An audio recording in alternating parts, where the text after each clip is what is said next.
ಗಜಮುಖದವಾಗಿ ಗಣಪತಿ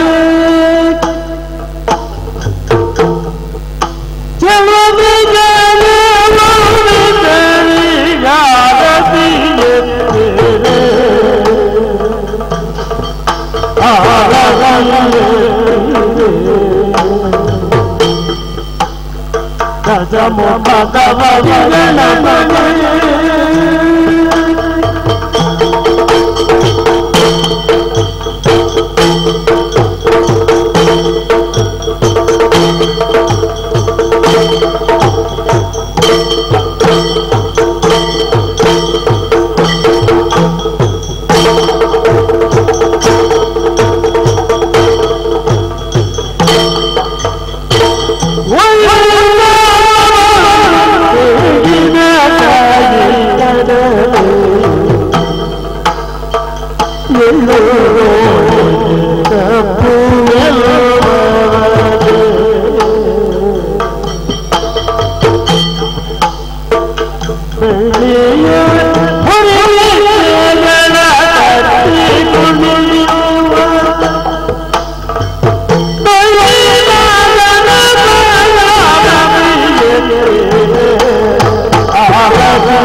ಗಜಮುಖದವಾಗಿ ಗಣಪತಿ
ಗಜಮುಖದವಾಗಿ ಗಣಪತಿ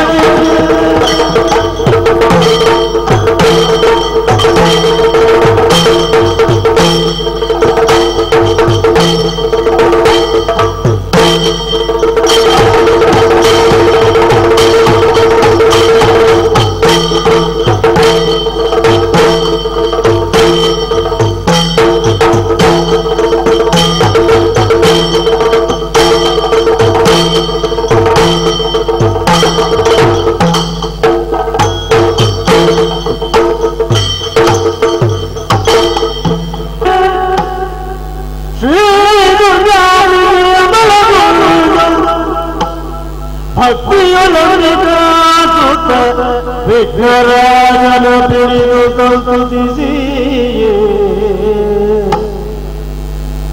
ಅಂಬುನಿಧಿಯ ಆತ್ಮಜಿಗೆ ಕೈ ಮುರಿದಂಬುದ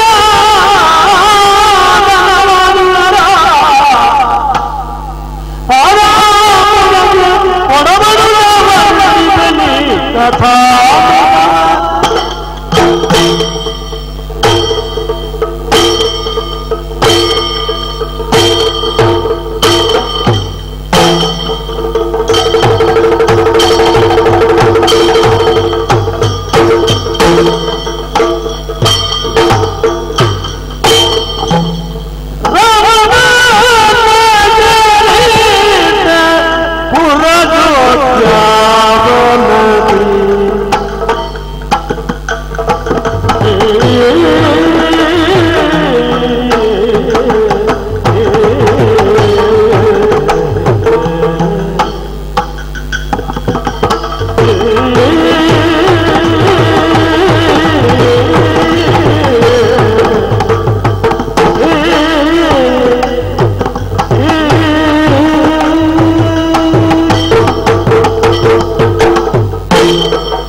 ಧ್ಯಾನದ ಭಾವದಲ್ಲಿ ವಿರಹಿತ ಜಾನಕಿ ದೇವಿ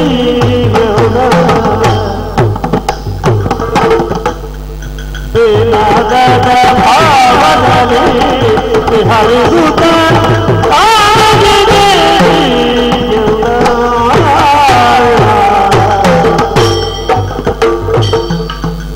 ಬದುಕದೆ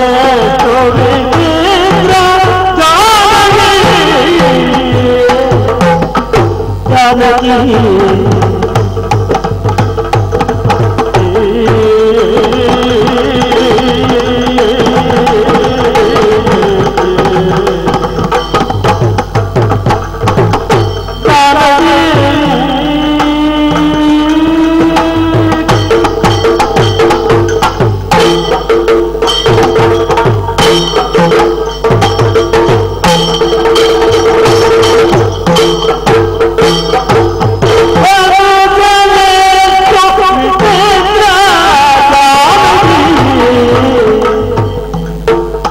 ಒದಗಿದವು ಕೋಟಲೆಗಳಿಗೂ ಒದಗಿದವು ಕೋಟಲೆಗಳಿಗೂ ಹುಡುಗುವುದು ಜಗತ್ತೇವ ಬೀಜವದುದರಲ್ಲಿ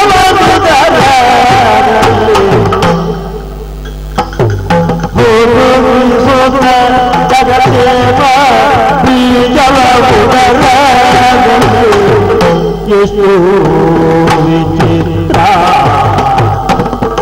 ಜಾನಕಿ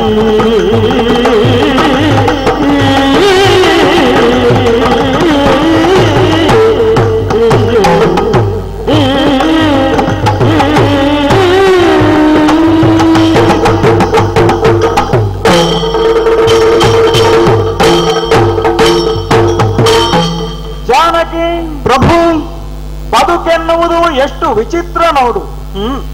ಜ್ಞಾನಿಗಳಾದವರು ತಿಳಿದವರು ಹೇಳಿದರು, ಮನುಷ್ಯನಾದವನು ಕೇವಲ ಬದುಕಿದರೆ ಸಾಲದು ಎನ್ನುವ ಹಾಗೆ. ಎಷ್ಟು ಅರ್ಥಗರ್ಭಿತವಾದಂತಹ ಮಾತು ನೋಡದು. ಹೌದು, ಬದುಕುವುದು ಎಲ್ಲವೂ ಬದುಕುತ್ತದೆ ಈ ಜಗತ್ತಿನಲ್ಲಿ. ಜಾತರಾದಂತಹ ಜೀವರು ಈ ಜಗತ್ತಿನಲ್ಲಿ ಬದುಕುವುದು ವಿಶೇಷ ಏನೂ ಅಲ್ಲ.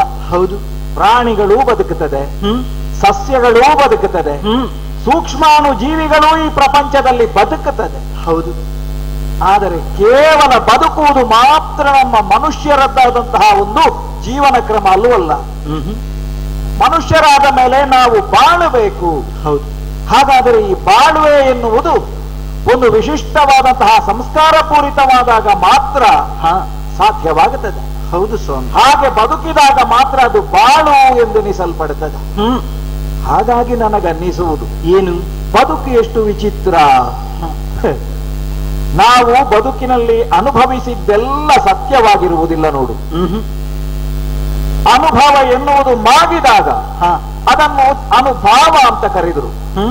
ಅನುಭಾವ ಎನ್ನುವುದು ಇನ್ನೂ ಮಾಗಿದಾಗ ಅದನ್ನು ಜಗತ್ತಿನಲ್ಲಿ ಕಾವ್ಯ ಅಂತ ಕರೆದರು. ಹೌದು, ಯಾವ ರೀತಿಯಲ್ಲಿ ಹಾಲು ಅದಕ್ಕೆ ಹೆಪ್ಪನ್ನು ಹಾಕಿದಾಗ ಅದೊಂದು ಬಗೆಯಿನ ಮೊಸರಾಗಿ, ಮೊಸರನ್ನು ಮತ್ತೆ ಕಡೆದಾಗ ನಾವು ನವನೀತವನ್ನು ಹೇಗೆ ಕಾಣುವುದಕ್ಕೆ ಸಾಧ್ಯವೋ ಹಾಗೆಯೇ ಬದುಕಿನಲ್ಲಿ ಅನುಭವವು ಮಾಗಿ ಅನುಭಾವವಾಗಿ ಅದು ಕಾವ್ಯವಾದರೆ ಮಾತ್ರ ನಮ್ಮ ಬದುಕಿನಲ್ಲಿ ನಾವು ಪಕ್ವತೆಯನ್ನು ಹೊಂದಿದ್ದೇವೆ ಅಂತ ಅರ್ಥ.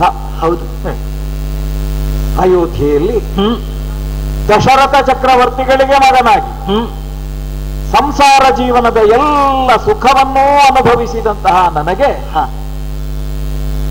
ಬದುಕಿನಲ್ಲಿ ಏನೆಲ್ಲ ನನ್ನ ಜೀವನದಲ್ಲಿ ಸಾಗಿ ಬಂತೋ ಘಟನೆಗಳು ಇವೆಲ್ಲವೂ ಪಾಠ ಅಂತ ನಾನು ಭಾವಿಸಿದವ ಜಾನಕಿ. ಉದಿಸಿದಂತಹ ಭಾನುದೇವ ಜಗತ್ತಿಗೆ ಒಂದು ವಿಶಿಷ್ಟವಾದಂತಹ ಸಂದೇಶವನ್ನು ಕೊಡುತ್ತಾನೆ. ನಿಮ್ಮ ನಿಮ್ಮ ಕರ್ತವ್ಯಗಳಲ್ಲಿ ನೀವು ಜಾಗೃತರಾಗಿ ಎನ್ನುವ ಹಾಗೆ. ಸೂರ್ಯವಂಶದಲ್ಲಿ ಬೆಳವಣಿಗೆಯನ್ನು ಕಂಡಂತಹ ನಾವು ಕರ್ತವ್ಯಚ್ಯುತರಾಗಬಾರದು ಎನ್ನುವಂತಹ ಒಂದು ಆ ಜಾಗೃತ ಪ್ರಜ್ಞೆಯಿಂದ ಇಲ್ಲಿಯವರೆಗೆ ನಾನು ಅಯೋಧ್ಯೆಯಲ್ಲಿ ಬದುಕಿದ್ದೇನೆ ಅಂತಾದರೆ ಇದಕ್ಕೆಲ್ಲ ಕಾರಣವಾದದ್ದು ನಮ್ಮ ಸಹವಾಸಿಗಳಾದಂತಹ ನೀನು ಸೇರಿ, ನನ್ನ ಕುಟುಂಬ ಸೇರಿ, ನನ್ನ ಪ್ರಜಾಕೋಟಿಯದ್ದಾದಂತಹ ಒಂದು ಪೂರ್ಣ ಪ್ರಮಾಣದ ಸಹಕಾರ. ಈ ಪ್ರಪಂಚದಲ್ಲಿ ಪ್ರಕೃತಿಗೆ ಹಸಿರನ್ನು, ಪ್ರಾಣಿಗಳಿಗೆ ಉಸಿರನ್ನು, ಜೀವಿಗಳಿಗೆ ಸ್ಫೂರ್ತಿಯನ್ನು ಕೊಟ್ಟ ಕಾರಣದಿಂದಲೇ ನಮ್ಮ ಪರಂಪರೆಯಲ್ಲಿ ಸೂರ್ಯದೇವನನ್ನು ಮಿತ್ರ ಅಂತ ಕರೆದಿದ್ದಾರೆ ಅಂತ ಆದರೆ ಅಂತಹ ಮಿತ್ರನ ಪ್ರಖರವಾದ, ಪ್ರಬಲವಾದ, ಉಜ್ವಲವಾದಂತಹ ಕಿರಣವನ್ನು ತಾಳಿಕೊಳ್ಳುವಂತಹ ಸಾಮರ್ಥ್ಯ ಬಹುಶಃ ಈ ಭೌಮ ಮಂಡಲದಲ್ಲಿ ಮತ್ತೆ ಯಾವುದೇ ಜೀವಿಗೂ ಇರಲಾರದು ಎನ್ನುವ ಕಾರಣಕ್ಕಾಗಿಯೇ ಆ ಸೌರ ಕಿರಣವನ್ನೇ ತನ್ನಲ್ಲಿ ಪ್ರತಿಬಿಂಬಿಸಿಕೊಂಡು ಪ್ರಶಾಂತವಾಗಿಸಿ ಚಂದ್ರಮನು ಧರೆಯ ಮೇಲೆ ಚೆಲ್ಲಿ ತಾನು ಓಷಧೀಶನೆಂದು, ತಂಬಿಗರನೆಂದು ಹೆಸರನ್ನು ಪಡೆದವನಿದ್ದಾನೆ. ಯಾಕೆ ನೆನಪಿಸಿದೆ ಗೊತ್ತೇ ಜಾನಕಿ? ನಾವು ಸೂರ್ಯವಂಶದವರು. ನಮ್ಮ ಪ್ರಖರವಾದಂತಹ, ಪ್ರಬಲವಾದಂತಹ, ಉಜ್ವಲವಾದಂತಹ ಆಡಳಿತದ ವರ್ಚಸ್ಸನ್ನು ಸಂಪೂರ್ಣ ಈ ಪ್ರಪಂಚದ ಪ್ರಜೆಗಳು ಧರಿಸಿಕೊಂಡಾರು ಅಥವಾ ಜೀರ್ಣಿಸಿಕೊಂಡಾರು ಅಂತ ಹೇಳುವುದಕ್ಕಿಲ್ಲ ಎನ್ನುವ ಕಾರಣಕ್ಕಾಗಿಯೇ ನಮ್ಮ ತಂದೆಯವರಾದಂತಹ ದಶರಥ ಚಕ್ರವರ್ತಿಗಳವರೆಗೂ ಇನಕುಲ ವಾರಿದಿಗೆ ಪ್ರತಿ ಚಂದ್ರಮರು ಅಂತ ಒಂದು ಬಿರುದನ್ನು ಹೊತ್ತುಕೊಂಡು ಬಂದರು. ಹೌದು, ಎಷ್ಟು ದೊಡ್ಡ ಹೊಣೆ ನೋಡು ಇದು. ಇದನ್ನು ಹೊತ್ತು ನಾನು ಆ ದಾರಿಯಲ್ಲಿ ಸಾಗಬೇಕಲ್ಲ. ಈ ಸಾಗುವ ದಾರಿಯಲ್ಲಿ ಆದಂತಹ ಈ ಅನುಭವ ಎಲ್ಲ ಪಕ್ವತೆಯನ್ನು ಕೊಟ್ಟು ಕೊಟ್ಟು ಕೊಟ್ಟು ಕೊಟ್ಟು ಗತಿಸಿದಂತಹ ನೆನಪು, ಗತಿಸಿದಂತಹ ಅನುಭವ ಅದು ಹೊಸ ತಿರುವನ್ನು ಪಡೆಯುತ್ತಾ ಬರ್ತದೆ ನಾವು ಕೂತು ಆಲೋಚಿಸುವಾಗ. ಹೌದು, ಈಗ ಇರುವ ಜಾಗ ಯಾವುದು? ನಾವು ಪುರದ ಉದ್ಯಾನ. ಹೌದು ಸ್ವಾಮಿ, ನಮಗೆ ಆಲೋಚನೆಗಳು ಬರುವುದೇ ಹೀಗೆ ನಾವು ವಿಶ್ರಾಂತಿಗೆ ಬಂದಾಗ. ಹೌದು, ಯಾವುದಾದರೂ ಕೆಲಸದಲ್ಲಿ ನಾವು ನಮ್ಮನ್ನು ತೊಡಗಿಸಿಕೊಂಡಾಗಿಂತಹ ಆಲೋಚನೆಗಳು ಬರುವುದಿಲ್ಲ. ಖಂಡಿತ. ರಾವಣಾಂತಕನಾಗಿ ಯಾರು ಈ ಪ್ರಪಂಚದಲ್ಲಿ ದುಷ್ಟನೆನಿಸಿಕೊಂಡು ದೇವತೆಗಳಿಗೆ ಮಾರಕನೆನಿಸಿಕೊಂಡಿದ್ದನು ಅಂಥವನ ವಧೆಯಾದ ಮೇಲೆ ಒಂದು ಬಗೆಯ ಕ್ಷೇಮದ ವಾತಾವರಣ ಉಂಟು ಅಂತ ನಾವು ನೆಮ್ಮದಿಯಿಂದ ಇರುವಾಗ ನಮ್ಮ ಮನಸ್ಸಿನಲ್ಲಿ ಇಂತಹ ಆಲೋಚನೆ ಎಲ್ಲ ಬರುವುದು. ಯಾವುದು? ಒಂದು ಬಗೆಯಿಂದ ನಾವು ವಿಹಾರಕ್ಕಾಗಿ ಆ ಚಂದ್ರಮನ ಜ್ಯೋತ್ಸ್ನೆಯನ್ನು ಸವಿಯುವುದಕ್ಕೆ ಬೇಕಾಗಿ ಈ ಲತಾ ಮಂಟಪದಲ್ಲಿ ನಾವು ಕುಳಿತು ಹಾಯಾಗಿ ಮಾತಾಡುತ್ತಿರುವಂತಹ ಹೊತ್ತಿನಲ್ಲಿ ಈ ಚಿಂತನೆ ನನಗೆ ಬಂದದ್ದು. ಎಷ್ಟೆಲ್ಲ ಕಷ್ಟಗಳನ್ನು ಅನುಭವಿಸಿದ್ದು. ನಿನ್ನನ್ನು ವಿವಾಹವಾಗುವುದಕ್ಕಿಂತ ಪೂರ್ವದಲ್ಲಿ ಅಯೋಧ್ಯೆಯಲ್ಲಿ ನಾವು ಸಾಗಿದಂತಹ ಜೀವನ, ಆಮೇಲೆ ನಮ್ಮನ್ನು ವನವಾಸಕ್ಕೆ ಅಥವಾ ವನ ಜೀವನಕ್ಕೆ ಒಗ್ಗುವ ಹಾಗೆ ಕೌಶಿಕರು ಬಂದು ಕರೆದುಕೊಂಡು ಹೋದದ್ದು, ತಾಟಕಿಯ ವಧೆ, ಅಲ್ಲಿ ಮಾರೀಚಾದಿಗಳ ವಧೆ, ಆಮೇಲೆ ನಿನ್ನ ವಿವಾಹ, ಆಮೇಲೆ ನಮಗೆ ವನವಾಸ ಪ್ರಾಪ್ತಿಯಾದದ್ದು, ಆಮೇಲೆ ರಾವಣನಿಂದ ನೀನು ಅಪಹೃತಳಾದದ್ದು, ಎಲ್ಲವೂ ಬದುಕಿನ ಒಂದು ವಿಚಿತ್ರ ಘಟನೆಗಳೇ. ನಾವು ಎಣಿಸುವುದು ಒಂದೊಂದು ವ್ಯಕ್ತಿತ್ವಗಳು ನನ್ನ ಜೀವನದಲ್ಲಿ ಬಂದಾಗ ನಾವು ಕಂಡ ಹಾಗೆ ಅವರು ಇರ್ತಾರೋ, ನಾವು ಊಹಿಸಿದ್ದೇ ಸತ್ಯವೋ? ನನಗೆ ಈಗ ಆಲೋಚಿಸುವುದು ಜಾನಕಿ. ಏನು? ನೀನು ಆಲೋಚಿಸು. ಯಾವ ಒಂದು ವ್ಯಕ್ತಿತ್ವ ನಾವು ಹೀಗಿರಬೇಕು ಅಂತ ಭಾವಿಸ್ತೇವೆಯೋ ಅದು ಹಾಗೆ ಇರುವುದಿಲ್ಲ ನೋಡು. ಅಲ್ಲದೆ ಇದ್ರೆ ಎಂತಹ ಒಂದು ವಿಶೇಷ ಯೋಗ್ಯತೆ ಇರುವವ, ಋಷಿ ಸಂಜಾತನಾದಂತಹ ವ್ಯಕ್ತಿತ್ವ ಯಾರು? ರಾವಣ. ಹಾಗಿದ್ರೆ ಅಂತಹ ರಾವಣ, ಅವನಿಗೆ ಮುಖ ಎಷ್ಟು ಅಂತ ಕೇಳಿದರೆ ಒಂದೋ ಎರಡೋ? ಒಂದಲ್ಲ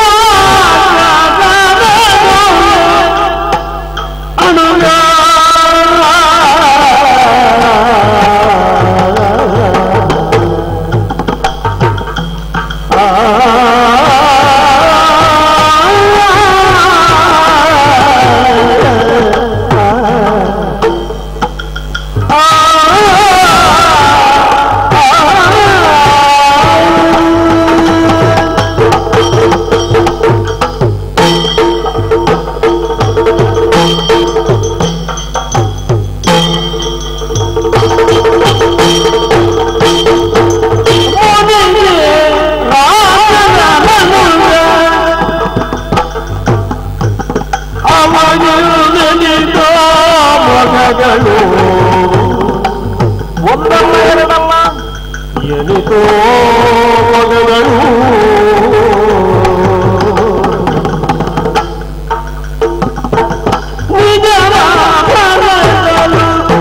ಎಣಿದಲಿದು ರೂಪಗಳು ಸೃಷ್ಟಿಯ ಮನುಜ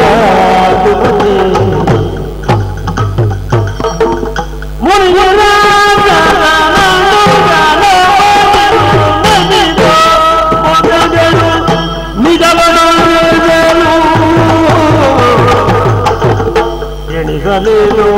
ರೂಪಗಳು ರತಿಯ ಮಗುಜ ಜಾನಕಿ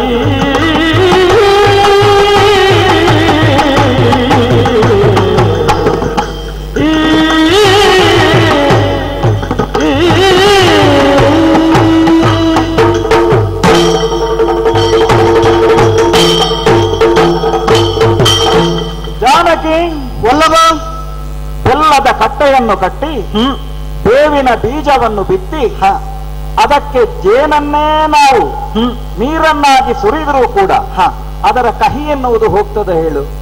ಹುಟ್ಟುಗುಣ ಅದರದ್ದು ಹೋಗುವುದಕ್ಕೆ ಸಾಧ್ಯ ಆಗುತ್ತದೆ ಹೇಳಿ. ಸರಿಯಾದ ಶಬ್ದ ಬಳಕೆ ಮಾಡಿ. ಹುಟ್ಟುಗುಣ ಅದು ಬೆಟ್ಟ ಹತ್ತಿದ್ರೂ ಬಿಡುವುದಿಲ್ಲ. ಹೌದು. ಹಾಗಾದರೆ ಖಳರು ಅಂತ ನಾವು ಯಾರನ್ನು ಅಂಗೀಕರಿಸ್ತೇವೆ ನೋಡು, ಈ ಖಳರು ಅಂತ ಹೇಳಿದ್ರೆ ಅವರೊಂದು ಜಾತಿ ಏನೂ ಅಲ್ಲ. ಇಂತಹ ಜಾತಿಯಲ್ಲಿ ಹುಟ್ಟಿದವರೇ ಖಳರು ಅಂತ ಹೇಳಲಿಕ್ಕಿಲ್ಲ. ಯಾಕಂದ್ರೆ ನಾವು ಯಾರನ್ನೆಲ್ಲ ರಾಕ್ಷಸರು ಅಂತ ಅಂಗೀಕರಿಸಿದ್ದೇವೆ ಅಥವಾ ಅಂತಹ ಒಂದು ಇತಿಹಾಸವನ್ನು ಕಂಡಿದ್ದೇವೆ, ಅವರೆಲ್ಲ ದುಷ್ಟನೇ ಆಗಿ ಉಳಿದಿರಲಿಲ್ಲ. ಎಷ್ಟೋ ಜನ ಒಳ್ಳೆಯವರೂ ಇದ್ರು. ರಾಕ್ಷಸತ್ವ ಎನ್ನುವುದೊಂದು ಸಂಸ್ಕಾರ ಅಂತ ನೀವು ತೋರಿಸಿಕೊಟ್ಟವರು. ಹಾಗಾಗಿ ರಾಕ್ಷಸರಲ್ಲಿಯೂ ಒಳ್ಳೆಯವರಿದ್ದಾರೆ. ಯಾರು ಸಂಸ್ಕಾರವಂತರಾಗಿ ಹುಟ್ಟಬೇಕಿತ್ತು ಅಂಥವರು ದುಷ್ಟರಾದದ್ದನ್ನು ನಾವು ಕಂಡಿದ್ದೇವೆ. ಹೌದು. ಬಹಳ ದೂರ ಯಾಕೆ ಹೋಗಬೇಕು? ನಮ್ಮ ವಂಶದಲ್ಲಿಯೇ ಹುಟ್ಟಿದಂತಹ ನಮ್ಮ ಪೂರ್ವಿಕನಾದಂತಹ ದಂಡ, ಅವ ದಂಡವೇ ಆದ. ಹೌದು. ಅವನಿಂದಾಗಿಯೇ ದಂಡಕಾರಣ್ಯ ಅಂತ ಹೇಳುವ ಒಂದು ಪ್ರದೇಶವೇ ಹುಟ್ಟಿಕೊಂಡಿತ್ತು. ನಾಡೆ ಕಾಡಾಗಿ ಪರಿವರ್ತನೆ ಆಗುವಂತಹ ದುಸ್ಥಿತಿಯನ್ನು ತಂದೊದಗಿಸಿದ ಆತ. ಈ ಎಲ್ಲ ಕಲ್ಪನೆಗಳ ಹಿನ್ನೆಲೆಯಲ್ಲಿ ಆಲೋಚಿಸುವಾಗ ನನ್ನ ಬದುಕಿನಲ್ಲಿ ಎದುರಾಗಿ ಬಂದಂತಹ ರಾವಣನ ಬಗ್ಗೆ ನಾನು ಆಲೋಚಿಸುವುದು ಏನು? ಅವ ಯಾಕೆ ದುಷ್ಟನಾಗಬೇಕಿತ್ತು? ಅವ ದುಷ್ಟನಾಗಬೇಕಾದ ಅವಶ್ಯಕತೆ ಇತ್ತು? ಯಾವ ಪುಲಸ್ತ್ಯ ಮಹರ್ಷಿಗಳ ವಿಶಿಷ್ಟವಾದಂತಹ ಅನುಗ್ರಹದಿಂದ ಲೋಕಕ್ಕೆ ಅವ ಹುಟ್ಟಿ ಬಂದ ಅಂತಾದ್ರೆ ಅದೇ ಮಹರ್ಷಿಗೆ ಹುಟ್ಟಿದವ ಅಲ್ವ ಕುಬೇರ? ಹೌದು. ಅವ ಯಾಕೆ ಲೋಕಮಾರಕನಾಗ್ಲಿಲ್ಲ? ಹಾಗಾದರೆ ರಾವಣನಿಗೆ ಇಂತಹ ಒಂದು ಬುದ್ಧಿ ಯಾಕೆ ಬಂತು? ಅದಕ್ಕೆ ಹೇಳಿದ್ದು ಸ್ವಭಾವ. ಅವ ಹುಟ್ಟಿದಂತಹ ಒಂದು ಹಿನ್ನೆಲೆ, ಇದೆಲ್ಲ ಕಾರಣ ಆಗಿರಬಹುದು. ಹೌದು. ರಾವಣನಲ್ಲಿ ನೋಡಿದ್ರೆ ಹೇಳುವವರು ಹೇಳಿದ್ರು, ಎಷ್ಟು ಮುಖ ಉಂಟು ರಾವಣನಿಗೆ? 10 ಮುಖ. ಹೌದು. ಹುಟ್ಟಿದಾಗ ಏನಂತೆ 10 ಮುಖ ಇದ್ದದ್ರಿಂದ ದಶವದನ, ದಶಕಂಠ ರಾವಣ. ಆಮೇಲೆ ಲೋಕವನ್ನೇ ಅಳುವಂತೆ ಮಾಡಿದ ನೋಡು. ಹೌದಂತ. ರಾವಣ ಅಂತವನಿಗೆ ಅಭಿಧಾನ ಬಂದದ್ದ ಆಮೇಲೆ ರವತೀತಿ ರಾವಣ. ಹೌದು. ಹುಟ್ಟುವಾಗಲೇ ಬೊಬ್ಬೆ ಹಾಕಿದ, ಅದಕ್ಕಾಗಿ ಅವನಿಗೆ ಆ ಹೆಸರು ಬಂದದ್ದುಂಟು. ಆಮೇಲೆ ಲೋಕವೇ ರೋಧಿಸುವ ಹಾಗೂ ಮಾಡಿದ. ಹೌದು. ಈ ಕಾರಣಕ್ಕಾಗಿಯೂ ರಾವಣ 10 ಮುಖದಲ್ಲಿ 10 ಬಗೆಯದಾದಂತಹ ವ್ಯಕ್ತಿತ್ವವನ್ನು ನಾವು ಕಾಣುವುದಕ್ಕೆ ಸಾಧ್ಯವಾಗುತ್ತದೆ. ಹೌದು. ಒಂದು ಬಗೆಯಿಂದ ನೋಡಿದ್ರೆ ಮಹಾಶಿವ ಭಕ್ತ, ಭೂಮಿಗೆ ಆತ್ಮಲಿಂಗವನ್ನು ತಂದಂತಹ ಒಬ್ಬ ಮಹಾಯೋಧ ಅಂತವನನ್ನು ಅಂಗೀಕರಿಸೋಣವೋ? ಇನ್ನೊಂದು ಕಡೆಯಿಂದ ಸ್ತ್ರೀ ಪೀಡಕ. ಹೌದು. ಒಂದು ಬಗೆಯಿಂದ ಆಲೋಚಿಸಿದ್ರೆ ಲಂಕೆಯಂತಹ ಒಂದು ಸಾಮ್ರಾಜ್ಯ, ಅನಾಗರಿಕವಾದಂತಹ ಬದುಕನ್ನು ಸಾಗಿಸ್ತಾ ಇದ್ದಂತಹ ಲಂಕೆಯ ಪ್ರಜೆಗಳಿಗೆ ತಾನೊಬ್ಬ ನಾಯಕನಾಗಿ ಬಂದು ಇಡೀ ಲಂಕೆಗೆ ಲಂಕೇಶ್ವರ ಅಂತ ಎನಿಸಿಕೊಂಡು ಚತುರ್ದಶ ಭುವನದಲ್ಲಣ ಅಂತ ಆದ. ಹೌದು. ಎಷ್ಟು ಮುಖವನ್ನು ನೋಡಬಹುದು. ಅವನಿಗೆ 10 ಅಲ್ಲ 15 ಮುಖ ಕೊಟ್ಟರು ಅವನಲ್ಲಿ ವ್ಯಕ್ತಿತ್ವ ಅಷ್ಟು ಕಾಣುತ್ತದೆ ನಮಗೆ. ಹೌದು. ಇದೆಲ್ಲ ನಾವು ಬದುಕನ್ನು ನಮ್ಮ ನೆಲೆಯಲ್ಲಿ ಚಿಂತಿಸಿದಾಗ ಕಾಣುವಂತಹ ವಿಶೇಷತೆ. ನಾನು ಆಲೋಚಿಸುವುದು ಅದಲ್ಲ. ಮತ್ತೆ ಇನ್ನೊಬ್ಬರ ಬಗ್ಗೆ ನಾವು ಆಲೋಚಿಸುವಾಗ ನಾವು ನಮ್ಮನ್ನೂ ಸ್ವಲ್ಪ ಆತ್ಮಾವಲೋಕನ ಮಾಡಿದರೆ, ಒಮ್ಮೆ ಕನ್ನಡಿ ಹಿಡಿದು ನನ್ನನ್ನೇ ನೋಡಿದರೆ ಏನು ಕಾಣಿಸ್ತದೆ? ನನಗೂ ಕಾಣಿಸ್ತದೆ.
ಸ್ವಾಮಿ. ಅವರವರ ಮನದಂತೆ ದೃಷ್ಟಿಯೂ ಬೇರೆ. ಹೌದು. ಕವಿಯ ಕಣ್ಣಿಗೆ ಚಂದ್ರ ಹೆಂಡತಿಯ ಮೋರೆ, ಚಿಕ್ಕ ಮಕ್ಕಳಿಗೆ ಶಶಿ ಬಾಂದಳದ ಚೆಂಡು. ಹೌದು. ಬಹುಶಃ ಇನ್ನೂ ಒಂದು ಹೆಜ್ಜೆ ಮುಂದೆ ಹೋದವರು ಹೇಳಿಯಾರು, ಏನು? ಏನಿಲ್ಲ, ಅಲ್ಲಿ ಬರೇ ಕಲ್ಲು ಗುಂಡು. ಹೌದು. ಚಂದ್ರಮನನ್ನು ಕಂಡಾಗ ಒಬ್ಬೊಬ್ಬರಿಗೆ ಒಂದೊಂದು ಭಾವ. ಕವಿಯಾದವನಿಗೆ ಅಲ್ಲಿ ಕಾಣುವುದು ಹೆಂಡತಿಯ ಮುಖವೇ. ಹೌದು. ಚಿಕ್ಕ ಮಕ್ಕಳಿಗೆ ಅದು ಆಕಾಶದಲ್ಲಿ ತೇಲುತ್ತಿರುವಂತಹ ಒಂದು ಬಟ್ಟಲಿನ ಹಾಗೆ ಕಾಣುತ್ತದೆ. ಹಾಗಾದರೆ ಈ ಬಗೆ ಬಗೆಯಿಂದ ಕಾಣುವಂತಹ ನೋಟ ಎನ್ನುವುದು ಅವರವರ ಕಾಣಿಕೆ ಅದು. ಹೌದು. ನನಗೆ ರಾಮಚಂದ್ರ ಅಂತ ವಿಧಾನವನ್ನು ನಮ್ಮ ತಂದೆ ಕೊಟ್ಟರು. ನನ್ನನ್ನು ಕಾಣುವಂತಹ ಜಗತ್ತು ನನ್ನನ್ನು ಕೂಡ ಅದೇ ಉಪಾಧಿಯಲ್ಲಿ ಬೇರೆ ಬೇರೆ ಆಯಾಮಗಳಿಂದ ಕಾಣುವುದಕ್ಕೆ ಸಾಧ್ಯ ಉಂಟು ಅಂತ ನನ್ನ ಒಂದು ಮನದ ತರ್ಕ ಜಾನಕಿ. ಬಾಲ್ಯದಲ್ಲಿ ನನ್ನನ್ನು ಗುರುತಿಸಿದಂತಹ ನಮ್ಮ ತಂದೆ ತಾಯಿಯರಿಗೆ ನಾನೀಗಲೂ ರಾಮಚಂದ್ರನೇ, ಸಣ್ಣ ಶಿಶುವೆ. ನಮ್ಮಪ್ಪ ನಾನು ವನವಾಸಕ್ಕೆ ಹೋಗಬೇಕು ಅಂತ ಹೇಳುವಾಗ ಅವರ ಕಣ್ಣಲ್ಲಿ ಕಣ್ಣೀರು ಜಿನುಗಿದಂತಹ ಸಂದರ್ಭದಲ್ಲಿ ನಾನು ಸ್ಪಷ್ಟವಾಗಿ ಗುರುತಿಸಿದ್ದೇನೆ. ಜಟಾವಲ್ಕಗಳನ್ನು ಧರಿಸಿ ನೀನು ಹೇಗಪ್ಪ ಕಾಡಿಗೆ ಹೋಗುತ್ತಿ, ಸಿತಛತ್ರ ತಪ್ಪಿನೊಳು ಬಪ್ಪ ಅಂತ ನೀನಿಂತು ಆ ಕಾಡಿನಲ್ಲಿ ಅಡಿಯನಿಡುವೆ, ದಂತಿಯಿಂದಿಳಿದು ನಡೆಯಲು ಕರಿಯದ ಅಥವಾ ನಿಂತು ಬರಿಗಾಳೊಳಗೆ ನೀನು ಅಡಿಯನಿಡುವೆ. ಈ ರೋದನವನ್ನೆಲ್ಲ ಮಾಡಿದ್ರು. ಆವಾಗ ನಮ್ಮ ತಂದೆಯ ಒಂದು ದೃಷ್ಟಿಕೋನದಲ್ಲಿ ನಾನು ಸಣ್ಣ ಮಗುವಾಗಿಯೇ ಅವರಿಗೆ ಕಾಣಿಸಿದ್ದೆ. ಆಮೇಲೆ ನಿನ್ನನ್ನು ವರಿಸುವುದಕ್ಕಾಗಿ ಬಂದಂತಹ ಸಂದರ್ಭದಲ್ಲಿ ಆ ಬಿಲ್ಲನ್ನು ಶಿವಧನುಸ್ಸನ್ನು ನಾನು ಹೆದೆಯೇರಿಸಿದಂತಹ ಸಂದರ್ಭದಲ್ಲಿ ಅಲ್ಲಿ ಸೇರಿದವರಿಗೆಲ್ಲ ನಾನೊಬ್ಬ ಹಂತಕಾರಿಯಾಗಿಯೇ ಕಂಡಿದ್ದೆ. ಹೌದು. ರಾವಣನನ್ನು ಕೊಲ್ಲುವಂತಹ ಕಾಲಕ್ಕೆ ರಾವಣನಲ್ಲಿ ವಿಶೇಷವಾದಂತಹ ಸ್ವರೂಪವನ್ನೇ ಕಂಡಿದ್ದ. ನನಗೆ ಶಿರಮಾಗಿ ನಮಿಸಿಯೂ ಇದ್ದ. ಈ ಕಾಲಕ್ಕೆ ಪ್ರಜೆಗಳಿಗೆಲ್ಲ ನಾನೊಬ್ಬ ಒಳ್ಳೆಯ ಆಡಳಿತಗಾರ ಅಂತ ಹೇಳಿಸಿಕೊಂಡಂತಹ ಒಂದು ಹೆಗ್ಗಳಿಮೆಯೂ ನನಗುಂಟು. ಕತ್ತಲಿಗೆ ಚಂದ್ರಮನಾಗಿ, ಮಪ್ಪಿಂಗೆ ಹೊಳೆರವಿಯಾಗಿ, ನೊಂದರ್ಗೆ ಅಮೃತದ ಉಣಿಸಾಗಿ, ಬಗೆ ಬಗೆಯಿಂದ ಬೇರೆ ಬೇರೆ ವ್ಯಕ್ತಿತ್ವ ನನ್ನಿಂದ ಪಡಿಮೂಡಲ್ಪಟ್ಟು ಪ್ರಪಂಚಕ್ಕೆ ನಾನು ಪ್ರತಿಬಿಂಬಿಸಲ್ಪಟ್ಟದ್ದಂತೂ ಸುಳ್ಳಲ್ವಲ್ಲ. ಹೌದು. ಹಾಗಾದರೆ ಈ ರೀತಿಯಾದಂತಹ ವ್ಯಕ್ತಿತ್ವವನ್ನು ಇನ್ನೊಬ್ಬನಲ್ಲಿ ಆರೋಪಿಸುವುದಕ್ಕಿಂತಲೂ ನಾನು ಹೇಗೆ ಪ್ರಪಂಚದಲ್ಲಿ ಕಾಣಿಸಿಕೊಳ್ಳುವುದಕ್ಕೆ ಸಾಧ್ಯವಾಗುತ್ತದೆ? ನಮ್ಮನ್ನು ಕಾಣುವಂತಹ ವ್ಯಕ್ತಿತ್ವಗಳು ಅವರವರ ವ್ಯಕ್ತಿತ್ವಕ್ಕೆ ಸರಿಯಾಗಿ ನಮ್ಮನ್ನು ಅಳೆಯುವುದಕ್ಕೆ ತೊಡಗುತ್ತದೆ. ನಾವು ಎಲ್ಲರಿಗೂ ಒಳ್ಳೆಯವರಾಗುವುದಕ್ಕೆ ಸಾಧ್ಯ ಆಗುವುದಿಲ್ಲ ಜಾನಕಿ. ಕೆಲವರಿಗೆ ನಾವು ಒಳ್ಳೆಯವರು ಅಂತ ಆದ್ರೆ ಇನ್ನು ಕೆಲವರಿಗೆ ನಾವು ಕೆಟ್ಟವರಾಗಬೇಕಾಗ್ತದೆ. ಹೌದು. ಇದೇ ಜಗತ್ತಿನ ರಹಸ್ಯ. ನಾವು ಒಂದಾಗುವುದು ಯಾಕೆ ಅಂತ ಕೇಳಿದ್ರೆ ಬೇರಾಗುವುದೇ. ಹೌದು. ನಾವು ಬೇರಾಗುವುದು ಯಾಕೆ ಅಂತ ಕೇಳಿದ್ರೆ ಒಂದಾಗುವುದಕ್ಕೆ. ಹಾಗಾದ್ರೆ ಪ್ರಪಂಚದಲ್ಲಿ ಸ್ಥಾಯಿಯಾಗಿ ಉಳಿಯುವುದು ಯಾವುದು? ತಿಳಿದವರು ಹೇಳಿದ್ರು ಅದು ಸತ್ಯ. ಹೌದು. ಜಾನಕಿ ಸ್ವಾಮಿ, ಯಾಕೋ ಈ ಸುಂದರವಾದಂತಹ ಶ್ಯಾಮಲವಾದಂತಹ ಈ ಲತಾ ಮಂಟಪದಲ್ಲಿ ನಾವಿಬ್ಬರೂ ಕೂತಾಗ ನನ್ನ ಮನಸ್ಸಿನಲ್ಲಿ ಹೀಗೆಲ್ಲ ಆಲೋಚನೆ ಬರ್ತಾ ಉಂಟು. ನೀನು ನಾನು ಮಾತಾಡುವಾಗ ಸುಮ್ಮನೆ ಹೂಂ ಕೊಡ್ತಾ ಇದ್ದಿ. ನಿನ್ನಲ್ಲಿ ಏನು ಮಾತಿಲ್ವೋ ಸ್ವಾಮಿ? ನಿನ್ನಲ್ಲಿ ಏನು ಭಾವನೆಗಳಿಲ್ವೇ? ಮಾತೇ ಇಲ್ಲ ಅಂತಲ್ಲ ಸ್ವಾಮಿ. ಹೇಳಿದ್ರಲ್ಲ, ಒಬ್ಬ ವ್ಯಕ್ತಿಯನ್ನು ನೋಡುವಂತಹ ಸಂದರ್ಭದಲ್ಲಿ ಅವರವರ ದೃಷ್ಟಿಗೆ ಗೋಚರವಾದ ಹಾಗೆ ಅವರ ಮನಸ್ಸಿನಲ್ಲಿ ಒಂದು ವ್ಯಕ್ತಿತ್ವ ಎನ್ನುವುದು ಒಡಮೂಡುತ್ತದೆ. ನಾನೇನು ನಿಮ್ಮನ್ನು ಒಂದೇ ದೃಷ್ಟಿಯಿಂದ ನೋಡಿದ್ದ, ಒಂದೇ ವ್ಯಕ್ತಿತ್ವ ನನ್ನ ಮನಸ್ಸಿನಲ್ಲಿ ಒಡಮೂಡಿದ್ದು ಅಂತ ಯೋಚನೆ ಮಾಡಿದ್ರೆ ಸ್ವಾಮಿ, ನೋಡುವ ನಿನ್ನ ದೃಷ್ಟಿಕೋನದಲ್ಲಿ ಹೇಗೆ ಕಾಣ್ತೇನೆ ನಾನು? ಹೇಳ. ಓ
ನಡೆಯುವರೆ ಯಾರಳವು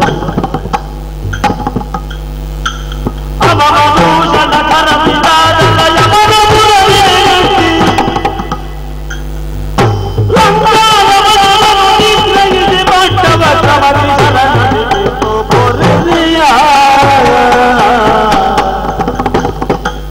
ರಮಣ ನಿರ್ಣಯ ನೆಲೆಯ ನಡೆಯುವರೆ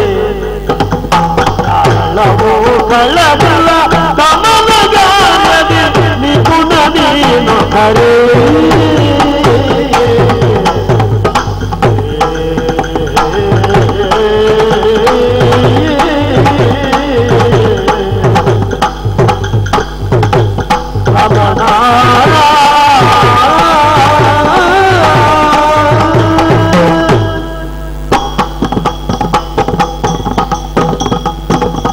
ಸ್ವಾಮಿ, ವೈದೇಹಿ, ಪ್ರಪಂಚದ ಹೆಣ್ಣು ಮಕ್ಕಳೆಲ್ಲ ಬಯಸುವುದು ಅವರ ಜೀವನದಲ್ಲಿ ಔನ್ನತ್ಯವನ್ನು ಪಡೆದುಕೊಳ್ಳುವುದು ಹೇಗೆ ಗೊತ್ತಾ ಸ್ವಾಮಿ? ಹೇಗೆ? ಕೈ ಹಿಡಿದಂತಹ ಗಂಡನ್ನೇ ದೇವರು ಅಂತ ಯಾರು ನಂಬಿಕೊಳ್ಳುತ್ತಾರೋ, ಆ ಸ್ಥಾನದಲ್ಲಿ ಯಾರನ್ನ ನೋಡುತ್ತಾರೋ ಅಂತ ಹೆಣ್ಣು ಮಕ್ಕಳ ಜೀವನ ಎನ್ನುವುದು ಪಾತಿವ್ರತ್ಯ ಪ್ರಭಾವದಿಂದ ಉನ್ನತವಾಗಿ ಔನ್ನತ್ಯಕ್ಕೆ ಇರುತ್ತದೆ ಅಂತ ಸ್ವಾಮಿ. ಓಹೋ, ನನ್ನ ಯೋಗ ನೋಡಿದ್ರ? ಕೈ ಹಿಡಿದಂತಹ ಗಂಡನನ್ನ ದೇವರು ಅಂತ ತಿಳಿದುಕೊಳ್ಳುವುದರ ಜೊತೆಗೆ ಪ್ರಪಂಚದಲ್ಲಿ ಯಾವೆಲ್ಲ ಸಜ್ಜನರಿದ್ದಾರೋ ಅವರೆಲ್ಲರೂ ಯಾರನ್ನ ದೇವರು ಅಂತ ನಂಬಿಕೊಂಡಿದ್ದಾರೋ ಅಂಥ ದೇವರೇ ನನ್ನ ಕೈ ಹಿಡಿದ ಗಂಡನಾಗಿದ್ದಾನೆ. ಇದು ಜಾನಕಿಯ ಯೋಗ ಭಾಗ್ಯ ಅಲ್ವ ಸ್ವಾಮಿ? ನಾನಾಗಿ ಯಾವುದೂ ಆದದ್ದಲ್ಲ. ನನ್ನನ್ನು ಒಂದಷ್ಟು ಮಂದಿ ಸೇರಿ ಹಾಗೆ ಮಾಡಿದ್ರು ಅಂತ ಹೇಳಬಲ್ಲೆ ಅಷ್ಟೇ ಸ್ವಾಮಿ. ಒಂದಷ್ಟು ಮಂದಿ ಸೇರಿ ಹಾಗೆ ಮಾಡಿದರು ಎಂಬಲ್ಲಿಗೆ ಕೇವಲ ಯಾವುದೇ ಕಾರ್ಯವೋ ಕಾರಣ ಇಲ್ಲದೆ ಮಾಡುವುದಕ್ಕೆ ಸಾಧ್ಯ ಆಗುತ್ತದೆ ಸ್ವಾಮಿ? ಇಲ್ವೇ ಇಲ್ಲ. ಹೇಳಿದ್ರೆ ನೀವು ಖಳನಿದ್ದಾನೆ ದಶಕಂಠ, ಅವನಿಗೆ 16 ಮುಖಗಳು ಇನ್ನು ಹೆಚ್ಚಾಗಬಲ್ಲವು ಎನ್ನುವುದಾಗಿ.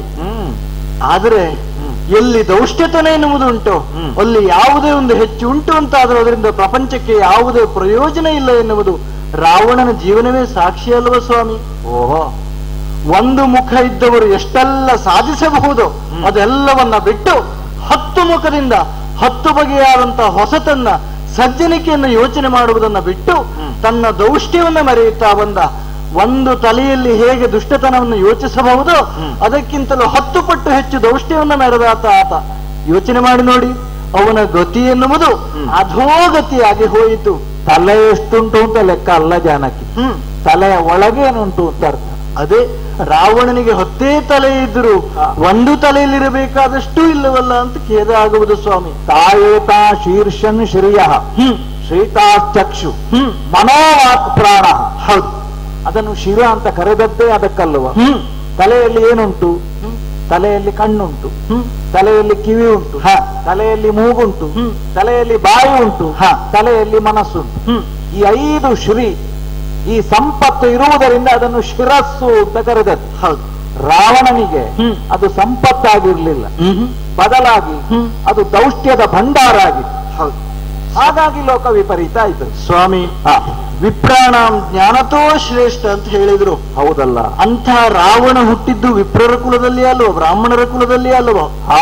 ಆದರೆ ಬ್ರಾಹ್ಮಣರ ಕುಲದಲ್ಲಿ ಜನಿಸಿಯೂ ಯಾವ ಕರ್ಮವನ್ನ ಆತ ಮಾಡಬೇಕಾಗಿತ್ತೋ ಅದೆಲ್ಲವನ್ನ ಬದಿಗಟ್ಟಿ ದೌಷ್ಟ್ಯವನ್ನೇ ಮೆರೆಸುತ್ತಾ ಬಂದ ಎಂಬಲ್ಲಿಗೆ ಆತನ 10 ತಲೆಯೋ 20 ಕರಗಳೋ ಆತನ ವಂಶವೋ ಯಾವುದೂ ಬದುಕಿಗೆ ಪ್ರಯೋಜನವಿಲ್ಲ. ಬದುಕಿಗೆ ಮುನ್ನಡೆಸುವುದಕ್ಕೆ ಬೇಕಾದ್ಯಾವುದು? ನಾವು ಮಾಡುವಂತಹ ಕರ್ಮವೇ ನಮ್ಮನ್ನ ಮುನ್ನಡೆಸುತ್ತದೆ. ಹೇಳಿದಿರಲ್ಲ, ಪ್ರಪಂಚದಲ್ಲಿ ಬಾಳುವುದು ಮುಖ್ಯ ಅಲ್ಲ, ಬಾಳುವುದು ಹೇಗೆ ಅಂತ ತೋರಿಸಿಕೊಡುವುದು ಮುಖ್ಯ. ಅದನ್ನ ನಿಮ್ಮಲ್ಲಿ ಕಂಡುಕೊಂಡವನು ಸ್ವಾಮಿ ನಾನು. ಯೋಚನೆ ಮಾಡಿ ನೋಡಿ, ನೀವು ಒಂದೆಡೆಯಲ್ಲಿ ಕಾಲಿಟ್ರೆ ಶಿಲೆಯೇ ಮೂರ್ತ ರೂಪವಾಗಿ ಬೆಳೆದು ನಿಲ್ಲುತ್ತದೆ ಸ್ವಾಮಿ. ಅಹಲ್ಯ ಪ್ರಕರಣ ನೆನಪಾಗುವುದಿಲ್ವಾ?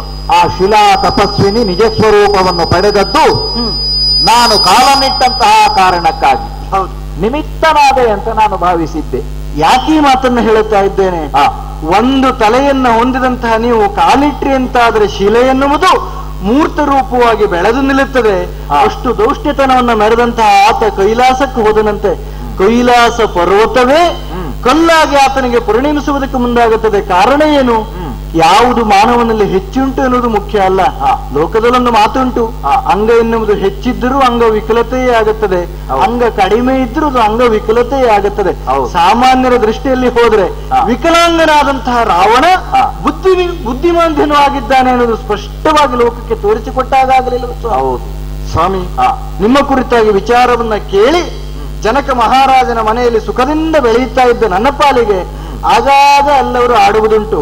ರಾಮ ಎನ್ನುವಂತ ಒಂದು ವ್ಯಕ್ತಿತ್ವ ಉಂಟು. ಕೇವಲ ವ್ಯಕ್ತಿ ಅಲ್ಲ, ಅವರೊಂದು ವ್ಯಕ್ತಿತ್ವ. ನೀವು ಹುಟ್ಟಿ ಬರುವುದಕ್ಕಿಂತಲೂ ಮೊದಲೇ ರಾಮ ಎನ್ನುವಂತ ಶಬ್ದ, ಆ ಒಂದು ದೈವಿಕವಾದಂತ ಒಂದು ಅಂಶ ಎನ್ನುವುದು ಭೂಲೋಕದಲ್ಲಿ ಪ್ರಚುರಕ್ಕೆ ಬಂದಿತ್ತು ಎನ್ನುವುದನ್ನು ನಾನು ಕೇಳಿ ತಿಳಿದವಳು. ಹಾಗಾಗಿ ರಾಮನ ಕುರಿತಾಗಿ ಪ್ರತಿನಿತ್ಯವೂ ಕೇಳುತ್ತಾ ಇರುವುದೇನು ಗೊತ್ತಾ? ಏನು? ರಾಮ ಅಂತ ಹೇಳಿದ್ರೆ ಯೋಗಿಗಳಿಗೂ ಆನಂದವನ್ನು ಕೊಡುವಂತಹ ಸಾಮರ್ಥ್ಯವುಳ್ಳವನು. ಪ್ರಪಂಚದಲ್ಲಿ ಲೌಕಿಕರಿಗೆ ಆನಂದವನ್ನು ಕೊಡುವಂತಹ ಸಾಮರ್ಥ್ಯ ಯಾರಿಗೂ ಇದ್ದಿತ್ತು, ಯಾರಿಗೂ ಬಂದಿತ್ತು. ಆದರೆ ಯೋಗಿಗಳಿಗೂ ಆನಂದವನ್ನು ಕೊಡುವಂತಹ ಒಂದು ವ್ಯಕ್ತಿತ್ವ ಬೇಕು ಅಂತ ಆದ್ರೆ ಅದು ನಿಮ್ಮಲ್ಲಿ ಅಂತ ನಾನು ಕೇಳಿದವಳು. ನಿಮ್ಮನ್ನು ಪ್ರತ್ಯಕ್ಷ ಕಂಡ ಆ ಕ್ಷಣದಲ್ಲಿ ಅದನ್ನು ನಾನು ಮನಗಂಡವಳು. ಕಾರಣ ಏನು? ನನ್ನ ಮದುವೆ ಸಂದರ್ಭ ನೆನಪಾಗುತ್ತದೆ ಸ್ವಾಮಿ. ಯಾರಿಂದಲೂ ಎತ್ತಲು ಅಸದಳವಾದಂತಹ ಶಿವಧನುಸ್ಸನ್ನ ಒಂದೇ ಒಂದು ಕ್ಷಣದಲ್ಲಿ ನಿಮಿಷ ಮಾತ್ರದಲ್ಲಿ ಅದನ್ನ ಮೇಲೆತ್ತಿ ಆ ಶಿವಧನುಸ್ಸಿನ ನೂಲನ್ನು ನೀವು ಸೆಳೆದವರು. ಕೇವಲ ನೂಲನ್ನ ಸೆಳೆದದ್ದಲ್ಲ ಸ್ವಾಮಿ, ಸೀತೆಯ ಅಂತರಂಗದ ವೀಣೆಯ ನಾದವನ್ನು ಹೊಮ್ಮಿಸುವುದಕ್ಕೆ ಆ ತಂತಿಯನ್ನ ಸೆಳೆದು ಬಿಟ್ಟವರು ನೀವು. ಅಂದು ನನ್ನಲ್ಲಿ ಎದ್ದಿರುವಂತಹ ನಿಮ್ಮ ಕುರಿತಾದಂತಹ ಪ್ರೇಮವಾದಂತಹ ಭಕ್ತಿಯ ತರಂಗ ಎನ್ನುವುದು ಇಂದು ಹೃದಯದಲ್ಲಿ ಒಂದಿನಿತೂ ಕಡಿಮೆ ಆಗಲಿಲ್ಲ ಸ್ವಾಮಿ. ಅಂದು ರಾಮ ರಾಮ ರಾಮ ಎನ್ನುವಂತಹ ತರಂಗ ಹೇಗೆ ಪ್ರತಿಧ್ವನಿಸ್ತಿತ್ತೋ ಇಂದು ಕೂಡ ಸೀತೆಯ ಮನದಲ್ಲಿ ಅದೇ ಧ್ವನಿ ಎನ್ನುವುದು ಪ್ರತಿಧ್ವನಿಸ್ತಾ ಇದೆ. ಜಾನಕಿ, ಲೋಕಾಸ್ತಿ ತಸ್ಮಾತ್ ರಮತೆ ತೇನ ರಾಮ. ಯೋಗಿಗಳ ಹೃದಯದಲ್ಲಿಯೂ ನಾನು ರಮಿಸುವವನಾಗುತ್ತೇನೆ. ಹೌದು. ರ ಅಂದ್ರೆ ರಮಣ, ಆ ಅಂದ್ರೆ ಆನಂದ, ಮಾ ಅಂದ್ರೆ ಆನಂದ. ಆ ಎನ್ನುವುದು ಮಿತಿ ಇಲ್ಲದೆ ಇದ್ದದ್ದು. ಹೌದು. ನಾನು ಹುಟ್ಟುವುದಕ್ಕಿಂತ ಮೊದಲೇ ಇದ್ದ ಶಬ್ದ ಅನ್ವರ್ಥ ಆಗಬೇಕು ಅಂತ ನಾನು ಭಾವಿಸಿದೆ. ಆದ್ರೆ ನಿನ್ನ ಮಾತು ಕೇಳುವಾಗ ಸಂತೋಷ ಆಯಿತು. ಒಂದು ಹಂತಕ್ಕೆ ನಾನು ಅದನ್ನು ಮೈಗೂಡಿಸಿಕೊಂಡಿದ್ದೇನೆ ಅಂತ ಆದ್ರೆ ಈಗ ರಾಮನಾಗಿಯೇ ಕೇಳುತ್ತೇನೆ. ಏನು? ನಿನ್ನ ಮನಸ್ಸಿನ ಭಾವನೆಗಳಿಗೂ ನಾನು ಸ್ಪಂದಿಸುವ ಹೊಣೆ ಉಂಟಲ್ಲ ನನಗೆ? ಖಂಡಿತ ಹೌದು ಸ್ವಾಮಿ. ಯಾಕೆ? ಕೇವಲ ನನ್ನ ಮನಸ್ಸಿನ ಭಾವನೆಗೆ ಸ್ಪಂದಿಸುವುದಷ್ಟೇ ಅಲ್ಲದೆ ನಿಮ್ಮ ಸಮಗ್ರ ಜೀವನದ ಕುರಿತಾಗಿ ಯೋಚನೆ ಮಾಡಿದಾಗ ಒಂದನ್ನ ಸ್ಪಷ್ಟವಾಗಿ ಅರ್ಥೈಸಿಕೊಂಡವನು ನಾನು. ಯಾರ ನಿಲುವಿಗೂ ನಿಲುಕದಂತಹ ವ್ಯಕ್ತಿತ್ವದವರು ನೀವು. ಕಾರಣ ಏನು? ನಿಮ್ಮ ಜೀವನ ಹೀಗೆ ಬದುಕಿ ಬಾಳಬೇಕೆನ್ನುವುದಾಗಿ ಪ್ರಪಂಚಕ್ಕೆ ತೋರಿಸಿಕೊಟ್ಟವರು ನೀವು. ಸಾಮಾನ್ಯವಾದಂತಹ ಶಬರಿಯನ್ನು ಆಧರಿಸಿದ್ದೀರಿ, ರಕ್ಕಸರನ್ನು ಉದ್ಧಾರ ಮಾಡುವುದಕ್ಕೆ ಬಂದಿದ್ದೀರಿ. ಪ್ರಪಂಚದಲ್ಲಿ ಮಾನವ ಜನಾಂಗದಿಂದ ತುಚ್ಛೀಕಾರಕ್ಕೆ ಒಳಗಾದಂತಹ ಕಪಿಗಳನ್ನ ನಮ್ಮವರು ಅಂತ ಸೇರಿಸಿಕೊಂಡಿದ್ದೀರಿ. ಅಷ್ಟೇ ಅಲ್ಲ, ರಕ್ಕಸರು ಎಂಬ ಭಾವದಿಂದಲ್ಲದೆ ವಿಭೀಷಣನೊಬ್ಬ ಭಕ್ತ ಅಂತ ನೀವು ಸ್ವೀಕರಿಸಿದವರಿದ್ದೀರಿ. ಅಂತಹ ಪರಮ ವೈರಿಯಾದಂತಹ ರಾವಣನಿಗೂ ಕೊನೆಯ ಕಾಲದಲ್ಲಿ ಬದುಕುವ ಆಸೆ ಉಂಟು ಅಂತ ಆದ್ರೆ ನಿನ್ನನ್ನು ಕ್ಷಮಿಸ್ತೇನೆ ಅಂತ ಹೇಳಿದವರಿದ್ದೀರಂತ. ಅಭಯಂ ಸರ್ವಭೂತೇಭ್ಯೋ ದದಾಮ್ಯೇ ತತ್ ವ್ರತಂ ಮಮಃ. ಇದು ವಿಭೀಷಣನಿಗೆ ನಾನು ಆಡಿದಂತಹ ಮಾತು. ಹೌದು. ಈಗ ಅಲ್ಲಿ ಶರಣನಿಗೆ ನಾನು ಕೊಟ್ಟಂತಹ ಮಾತು. ಪ್ರಜಾಕೋಟಿಗೆ ಒಬ್ಬ ಯೋಗ್ಯ ಅರಸನಾಗಿದ್ದೇನೆ ಎನ್ನುವ ನೆಮ್ಮದಿ ಉಂಟು. ತುಂಬು ಗರ್ಭಿಣಿಯಾದಂತಹ ನಿನ್ನಲ್ಲಿ ಈಗ ಕೇಳುತ್ತೇನೆ, ಏನು ಗಂಡನಾಗಿ ಕೇಳುತ್ತೇನೆ, ರಾಮನಾಗಿ ನನ್ನಿಂದ ಏನನ್ನು ಯಾಚಿಸ್ತೀನಿ ನೀನು? ಹೇಳುವುದ ಧಾರಾಳವಾಗಿ ಹೇಳಬಹುದು.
ಬಯಕೆಯೊಂದಿಗೆ ಸಲ್ಲಿಸುವೆನಲ್ಲ ಕೆಲಸಮಯ ಮಾಡಿದು ಬಯಸುವನು ನನಗೆ ಗೆಲವಿಲ್ಲ ನಯನ ಪುಣ್ಯಾತ್ಮದ ದರ್ಶನ ಬಯಸಿದಿರಿಗಳು ನಯನ ಪುಣ್ಯಾತ್ಮದ ದರ್ಶನ ಕಿವಿಗಳು ಮಧುರ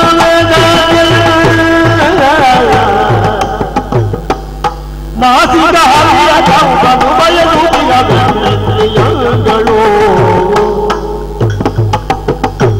ನಯನ ಪುಣ್ಯಾತ್ಮದ ದರ್ಶನ ಬಯಸಿದಿರಿಗಳು ಮಧುರ ಅಧ್ಯಯನ ನಾಸಿಕ ಹರಿಯ ಕಂಪನು ಬಯಸುತ್ತಿಗಳು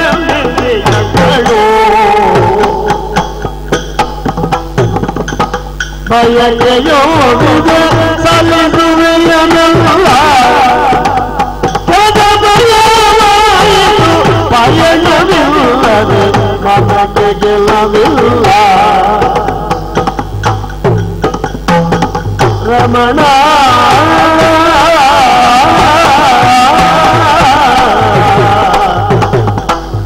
ಗೆಲವಿಲ್ಲ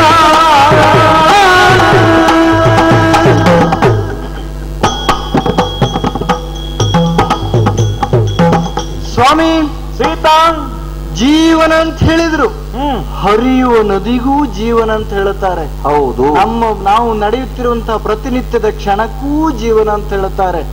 ಕಾರಣ ನಿಲ್ಲಬಾರದು, ಇಲ್ಲ ಪಯಣದಲ್ಲಿ ಇರಬೇಕಂತೆ.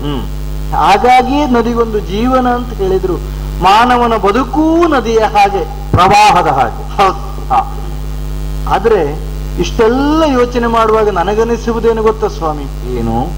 ಮದುವೆಯಾದಂತಹ ಅಂದಿನಿಂದ ಇಂದಿನವರೆಗೂ ನನ್ನ ಬಯಕೆ ಏನು ನಾನು ಹೇಳಿಕೊಳ್ಳಬೇಕಾದ್ದಿಲ್ಲ ನಿಮ್ಮಲ್ಲಿ. ಕಾರಣ ಏನು? ನನ್ನ ಮನದ ಇರವನ್ನ ಅರಿತು ನೀವು ಏನು ಬೇಕೋ ಆಯಾ ಕಾಲಕ್ಕೆ ಸರಿಯಾಗಿ ಅದನ್ನ ಒದಗಿಸಿ ಕೊಡುತ್ತಾ ಇದ್ದವರು. ಮನದ ಕದನದ ಹದನವನ್ನ ವದನ ಸೂಚಿಸ್ತದೆ ಅಂತೆ.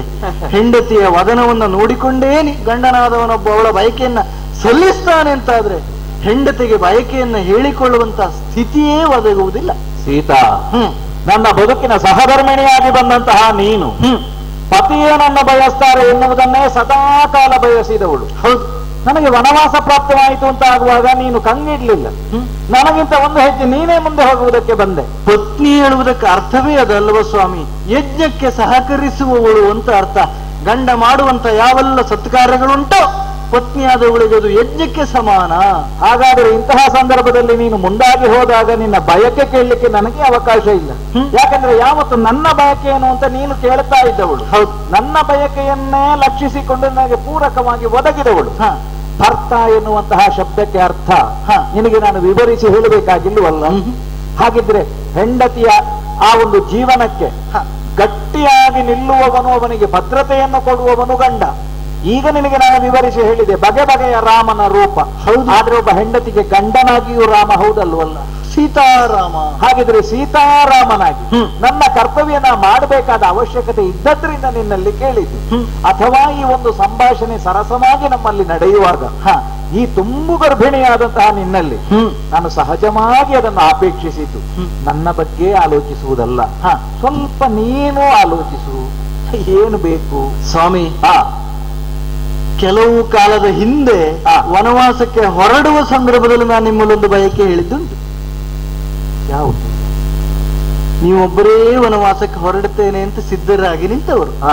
ಆ ಸಂದರ್ಭದಲ್ಲಿ ನಾನು ಮಾಡಿದ್ದು ನಿಮಗೆ ಹಠ ಅಂತಲೇ ತೋರಿರಬಹುದು. ಆದ್ರೆ ನನ್ನದ್ದು ಬಯಕೆಯೇ. ಯಾಕೆ ಗೊತ್ತಾ? ಕೇವಲ ಮನದಲ್ಲಿ ರಾಮನನ್ನಷ್ಟೇ ಪ್ರತಿಷ್ಠಾಪಿಸಿಕೊಂಡವಳು ನಾನು. ರಾಮ ಇಲ್ಲ ಅಂತಾದ್ರೆ ನಾಡು ಕಾಡಾಗುತ್ತದೆ, ಅರಮನೆಯೂ ಎಲೆಮನೆಯಾಗಿ ಹೋಗುತ್ತದೆ. ರಾಮನಿದ್ದ ಒಟ್ಟಿಗೆ ಅಂತಾದ್ರೆ ಕಾಡು ನಾಡಾಗುತ್ತದೆ, ಕಾಡಿನ ಎಲೆಮನೆಯೂ ನಾಡಿನ ಅರಮನೆಯಾಗುತ್ತದೆ ಎನ್ನುವಂತಹ ಮನಸ್ಥಿತಿಯಲ್ಲಿದ್ದವಳು ನಾನು. ಸರಿ. ಹಾಗಾಗಿ ನಿಮ್ಮಲ್ಲಿ ಒಂದೊಂದು ಬಯಕೆಯನ್ನ ಹೇಳಿದವಳು ನಾನು. ಏನು? ನೀವು ಹೇಳಿದ್ರೆ ನೀನು ಇಲ್ಲೇ ಇರಬೇಕು, ವನವಾಸದ ಆಜ್ಞೆ ನನಗೊಬ್ಬನಿಗೇ ಆಗಿರುವುದು. ಆಗ ನಾನು ಒಂದೇ ಒಂದು ಮಾತು ಹೇಳಿದ್ದೇನೆ, ದೇವ ನಿಮ್ಮೊಡನೆ ನಿಮ್ಮ ತಾಯಿ ವನವಾಸಕ್ಕೆ ಬರ್ತೇನೆ ಅಂತ ಹೇಳಿದಾಗ ಸತಿಯಾದವಳು ಪತಿಯೊಡನೆ ಇರುವುದೇ ಧರ್ಮ ಅಂತ ನೀವು ತಾಯಿಯನ್ನ ಒಡಂಬಡಿಸಿ ಬಂದವರು. ಹೌದೌದು. ಆಗ ನನ್ನ ಬಯಕೆ ಮತ್ತೂ ಉದ್ದೀಪನವಾದದ್ದು ಸ್ವಾಮಿ. ಹಾಗಾದ್ರೆ ನನ್ನ ಬಯಕೆಯಲ್ಲಿ ತಪ್ಪಿಲ್ಲ ಅಂತ ನಾನು ಗಟ್ಟಿ ನಿರ್ಧಾರಕ್ಕೆ ಬಂದದ್ದು. ನಾನು ನಿಮ್ಮೊಡನೆಯೇ ಬರ್ತೇನೆ ಅಂತ ಅಲ್ಲಿಂದ ಒಂದು ಬಯಕೆಯನ್ನು ಹೊರಡಿಸಿಕೊಂಡವಳು ನಾನು. ಆ ಬಯಕೆಯನ್ನು ನೀವು ನನ್ನಲ್ಲಿ ನಿರಾಸೆಗೊಳಿಸಲಿಲ್ಲ, ಇಲ್ಲ, ನನ್ನನ್ನು ಕರೆದುಕೊಂಡು ಹೋದ. ಹಾಗೆಯೇ ಕೆಲವು ಕಾಲದ ನಂತರ ಮತ್ತೊಂದು ಬಯಕೆ ಬಂತು. ಹೊನ್ನಮಿಗ. ಹೌದು, ಸಾಮಾನ್ಯವಾಗಿ ಹೊನ್ನಮಿಗ ಇರುವುದೇ ಇಲ್ಲ. ಹಾಗೆ ಅದು ನನಗೆ ತೋರಿತು ಅಂತಾದ್ರೆ, ನನಗೆ ಅದರದ್ದೊಂದು ಬಯಕೆ ಬರ್ತದೆ ಅಂತಾದ್ರೆ, ಹಾಗಂತ ಕಣ್ಣಿಗೆ ಕಂಡದ್ದು ಸುಳ್ಳಲ್ಲ. ಹೌದು, ನನಗೆ ಕೆಲವು ಕಾಲದ ನಂತರ ಅರ್ಥ ಆಯ್ತು, ಕಣ್ಣಿಗೆ ಕಂಡರೂ ಅದನ್ನು ಪ್ರತ್ಯಕ್ಷಿಸಿ ಪರಾಮರ್ಶಿಸಿ ನೋಡಬೇಕು ಅಂತ. ನಾ ಸಾರಿ ಸಾರಿ ಹೇಳಿದರೂ ನೀನು ಬಿಡ್ಲಿಲ್ಲ ಹಠ. ಹೌದು, ಆಮೇಲೆ ಅರ್ಥ ಆಯ್ತು, ಆಸೆ ಎನ್ನುವುದು ಯಾವಾಗ್ಲೂ ಮೇಲ್ಮುಖವಾಗಿ ಹೋಗುತ್ತಾ ಇರ್ತದಂತೆ. ನೀವೇ ಹೇಳಿದ ಮಾತು, ಯಾವಾಗಲೂ ಅದನ್ನು ಯಾವಾಗ್ಲೂ ತೀರಿಸುವುದಕ್ಕಾಗುವುದಿಲ್ಲ. ಒಂದು ಆಸೆಯಿಂದ ಮತ್ತೊಂದು ಆಸೆ ಮುಂದುವರಿತಾ ಹೋಗುತ್ತದೆ. ಹಾಗೆಯೇ ಬಯಕೆ ಬಯಕೆ ಬಯಕೆ ಅಂತ ಹೇಳಿ ಜಿಂಕೆಯನ್ನು ತೋರಿಸಿ ಬಯಕೆ ಎಷ್ಟೆಲ್ಲ ಕಥೆ ಆಗಿ ಹೋಯ್ತು ನಮ್ಮ ಜೀವನದಲ್ಲಿ. ಕಷ್ಟ ಅಂತ ನಾನು ಎಣಿಸಿಕೊಂಡದ್ದಲ್ಲ. ಕಾರಣ ಏನು? ನೀವು ಒಟ್ಟಿಗಿಲ್ಲ ಎನ್ನುವುದನ್ನು ಬಿಟ್ರೆ ನನ್ನ ಮನಸ್ಸಿನಿಂದ ನೀವು ಒಂದು ಕ್ಷಣವೂ ದೂರ ಆದವರಲ್ಲ. ಹೌದು, ಹಾಗೆಯೇ ಮನಸ್ಸಿನಲ್ಲಿಯೂ ಸಾಂಗತ್ಯವಾಗಿ ಹೀಗೆ ಒಟ್ಟಿಗೆ ಇರುವಂತಹ ಸಂದರ್ಭದಲ್ಲಿ, ಹೀಗೆ ಗರ್ಭಿಣಿಯಾಗಿರುವ ಸಂದರ್ಭದಲ್ಲಿ ಬಯಕೆಯನ್ನ ಕೇಳ್ತೀರಿ ಅಂತಾದ್ರೆ, ನಿನ್ನೆಷ್ಟೇ ಸಖಿಯರಲ್ಲೇ ಬಯಕೆಯನ್ನು ಹೇಳಿಕೊಂಡದ್ದುಂಟು. ಏನದು? ಕೆಲವೊಮ್ಮೆ ಹೀಗೆ ಆಗತ್ತದಂತೆ ಅಂತ ನಾನು ಯೋಚನೆ ಮಾಡಿದ್ದೆ. ಮಣ್ಣು ತಿನ್ನುವ ಬಯಕೆ ಆಗುತ್ತದೆ, ಮಸಿ ತಿನ್ನುವ ಬಯಕೆ ಆಗುತ್ತದೆ, ಹುಳಿ ತಿನ್ನುವ ಬಯಕೆ ಆಗುತ್ತದೆ. ಇದೆಲ್ಲವೂ ಸಖಿಯರೇ ಒದಗಿಸಿ ಕೊಡ್ತಾರೆ. ಗಂಡನಲ್ಲಿ ಯಾವ ಹೆಣ್ಣು ಮಣ್ಣು ತಂದು ಕೊಡಿ ಅಂತ ಕೇಳುವ ಅಗತ್ಯ ಬೀಳುವುದಿಲ್ಲ. ಆದ್ರೆ ನನಗೆ ಇವತ್ತು ನಿಮ್ಮಲ್ಲಿ ಮಣ್ಣನ್ನ ಕೇಳುವ ಬಯಕೆಯೇ ಆಗತ್ತಾ ಇದೆ. ಅಂದ್ರೆ ಮತ್ತೇನಲ್ಲ ಸ್ವಾಮಿ, ವನವಾಸದಲ್ಲಿರುವಂತಹ ಸಂದರ್ಭದಲ್ಲಿ ಪ್ರತಿನಿತ್ಯವೂ ನಮ್ಮ ಕಿವಿಗೆ ಬೀಳ್ತಾ ಇರುವುದು ಪರಮ ಮುನಿಗಳು ಹೇಳುತ್ತಿರುವಂತಹ ವೇದಘೋಷ. ಪ್ರತಿನಿತ್ಯವೂ ನಮ್ಮ ಕಣ್ಣಿಗೆ ಪ್ರಕಾಶಮಾನವಾಗಿ ಜ್ವಲಿಸ್ತಾ ಇರುವುದು ಅವರು ಮಾಡುವಂತಹ ಹೋಮದ ಧೂಮ, ಆ ಬೆಂಕಿ ಅಗ್ನಿಯ ಪ್ರಕಾಶ ಎನ್ನುವುದು ಕೇಳಿ ಬರ್ತಾ ಇತ್ತು. ಪ್ರತಿನಿತ್ಯವೂ ನಾವು ಸ್ಪರ್ಶಿಸುವುದು ಪರಮ ಪವಿತ್ರವಾದಂತಹ ಅವರ ಪಾದಮೂಲವನ್ನ. ಅಂತ ಒಂದು ಸಂದರ್ಭದಲ್ಲಿ ಪ್ರತಿನಿತ್ಯವೂ ಸಂತೋಷದಿಂದ ಕಾಲ ಕಳೆಯುತ್ತಾ ಇದ್ದವರು ನಾವು. ಯಾಕೆ? ಆ ವಾತಾವರಣವೇ ಅಂಥದ್ದು. ಮನನಾಥ ತ್ರಾಯತೇತಿ ಮಂತ್ರ. ಯಾವುದು ನಮ್ಮನ್ನ ಕಾಪಾಡುತ್ತದೆ ಅದನ್ನ ಮಂತ್ರ, ಯಾವುದನ್ನ ಸ್ಮರಣೆ ಮಾಡುವುದರಿಂದ ನಮಗೆ ಒಳ್ಳೆಯದಾಗುತ್ತದೆ ಅಂತಹ ಮಂತ್ರ ಸ್ಮರಣೆಯನ್ನು ಪ್ರತಿನಿತ್ಯವೂ ಕೇಳುತ್ತಾ ಇದ್ದವರು ನಾವು. ಹಾಗಿರುವಂತಹ ಸಂದರ್ಭದಲ್ಲಿ ಮತ್ತೊಂದು ನನಗೆ ಬಹಳ ಸಂತೋಷ ಆದ್ರೆ ಎಲ್ಲದರೊಟ್ಟಿಗೆ ಆಗುವುದಕ್ಕೆ ಕಾರಣ ಒಟ್ಟಿನಲ್ಲಿ ನೀವಿದ್ರಿ. ಅದೊಂದು ನನ್ನ ಸಂತೋಷಕ್ಕೆ ಕಾರಣ. ಇಷ್ಟೆಲ್ಲ ಸಂತೋಷವನ್ನು ಅನುಭವಿಸಿದ ನಾನು ಕೆಲವು ತಿಂಗಳ ಕಾಲ ಕಷ್ಟವನ್ನು ಕಳೆಯಬೇಕಾಯಿತು. ಹಾಗೆ ಭಾರದ್ವಾಜರ ಆಶ್ರಮದಲ್ಲಿ ಸೇವೆಯನ್ನು ಮಾಡಿದ್ದಾಯಿತು. ವಸಿಷ್ಠರೊಂದು ನನಗಿನ್ನೂ ನೆನಪಿದೆ ಸ್ವಾಮಿ. ಅರುಂಧತಿ ದೇವಿಯವರು ತನ್ನ ತೊಡೆಯ ಮೇಲೆ ಕುಳ್ಳಿರಿಸಿಕೊಂಡು ಸತಿಯಾದವಳು ಹೇಗಿರಬೇಕೆನ್ನುವುದನ್ನು ನನಗೆ ಸ್ಪಷ್ಟವಾಗಿ ಹೇಳಿ ಕೆಲವೊಂದು ಆಭರಣವನ್ನು ತೊಡಿಸಿದ್ದು ಇದೆಲ್ಲವೂ ನೆನಪುಂಟು. ಅನಸೂಯ ದೇವಿಯೋ ಲೋಪಾಮುದ್ರ ದೇವಿಯೋ ಇವರೆಲ್ಲವರು ಹೇಳಿದವರು. ಪುನಃ ಹಿಂತಿರುಗಿ ಅಯೋಧ್ಯೆಗೆ ಬರುವ ಸಂದರ್ಭದಲ್ಲಿ ಭಾರದ್ವಾಜ ಮುನಿಗಳನ್ನ ಕಂಡು ಅವರ ಆಶೀರ್ವಾದವನ್ನು ಪಡೆದುಕೊಂಡ ತದನಂತರದಲ್ಲಿ ಎಷ್ಟೋ ಕಾಲ ಆಗಿ ಹೋಯಿತು ಸ್ವಾಮಿ. ಅಲ್ಲ, ಅರಮನೆಯಲ್ಲಿ ಮಂತ್ರ ಕೇಳುವುದಿಲ್ಲ ಅಂತಲ್ಲ, ಹೌದು, ಮಂತ್ರ ಆಗುತ್ತದೆ.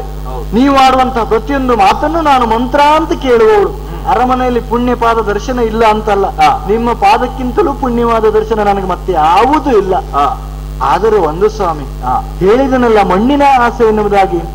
ಅರಮನೆಯಲ್ಲಿ ಇಷ್ಟೆಲ್ಲವೂ ಇದ್ರು ಕೈಗೆ ಕಾಲಿಗೆ ಕಣ್ಣಿಗೆ ಕಾಣಸಿಗುವುದು ಕೇವಲ ಹೊನ್ನು. ಹೊನ್ನಿಗಿಂತಲೂ ಮಣ್ಣೇ ಉತ್ತಮ ಎನ್ನುವುದನ್ನು ಒಂದು ಕಂಡುಕೊಂಡವಳು ನಾನು. ಒಂದರ್ಥದಲ್ಲಿ ಹೇಳುವುದಾದ್ರೆ ಎಲ್ಲರೂ ಮಣ್ಣಿನ ಮಕ್ಕಳೇ ಅಲ್ವ ಸ್ವಾಮಿ? ಎಲ್ಲರಿಗಿಂತಲೂ ನೀನಂತೂ ಮಣ್ಣಿನ ಮಗಳೇ. ಹಾಗಾಗಿಯೇ ಏನೋ ಮಣ್ಣಿನ ಕುರಿತಾಗಿ ನನಗೊಂದು ರೀತಿಯಾದಂತಹ ಅದಮ್ಯವಾದಂತಹ ಪ್ರೇಮ.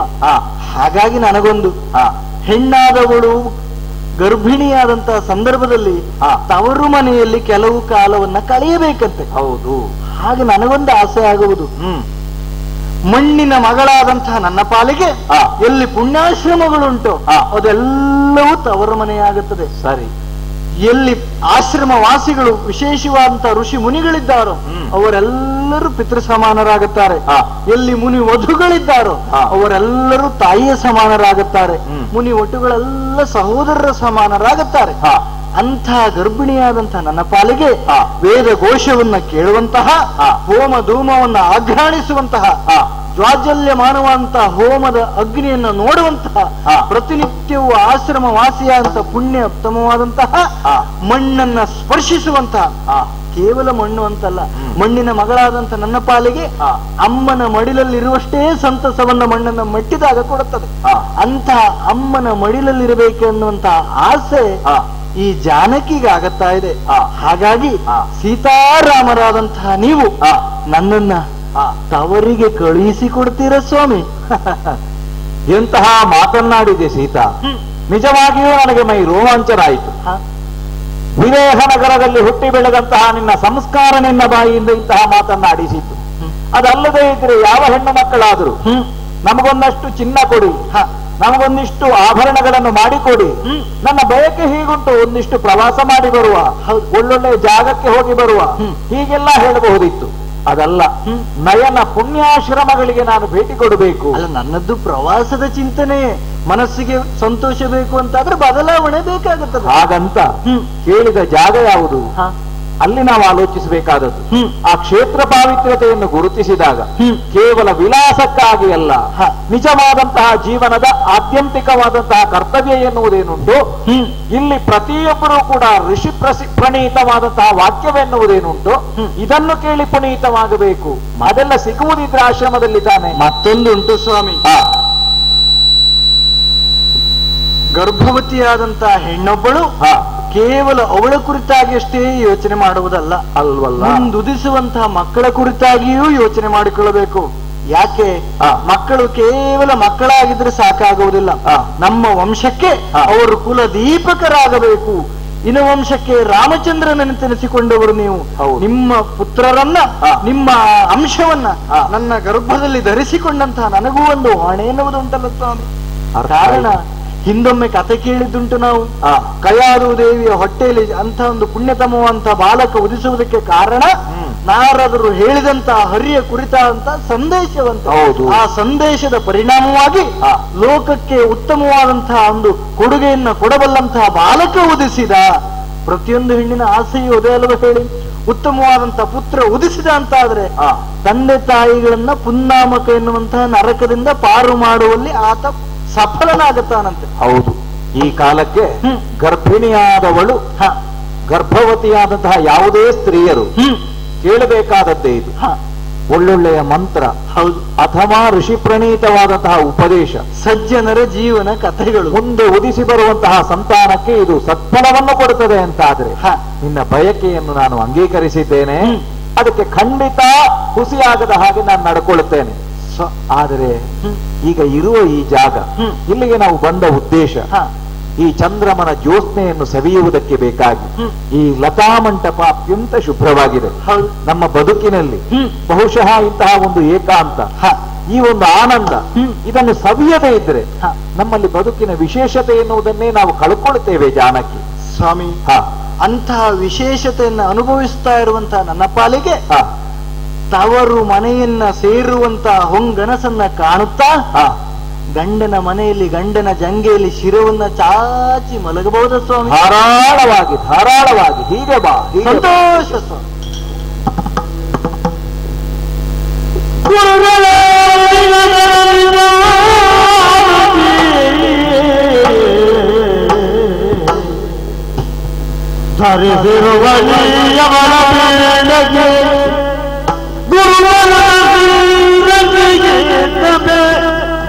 ಎನ್ನುತ್ತ ದೈವವನು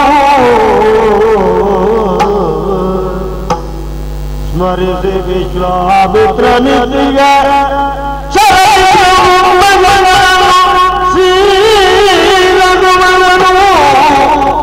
ತಾನು ಗಣಿಸಿದ ಗರ್ಭಸ್ಥ ಶಿಶುಗಳಿಗೆ ಉಪದೇಶಿಸಿದ ಗರ್ಭಸ್ಥ ಶಿಶುಗಳಿಗೆ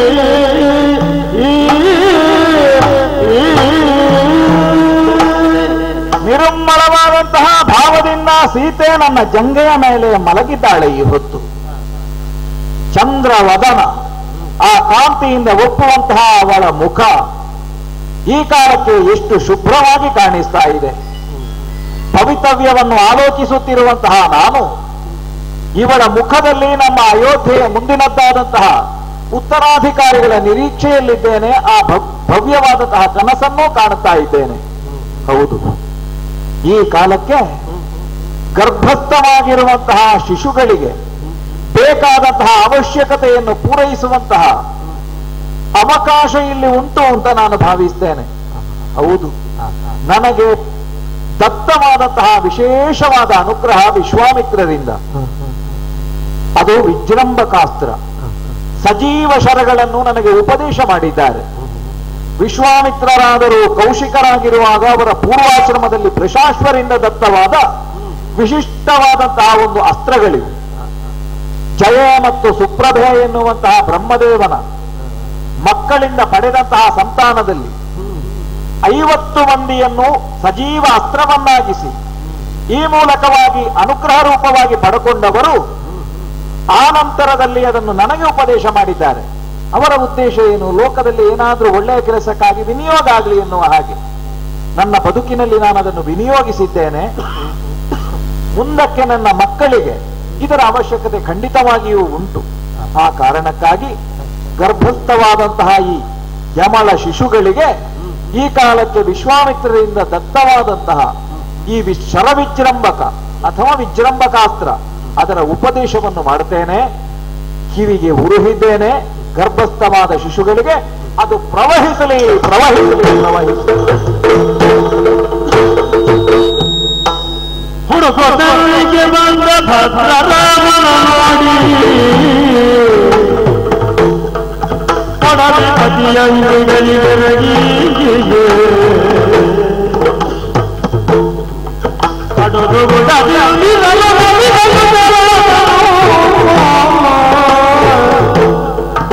ನುಡಿಸಿದನು ಶರಣವತ್ಸಲನು ನುಡಿಸಿದನು ಶರಣವತ್ಸಲನು.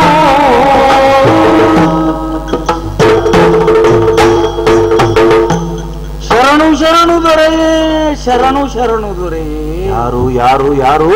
ಭದ್ರ. ಭದ್ರ. ಯಾವತ್ತೂ ನಮ್ಮ ಜೀವನದಲ್ಲಿ ಭದ್ರವಾಗಿಯೇ ಇರುವವ, ನಮ್ಮ ಭದ್ರತೆಗೆ ಕಾರಣನಾದವ. ಏನು ಭದ್ರ ಇದು?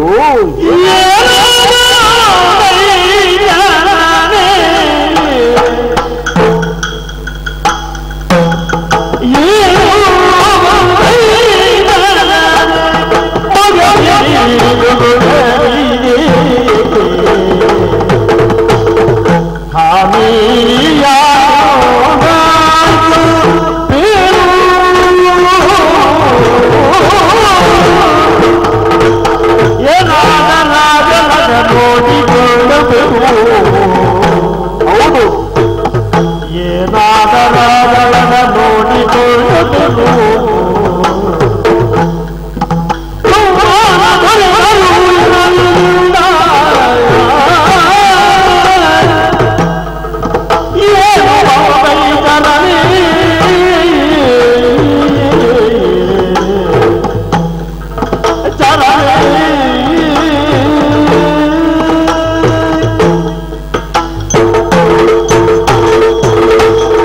ಭದ್ರ. ಅಯೋಧ್ಯೆಯಲ್ಲಿ ಏನು ನಡೆಯುತ್ತಾ ಉಂಟು? ಇದೆಲ್ಲವನ್ನು ಗುಪಿತವಾಗಿ ಬಂದು ನನ್ನಲ್ಲಿ ಅರುಹಬೇಕು ಎನ್ನುವಂತಹ ನನ್ನ ನಿರೂಪ ಎನ್ನುವುದೇನುಂಟು ಅದನ್ನು ಚಾಚೂ ತಪ್ಪದೆ ನಡೆಸುವವರಲ್ಲಿ ನೀನು ಒಬ್ಬ ನನ್ನ ಅತ್ಯಂತ ವಿಶ್ವಾಸಿ. ಆದ ಕಾರಣ ನೀವು ಲೋಕಾಭಿರಾಮ. ಭದ್ರ ದೇವ, ಯಾವತ್ತೂ ಬಂದು ನನ್ನಲ್ಲಿ ವಾರ್ತೆಯನ್ನು ನೀನು ಉಸುರುವವನೇ. ರಾಮನಾಡುತ್ತಿರುವ ನಾಡದು ಕೈಲಾಸವಲ್ಲದೇ ಇದ್ರೂ ಸರ್ವಮಂಗಳಕ್ಕೆ ಆಶ್ರಯವಾಗಿದೆ. ರಾಮನಾಡುತ್ತಿರುವಂತಹ ನಾಡದು ಸತ್ಯಲೋಕವಲ್ಲದೇ ಇದ್ದರೂ ಸರಸ್ವತಿ ವಿಲಾಸಾಸ್ಪದವಾಗಿದೆ. ರಾಮನಾಡುತ್ತಿರುವಂತಹ ನಾಡು ಅದು ವೈಕುಂಠವಲ್ಲದೇ ಇದ್ದರೂ ಲಕ್ಷ್ಮೀ ಮನೋಹರವಾಗಿದೆ. ಪ್ರತಿ ದಿವಸವೂ ಹೀಗೆ ಕೇಳುವಾಗ ನನ್ನ ಮನಸ್ಸು ಉಲ್ಲಸಿತವಾಗುತ್ತಾ ಇತ್ತು. ಆದರೆ ಇವತ್ತು ಯಾಕೋ ನಿನ್ನ ಮುಖದ ಕಾಂತಿಯೇ ಕುಕ್ಕಿ ಹೋಗಿದೆ. ಏನೋ ಆಗಬಾರದೊಂದಾಗಿದೆ. ಹೇಳುವುದಕ್ಕೆ ಚಡಪಡಿಕೆ ಕಾಣ್ತಾ ಉಂಟು ನಿನ್ನ ಮುಖದಲ್ಲಿ. ತಡವರಿಸ್ತಾ ಇದೆ ದೇವ. ಭಯ ಬೇಡ, ಏನಾದರೂ ಆಗಲಿ, ಯಾವ ಭಯವೂ ಬೇಡ. ರಾಮನ ಆಡಳಿತದಲ್ಲಿ ಅಂತಹ ಒಂದು ಸ್ಥಿತಿಗೆ ಅವಕಾಶವೇ ಇಲ್ಲ. ನಿರ್ಭಿಡೆಯಿಂದ ಹೇಳು, ಯಾಕೆ ಬಂದೆ, ಏನಾಯಿತು? ಗಂಡ ಹೆಂಡತಿ ಪುರು ಜೊತೆಯಲ್ಲಿರುವಂತಹ ಹೊತ್ತಿನಲ್ಲಿ ಇಲ್ಲಿದ್ದ ವಾಸ್ತವತೆಯನ್ನೇ ಹೇಗೆ ಹೇಳಲಿ ಎಂಬ ಧೈರ್ಯ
ಅಯ್ಯ ರಾಮಚಂದ್ರಮ, ಏನು ದೇವರೇ, ಓ ನಿಮ್ಮ ಕೆಲಸವನ್ನು ಚಾಚೂ ತಪ್ಪದೆ ಎಲ್ಲ ಕಡೆಯಲ್ಲಿ ಮಾಡುತ್ತಾ ಬಂದವ ನಾನು ಎಂಬುದಕ್ಕಿದ್ದ ಕಾರಣವೇ ಈ ನಿಮ್ಮ ಹತ್ತಿರದವರೆಗೆ ನೀವಿದ್ದಾಗ ಬರುವುದಕ್ಕೆ ನನಗೆ ಅವಕಾಶವಾಯಿತು.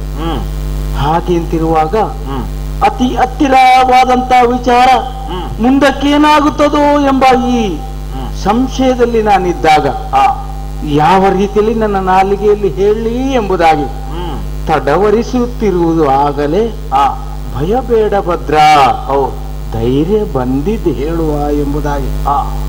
ದೇವ, ಏನು ಊರಿನ ವಾಸ್ತವತೆ ಹೇಗೆ, ರಾಮಚಂದ್ರ ಹೇಗೆ, ಅಯೋಧ್ಯೆ ಹೇಗೆ, ಇಲ್ಲಿಯವರು ಹೇಗೆ, ನಮ್ಮವರು ಹೇಗೆ, ನಿಮ್ಮವರು ಹೇಗೆ ಎಂಬುದಾಗಿ ತಿಳ್ಕೊಂಡು ಬರಬೇಕು. ಆ ವಿಚಾರವನ್ನು ಮುಟ್ಟಿಸಬೇಕು ಅಂತಲೇ ನಿಮ್ಮ ಆಜ್ಞೆಯಂತೆ ಹೋಗಿದೆ ದೇವರೇ. ಹೌದು. ಹೋಗುತ್ತಾ ಹೋಗುತ್ತಾ ಎಲ್ಲಾ ಪೇಟೆ ಪಟ್ಟಣಗಳನ್ನೆಲ್ಲ ಸುತ್ತಾಡಿದ್ರು ಕೂಡ ಸ್ವಲ್ಪ ಒಂದು ಕೇರಿ, ಅಗಸರ ಕೇರಿಗೆ ಹೋಗಿದ್ದೆ ದೇವರೇ. ಅಲ್ಲಿ ಹೋಗುತ್ತಾ ಹೋಗುತ್ತಾ ಇರುವಾಗಲೇ ಸದ್ದು ಕೇಳುತ್ತಾ ಇತ್ತು. ಓಹೋ, ನಾನಿಲ್ಲಿಯಾದ್ರೂ ಬಂಡೆಗೆ ಬಟ್ಟೆಯನ್ನು ಒದ್ದೆ ಮಾಡಿ ಅದ್ದಿ ಒಡೆಯುವುದು ಅಂತ ಗ್ರಹಿಸಿದ್ದೆ. ಇರಬಹುದು, ಯಾಕಂದ್ರೆ ಅಗಸರ ಕೇರಿ ಅಂತ ಆದ್ಮೇಲೆ ಅದೇ ಉದ್ಯೋಗ ತಾನೆ. ಹೌದು, ಅದು ಅಲ್ಲವೇ ಅಲ್ಲ ಅಂತ ಕಾಣುತ್ತಾ ಇದೆ. ಮತ್ತೆ ಗಂಡ ಹೆಂಡತಿ ಇಬ್ಬರೂ ಸೇರಿ ತಮ್ಮಲ್ಲಾದಂತ ಯಾವುದೇ ವಿಚಾರವನ್ನು ಮಾತನಾಡುವುದನ್ನು ಕೇಳಿದೆ ದೇವರೇ. ಕೇಳಬಾರದು ಅಂತ ಅಲ್ಲ, ನೀವು ಕೇಳಬಹುದು. ನಾವು ಗುಪ್ತವಾದಂತ ವಿಚಾರವನ್ನು ತಿಳಿಯುವುದಕ್ಕಾಗಿಯೇ ಹೋಗುವನಲ್ಲವೇ. ರಾಮನ ದೇಹಿನ ಚರರಾದದ್ದರಿಂದ ಕೆಟ್ಟ ಉದ್ದೇಶ ಇಲ್ಲದೆ ಕೇಳುವುದು. ಆದ್ರೆ ಅವರು ಏಕಾಂತದಲ್ಲಿದ್ದಾಗ ಅವರ ಸಮಸ್ಯೆಯನ್ನು ಕೇಳುವುದಕ್ಕಾಗಿ ಹೋದಂತ ರೀತಿ ಅಲ್ಲ ಅಂತ ಆಗುವಾಗ, ಅವರು ಬಹಿರಂಗವಾಗಿ ಮಾತಾಡ್ತಿದ್ದಾರಂತಾಗುವಾಗ ಯಾರಾದ್ರೂ ಹೋಗಿ ಎರಡು ಕಿವಿಯನ್ನು ನೆಟ್ಟಗೆ ಮಾಡಿ ಕೇಳುವುದು ನೋಡುದು ಉಂಟಲ್ಲ ದೇವರೇ. ಅದು ಏಕಾಂತವಾಗದೆ ಲೋಕಾಂತವಾದಾಗ ಕೇಳಲೇಬೇಕಾದ ಅನಿವಾರ್ಯತೆ ಬರ್ತದೆ. ಯಾರಿಗೂ ಕೇಳುತ್ತದೆ, ದಾರಿ ಹೋಗುವನು ಕೇಳುತ್ತಾನೆ. ಆದ್ರೆ ಕೇಳಿದಾಗ ಸ್ವಲ್ಪ ಮಾತು ಮುಂದರಿತದ್ದು ಕೇಳಿಸಿದೆ ನಾನು. ಏನು ಕಂಡೆ, ಏನು ಕೇಳಿದೆ? ತಾಯಿ ಮನೆಗೆ ಹೋದಂತ ಹೆಂಡತಿ ಮರಳಿ ಗಂಡನ ಮನೆಯನ್ನು ಸೇರುವಂತ ಹೊತ್ತು ದೇವರೇ, ಗಂಡ ಮನೆಯ ಒಳಗೆ ಬರ್ಲಿಕ್ಕೆ ಬಿಡುವುದಿಲ್ಲ. ಓಹೋ, ಏನಂತೆ ಕಾರಣ? ಮಾತಿನ ಚಕಮುಕಿಯಾಗುತ್ತಾ ಇದವರಲ್ಲಿ. ಆ ಹೊತ್ತಿನಲ್ಲಿ ಬಂದಂತ ಶಬ್ದ ಏನು ಅಂತ ಹೇಳಿ ಇಬ್ಬರ ಮಾತಿನಲ್ಲಿ ಹೇಳಿದ್ದ ಕತೆ ಬರಬರುತ್ತ ನಿಮ್ಮ ಕಡೆಗೆ ಅದು ವಾಲುತ್ತಾ ಇದೆ ದೇವರೇ. ಅಗಸ ದಂಪತಿಗಳಲ್ಲಿ ರಾಮನ ಕುರಿತಾಗಿರುವಂತಹ ಮಾತು. ಹೌದು, ಏನಿರಬಹುದು? ಕುತೂಹಲ ಹೆಚ್ಚಾಗುತ್ತಾ ಉಂಟು ಭದ್ರ. ಅಸುರನ ಜೊತೆಯಲ್ಲಿ ಇದ್ದಂತ ಮಡದಿಯನ್ನ ರಾಮ ಸ್ವೀಕರಿಸಿದ್ದಾನೆ. ಅದಕ್ಕೆ ಆ ರೀತಿಯಲ್ಲಿದ್ದಾಗೆ ನಾನಲ್ಲ ಅಂದ್ರೆ ಅವನ ಹೆಂಡತಿಯನ್ನು ತಾನು ಮನೆಗೆ ಬಿಟ್ಟು ಕೊಡುವುದಿಲ್ಲ. ಅದಕ್ಕೆ ಕಾರಣವಾದದ್ದು ಸೀತೆ ರಾವಣನ ವಶವರ್ತಿನಿಯಾದ ಕಾರಣ. ಆ ಕಾರಣ ಅಂಥವಳನ್ನು ನಾನು ತಂದ ಹಾಗೆ ನಾನು ಸ್ವೀಕರಿಸುವುದಿಲ್ಲ. ಭದ್ರಾ, ಎಂತಹ ಮಾತಿದು! ಸತಿಯ ಶಿರವ ಮಡಿಲೆ ಉದರಿದೆ ಮನೆ ಸತಿಯ ಶಿರವ ಮಡಿಲೆ ಉದರಿದೆ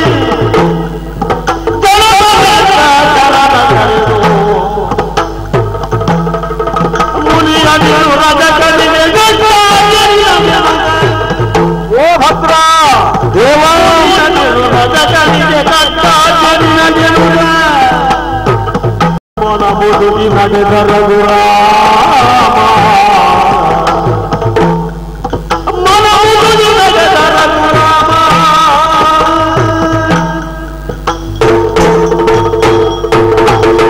ಭದ್ರ ದೇವರೇ, ಗಾಢ ನಿದ್ರೆಯಲ್ಲಿರುವಂತಹ ನನ್ನ ಪತ್ನಿಯ ಶಿರವನ್ನು ಮೆಲ್ಲನೆ ಕೆಳಗಿಳಿಸಿದ್ದೇನೆ. ಯಾಕೋದೆ ಅಪವಾದ, ಒಬ್ಬ ಅಗಸಾಡಿದೆ ಎನ್ನುವುದು ವಿಚಾರವಲ್ಲ ಭದ್ರ, ಒಬ್ಬ ಪ್ರಜೆ ಆಡಿದೆ ಎನ್ನುವುದು ವಿಚಾರ. ನೀನು ಕೋಪ ತಾಳಲಿಲ್ಲ ತಾನೆ? ಕೋಪ ತಾಳಲಿಲ್ಲ. ಈಗ ಕೋಪ ಬರುತ್ತೆ. ಆಜ್ಞೆಯನ್ನು ಕೊಟ್ಟಂತಾದ್ರೆ ಅಗಸನ ಶಿರಸನ್ನ ಕತ್ತರಿಸಬೇಕು ದೇವರೇ. ಶಾಂತಂ ಪಾಪ ಭದ್ರ, ದೇವ ಅಂತಹ ಕೆಲಸಕ್ಕೆ ಮುಂದಾಗಬೇಡ.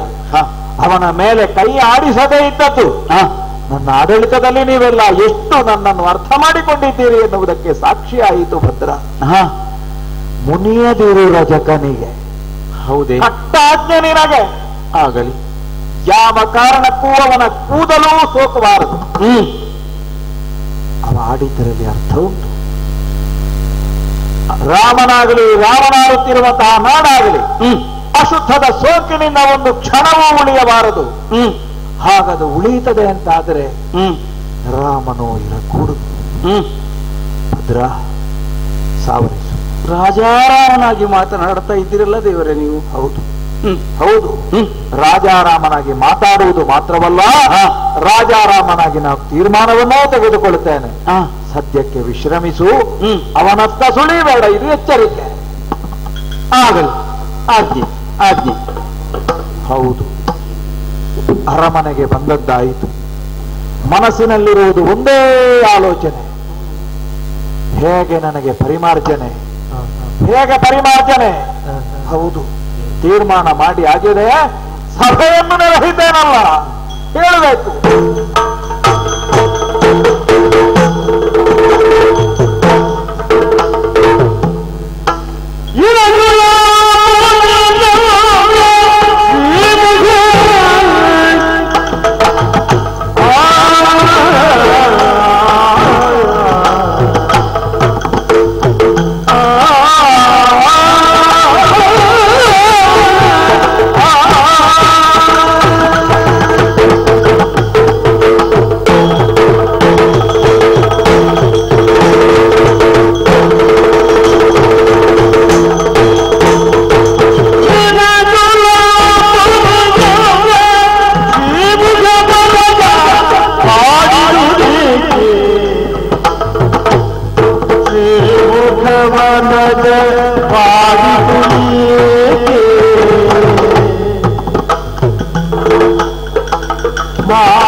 ಅಣ್ಣದೇವ, ಅಮ್ಮ, ಮಂತ್ರಣಾಗಾರವನ್ನು ಪ್ರವೇಶ ಮಾಡಿದವನು ನೀನು. ಹೌದು, ನಮ್ಮೆಲ್ಲರನ್ನು ಬರುವುದಕ್ಕೆ ಹೇಳಿದವನು. ಮಂತ್ರಿ ಸುಮಂತ್ರರು, ವಶಿಷ್ಠರು, ಭರತನು, ಶತ್ರುಘ್ನನು ಮೊದಲುಗೊಂಡವರೆಲ್ಲರೂ ಇದ್ದಾರೆ. ಹೌದು, ಎಲ್ಲರೂ ಅವರಾಗಿ ಚಿತ್ರಾರ್ಪಿತ ಪ್ರತಿಮೆಗಳಾಗೆ ನಿಂತು ಬಿಟ್ಟಿದ್ದಾರೆ. ಅದು ಹೊರತು ನಿನ್ನಲ್ಲಿ ಏನನ್ನು ಮಾತಾಡುವುದಕ್ಕೆ ಅವರು ಮಾಡುವುದಿಲ್ಲ. ಅಯೋಧ್ಯೆಯಲ್ಲಿ ಮಂತ್ರಣಾಗಾರ ತೆರೆದಿದೆ ಅಂತ ಆದ್ರೆ ಅದರ ಹಿಂದೆ ಏನೋ ಒಂದು ವಿಶೇಷತೆ ಉಂಟು ಅಂತಲೇ ಅರ್ಥ. ನಿನಗೆ ಗೊತ್ತಲ್ಲ, ಹಿಂದೆ ಒಮ್ಮೆ ಮಂತ್ರಾಣಾಗಾರ ತೆರೆದು ಆದಂತಹ ಅನಾಹುತ ಎಂತದ್ದು ಅಂತ. ಹೌದು. ಈಗ ಮತ್ತೊಮ್ಮೆ ಮಂತ್ರಾಣಾಗಾರ ತೆರೆದಿದೆ ಅಂತ ಆದ್ರೆ ಏನೋ ಒಂದು ಉಂಟು ಅಂತಲೇ ಅರ್ಥ. ಹಾಗಂತ ಯಾರು ಬಾಯಿ ತೆರೆದು ಮಾತಾಡುತ್ತಾ ಇಲ್ಲ, ಅವರು ಅವರಷ್ಟಕ್ಕೆ ಸುಮ್ಮನೆ ಇದ್ದಾರೆ. ನಿನ್ನೊತ್ತಿನ ಸಹಜ ನಾನು. ನಿನ್ನ ಮುಖದಲ್ಲಿ ಏನಾಗುತ್ತದೆ, ನಿನ್ನ ಮನಸ್ಸಿನಲ್ಲಿರುವಂತಹ ಚಿಂತೆ ಏನೆನ್ನುವುದನ್ನು ನಿನ್ನೊಟ್ಟಿಗೆ ಇದ್ದು ನಾನು ಅನುಭವಿಸಿದವನು. ನಿನ್ನ ಅಂತರಂಗದಲ್ಲಿ ಅದು ಯಾವುದೋ ಚಿಂತೆಯ ತರಂಗ ಇದೆ ಅಂತ ನಾ ಭಾವಿಸುತ್ತೇನೆ. ನೀನು ಮಾತಾಡಿದರೆ ಇಡೀ ಅಯೋಧ್ಯೆಯೇ ಮಾತಾಡುತ್ತದೆ. ನೀನು ನಡೆಯುವುದಕ್ಕೆ ಹೊರಟ್ರೆ ಇಡೀ ಅಯೋಧ್ಯೆ ನಿನ್ನೊಟ್ಟಿಗೆ ನಡೆಯುತ್ತದೆ. ಅಂದು ವನಾಭಿಮುಖವಾಗಿ ಹೊರಟು ನಿಂತಾವಾಗ ನಿನ್ನನ್ನು ಅನುಸರಿಸಿ ಸರಯು ನದಿ ತೀರದವರೆಗೆ ಇಡೀ ಅಯೋಧ್ಯೆ ನಡೆದುಕೊಂಡು ಬಂದಿದೆ. ಹಾಗಾದ್ರೆ ಅಣ್ಣ, ನಿನ್ನ ಮುಖದಲ್ಲಿ ನಗು ಉಂಟು ಅಂತ ಆದ್ರೆ ಇಡೀ ಅಯೋಧ್ಯೆ ನಗುತ್ತದೆ. ಈ ರೀತಿಯಾಗಿ ನೀನು ಚಿಂತಾಕ್ರಾಂತನಾಗಿದ್ದಿ ಅಂತ ಆದ್ರೆ ಇಡೀ ಅಯೋಧ್ಯೆಯೇ ಚಿಂತೆಯಲ್ಲಿ ಮುಳುಗುತ್ತದೆ. ಅಣ್ಣ, ಏನಾಯ್ತಣ್ಣ ನಿನಗೆ? ಈ ರೀತಿಯಾಗಿ ಚಿಂತಾಕ್ರಾಂತನಾಗಿದ್ದಿ ಅಂತ ಆದ್ರೆ ಇದಕ್ಕೆ ಅರ್ಥ ಹುಡುಕುವುದಕ್ಕಾಗುವುದಿಲ್ಲ ನನಗೆ. ನಿನ್ನೊತ್ತಿನ ಸಹಜ ನಾನಿದ್ದೇನೆ, ಹೇಳಬಹುದಲ್ಲ, ಏನಾಯ್ತಣ್ಣ? ಅಮ್ಮ,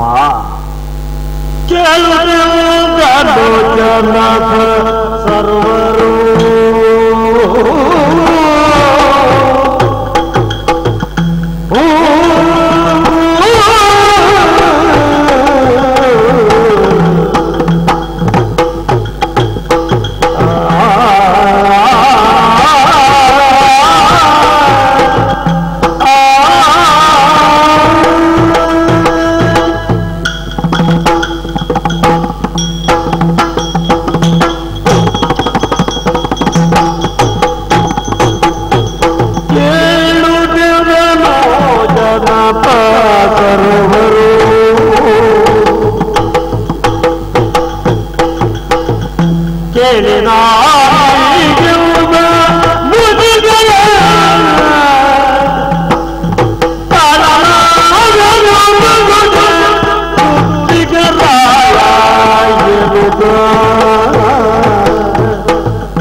ರಕ್ಷಣೆಗೆ ಭೂಪರು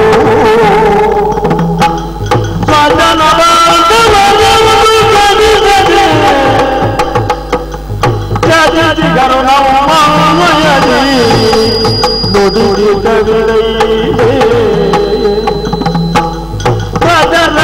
ರಕ್ಷಣೆಗೆ ಭೂಪರು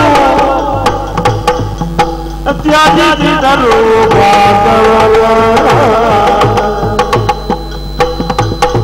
ನಾವು ನೋಡಿಯೋ ಸರ್ವರು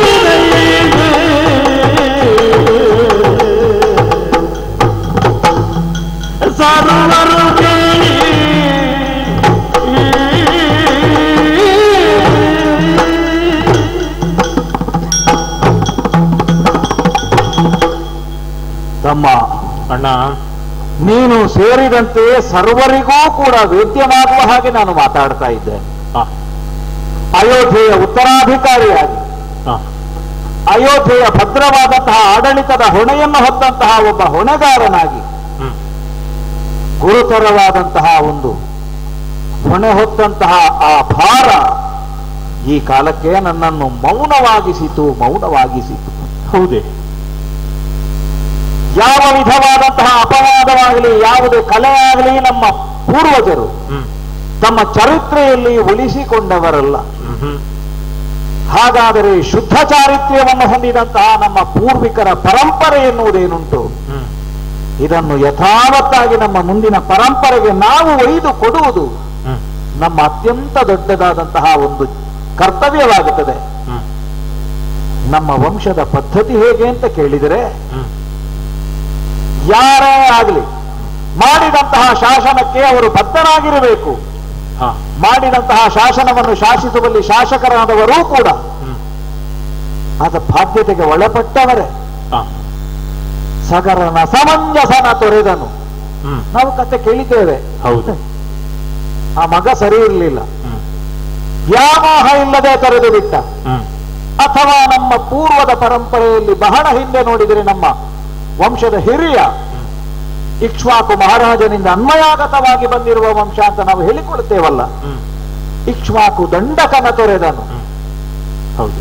ಹಾಗಾದರೆ ತಪ್ಪು ಮಾಡಿದವರನ್ನು ಯಾವ ಕಾರಣಕ್ಕೂ ಉಳಿಸಿಕೊಳ್ಳುವಂತಹ ಸ್ಥಿತಿ ನಮ್ಮ ಅಯೋಧ್ಯೆಯಲ್ಲಿಲ್ಲ.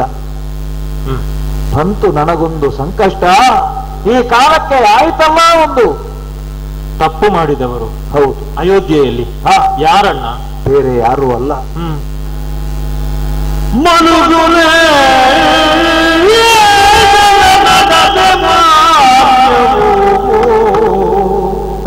ಹೌದು ಮನುಜುಲೇ ನಡದೆ ಮಾನ್ಯವು ಜನಪರ ಹೆದರುವ ಗುಣವೋ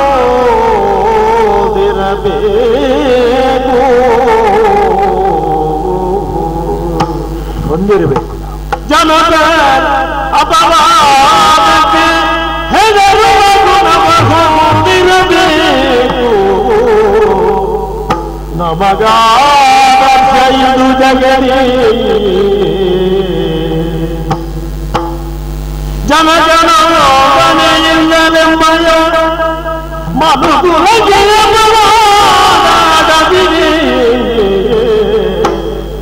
ಈ ಕಾಲಕ್ಕೆ ಜನಕನೋಗನೆಯಿಂದಲೆಂಬಯ ಮನೊಲಗೆಯ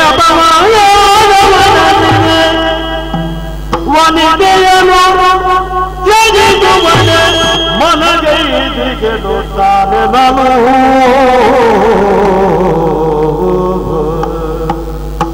ವನಿತೆಯನು ತ್ಯಜಿಸುವನೆ ಮನಗೈದಿಗೆನು ತಾನೆ ನಾನು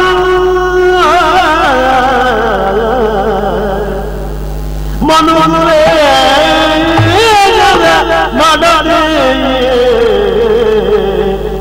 ಮಾನ್ಯವೋ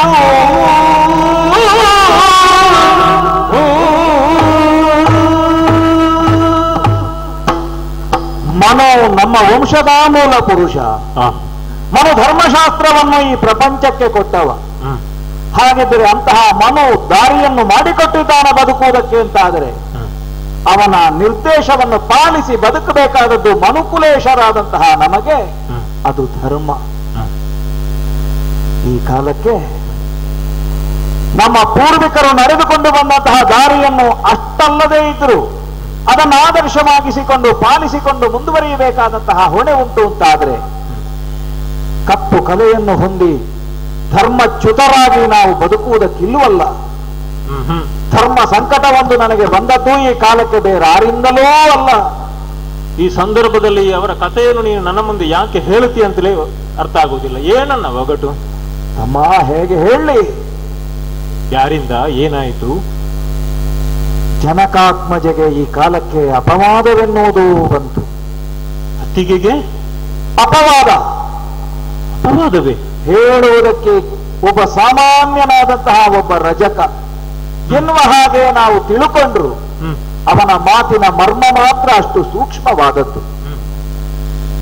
ಸೀತಾರಾಮನಾಗಿ ಒಪ್ಪಿಕೊಳ್ಳುವುದಕ್ಕೆ ಸಾಧ್ಯವಾದರೂ ರಾಜಾರಾಮನಾಗಿ ರಾಮನನ್ನೊಪ್ಪಿಕೊಳ್ಳುವುದಕ್ಕೆ ನನಗೆ ಸಾಧ್ಯವಾಗುವುದಿಲ್ಲ. ಅಸುರರ ವಶವರ್ತಿನಿಯಾದಂತಹ ಸೀತೆಯನ್ನು ನೇರವಾಗಿ ತಂದಿರಿಸಿಕೊಂಡು ತನ್ನ ಸಹಧರ್ಮಿಣಿಯಾಗಿ ಈಗಲೂ ರಾಜಾರಾಮನಾಗಿ ಬದುಕುತ್ತಾನೆ ಅಂತಾದರೆ ನಾನದನ್ನು ಒಪ್ಪುವುದಿಲ್ಲ. ಗಂಡ ಹೆಂಡಿರ ನಡುವೆ ನಡೆದಂತಹ ವೈಷಮ್ಯದ ಮಾತುಕತೆಯಲ್ಲಿ ತನ್ನ ಹೆಂಡತಿ ತವರು ಮನೆಗೆ ಹೋದವಳು ವಿಳಂಬಿಸಿ ಬಂದ ಕಾರಣಕ್ಕಾಗಿ ಮನೆ ಹೊಗಿಸದೇ ಇರುವಾಗ ಅವ ಕೊಟ್ಟ ಕಾರಣ ಇದು ತಪ್ಪ. ಈ ಕಾಲಕ್ಕೆ ನಾನು ಆ ಸ್ಥಾನದಲ್ಲಿ ಅಪರಾಧಿಯಾಗಿ ನಿಂತೆ. ನಮ್ಮ ರಾಜ್ಯದ ಪ್ರಜೆಯೊಬ್ಬನಿಗೆ ನನ್ನ ಕೃತ್ಯವೆನ್ನುವುದು ಅಕೃತ್ಯವಾಗಿ ಗೋಚರಿಸಿ ಅವನ ನಡತೆಗೆ ತೊಡಕಾಗುತ್ತದೆ ಅಂತಾದರೆ ರಾಮ ಬದುಕಿರುವುದು ಒಬ್ಬೊಬ್ಬ ಪ್ರಜೆಗೂ ಕೂಡ ಹೌದು ಅಂತ ಅನ್ನಿಸಿಕೊಳ್ಳಿಕ್ಕೆ. ಶುಭ್ರವಾದ ಬಟ್ಟೆಯಲ್ಲಿ ಒಂದು ಕಲೆಯಾದರೂ ಕೂಡ ಅದು ಎದ್ದು ಕಾಣುವ ಹಾಗೆ ನನ್ನ ಬದುಕಿನಲ್ಲಿ ಈ ಕಾಲಕ್ಕೆ ಕಲೆಯಾಯಿತು. ಈ ಕಾಲಕ್ಕೆ ಜನಕಜೆಯಿಂದಾಗಿ ಅಪವಾದ ಬಂತು. ಅದಕ್ಕೆ ಪರಿಮಾರ್ಜನೆ ಆಗಬೇಕು. ಯಾವ ಕಾರಣಕ್ಕೂ ಕೈಯಲ್ಲಿ ಕೆಸರಾಯಿತು ಅಂತ ನಾವು ಸುಮ್ಮನೆ ಉಳಿಯುವುದಕ್ಕಿಲ್ಲ, ಕೈ ತೊಳ್ಕೊಳ್ಬೇಕು ತಮ್ಮ. ಇದಕ್ಕೆ ಪರಿಮಾರ್ಜನೆ ಬೇರೆ ಯಾವುದೂ ಅಲ್ಲ. ಸೀತೆಯನ್ನು ತೊರೆದೆ ಸ್ವಗಂಬಾಳು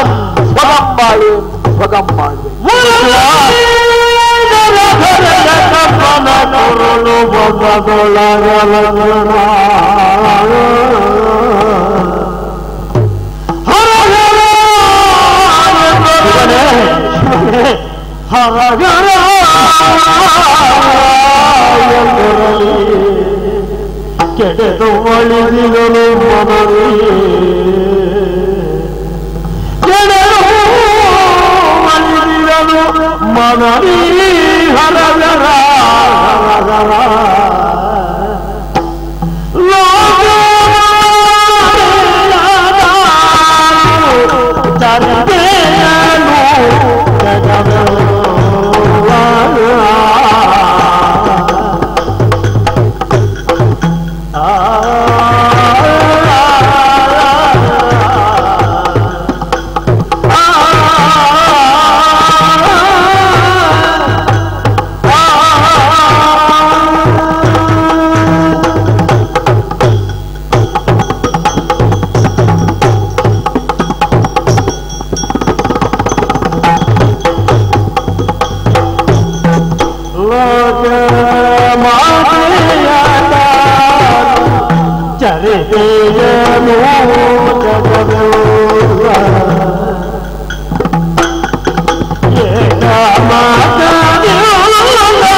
ರಂಗನಾಥ, ಏನನ್ನು ಕೇಳ್ತಾ ಇದ್ದೇನೆ ನಾನು.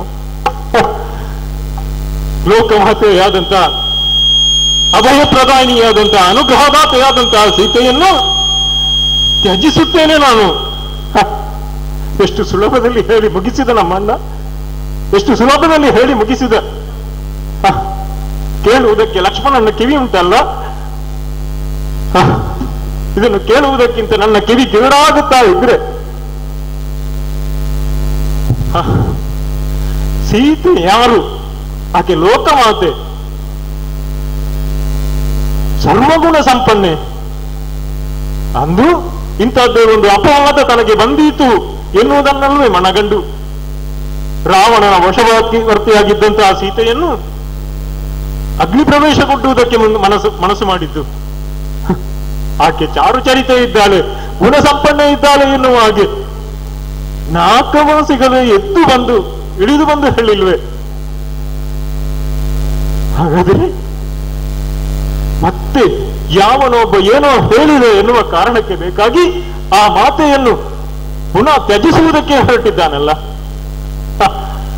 ಏನಿದು? ತಾನು ನಿರ್ದೋಷಿ ಇದ್ದೇನೆ, ತನ್ನಲ್ಲಿ ಯಾವುದೇ ವಿಧವಾದಂತಹ ಕಳಂಕ ಇಲ್ಲ ಅಂತ ನಿರೂಪಿಸುವುದಕ್ಕೆ ಆ ತಾಯಿಯನ್ನು ಎಷ್ಟು ಸಲ ಬೆಂಕಿಗೆ ಹಾಕಬೇಕು? ಇನ್ನೆಷ್ಟು ಸಲ ಹಾಕಿ ಆ ತಾಯಿಯನ್ನು ಬೆಂಕಿಗೆ ಹಾಕಬೇಕು? ಇಲ್ಲ, ಯಾಕೆ ಇಂತಹ ನಿರ್ಧಾರ ನಮ್ಮಣ್ಣನ ಬಾಯಿಂದ ಬಂತು ಅಂತ ಹೇಳುವುದಕ್ಕೆ ಬರುವುದಿಲ್ಲ. ಇಂಥ ಒಂದು ಕಠಿಣವಾದಂತಹ ನಿರ್ಧಾರವನ್ನು ನಮ್ಮಣ್ಣ ಯಾಕೆ ತಲೆಯುತ್ತಾನೆ ಅಂತ ಗೊತ್ತಿಲ್ಲ. ಎಲ್ಲೋ ಮರಳ ರಾಶಿಯಲ್ಲಿ ಬಿದ್ದಂತ, ಮರಳ ರಾಶಿಯಲ್ಲಿ ಹೊರಳಾಡಿ ಸೇತುವೆಯನ್ನು ಕಟ್ಟುವುದಕ್ಕೆ ಇದ್ದಂತ ಅಳಿಲೊಂದನ್ನು, ತನ್ನ ಸೇವೆಯನ್ನು ತನ್ನಷ್ಟಕ್ಕೆ ಮಾಡುತ್ತಾ ಇದ್ದಂತ ಅಳಿಲೊಂದನ್ನು ಕೈಯಲ್ಲಿ ಹಿಡಿದು ಅದರ ಬೆನ್ನನ್ನು ನಿವಾರಿಸಿ ಅದಕ್ಕೆ ಅನುಗ್ರಹವನ್ನು ಮಾಡುವುದಕ್ಕಾಗುತ್ತದಂತೆ ನಮ್ಮ ಅಣ್ಣನಿಗೆ. ಆ ಕಾರುಣ್ಯದ ದೃಷ್ಟಿ ನಮ್ಮ ಅಣ್ಣನಲ್ಲಿ ಉಂಟು ಅಂತ ಆದ್ರೆ ಸೀತೆಯ ಕುರಿತಾಗಿ ಇಂಥ ಕಠಿಣವಾದಂತಹ ನಿರ್ಧಾರವನ್ನು ಯಾಕೆ ಕೈಗೊಳ್ಳುತ್ತಾನೆ ಅಂತ ಗೊತ್ತಾಗುವುದಿಲ್ಲ. ಇದಕ್ಕೆಲ್ಲದಕ್ಕೂ ಕಾರಣ ನಮ್ಮ ಅಣ್ಣನ ಮನಸ್ಸನ್ನು ಕದಡಿದವ ಅವೊಬ್ಬ ಇದ್ದಾನೆ, ಪಾಪಿ ಅವ. ಅಣ್ಣ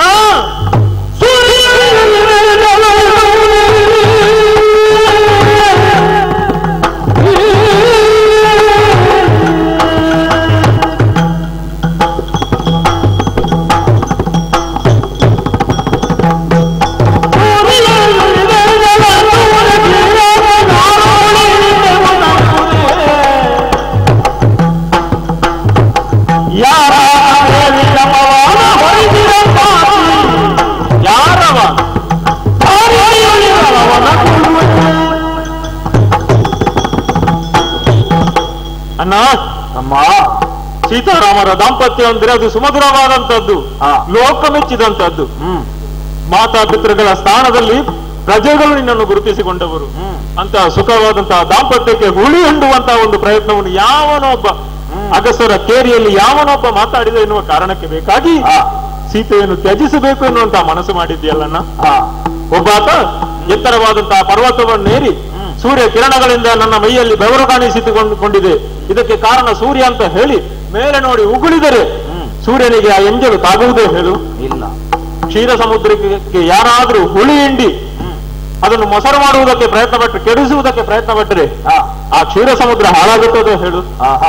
ಅಣ್ಣ, ಶುದ್ಧ ಚಾರಿತ್ರ್ಯವಂತನಾದಂತಹ ನೀನು, ಲೋಕಕ್ಕೆ ಆದರ್ಶವನ್ನು ಬೋಧಿಸಿದಂತಹ ನೀನು ಈ ಹೊತ್ತಿಗಾಗುವಾಗ ಸೀತೆಯನ್ನು ತ್ಯಜಿಸಬೇಕು ಅಂತ ಮನಸ್ಸು ಮಾಡಿದ್ಯಲ್ಲ. ಯಾರವ ಅಗಸ ಒಂದು ಮಾತು ಹೇಳಿದರೆ ಸಾಕು, ಅವನ ತಲೆ ಕಡಿದು ತಂದು ನಿನ್ನ ಪಾದತಳದಲ್ಲಿ ಒಪ್ಪಿಸುತ್ತೇನೆ, ಪಾದತಳದಲ್ಲಿ ಒಪ್ಪಿಸುತ್ತೇನೆ. ತಮ್ಮ ಹಾಗಲ್ಲ, ಹಾಗಲ್ಲ.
ಲಕ್ಷ್ಮಣ, ಅಣ್ಣ, ನಿನ್ನ ಸಹಿತನಾಗಿ ಭರತನೋ ಶತ್ರುಘ್ನನು ಅಲ್ಲ ಸೇರಿರುವ ಪ್ರತಿಯೊಬ್ಬರೂ ಕೂಡ ಗಮನವಿಟ್ಟು ಕೇಳಿ, ಕಳವಳಿಸಬೇಕಾದಂತಹ ಅವಶ್ಯಕತೆ ಇಲ್ಲ. ಯಾವ ತೀರ್ಮಾನವನ್ನು ನಾನು ಹೇಳಿದನು ಇದು ಕಿಂಕರ್ತವ್ಯತಾಮೂಢನಾಗಿ ನಾನು ಆಡಿದ್ದಲ್ಲ, ಅಥವಾ ಯಾವುದೋ ಗೊಂದಲಕ್ಕೀಡಾಗಿ ನಾನು ಹೇಳಿದ್ದೂ ಅಲ್ಲ.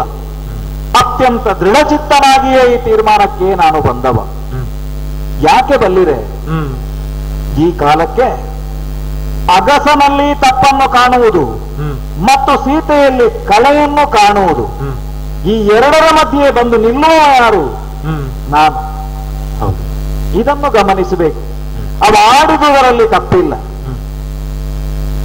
ಸೀತೆಯನ್ನು ಅಗ್ನಿ ಪ್ರವೇಶ ಮಾಡುವುದರ ದ್ವಾರ ನಾನು ಸ್ವೀಕರಿಸಿದವಲ್ವ?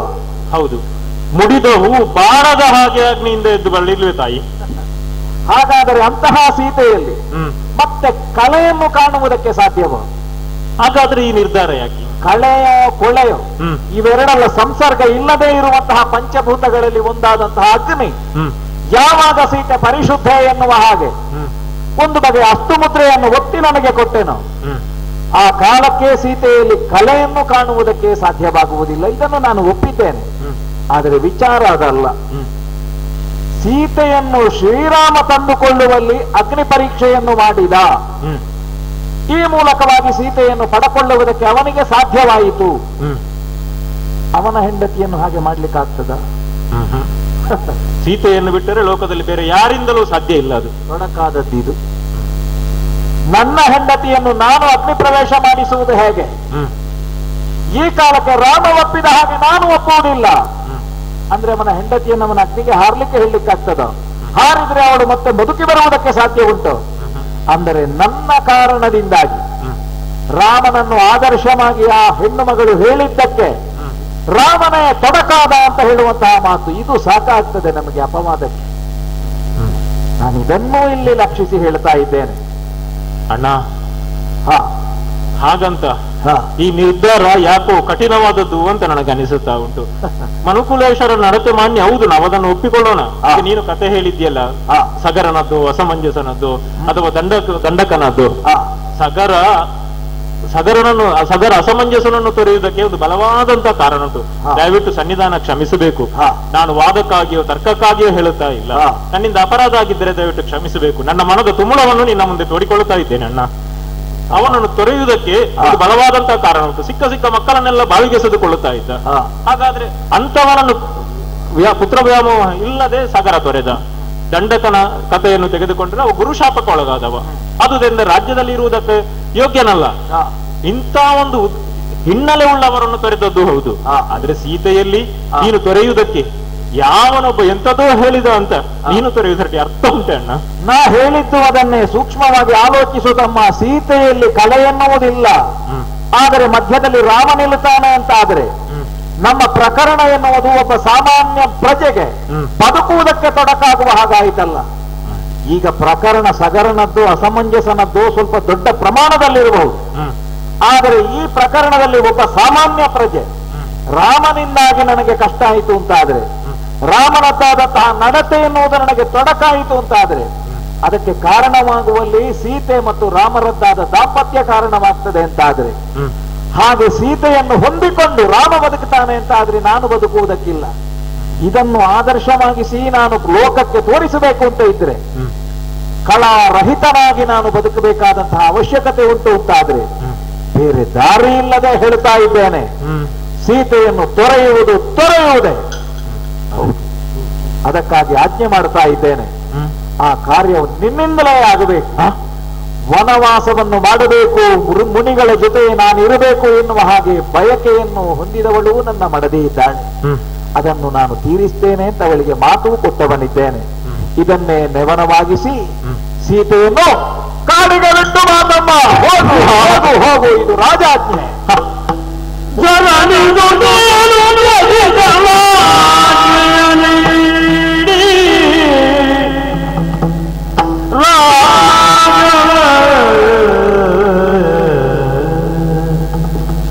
ಎದ್ದು ನಡೆಯಲು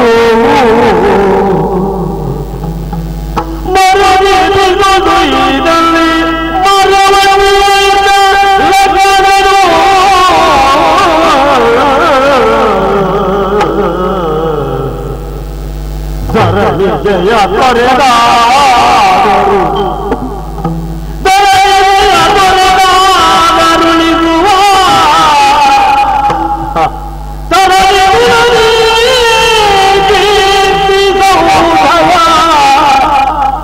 ಹೊರುವ ಕಪ್ಪನದ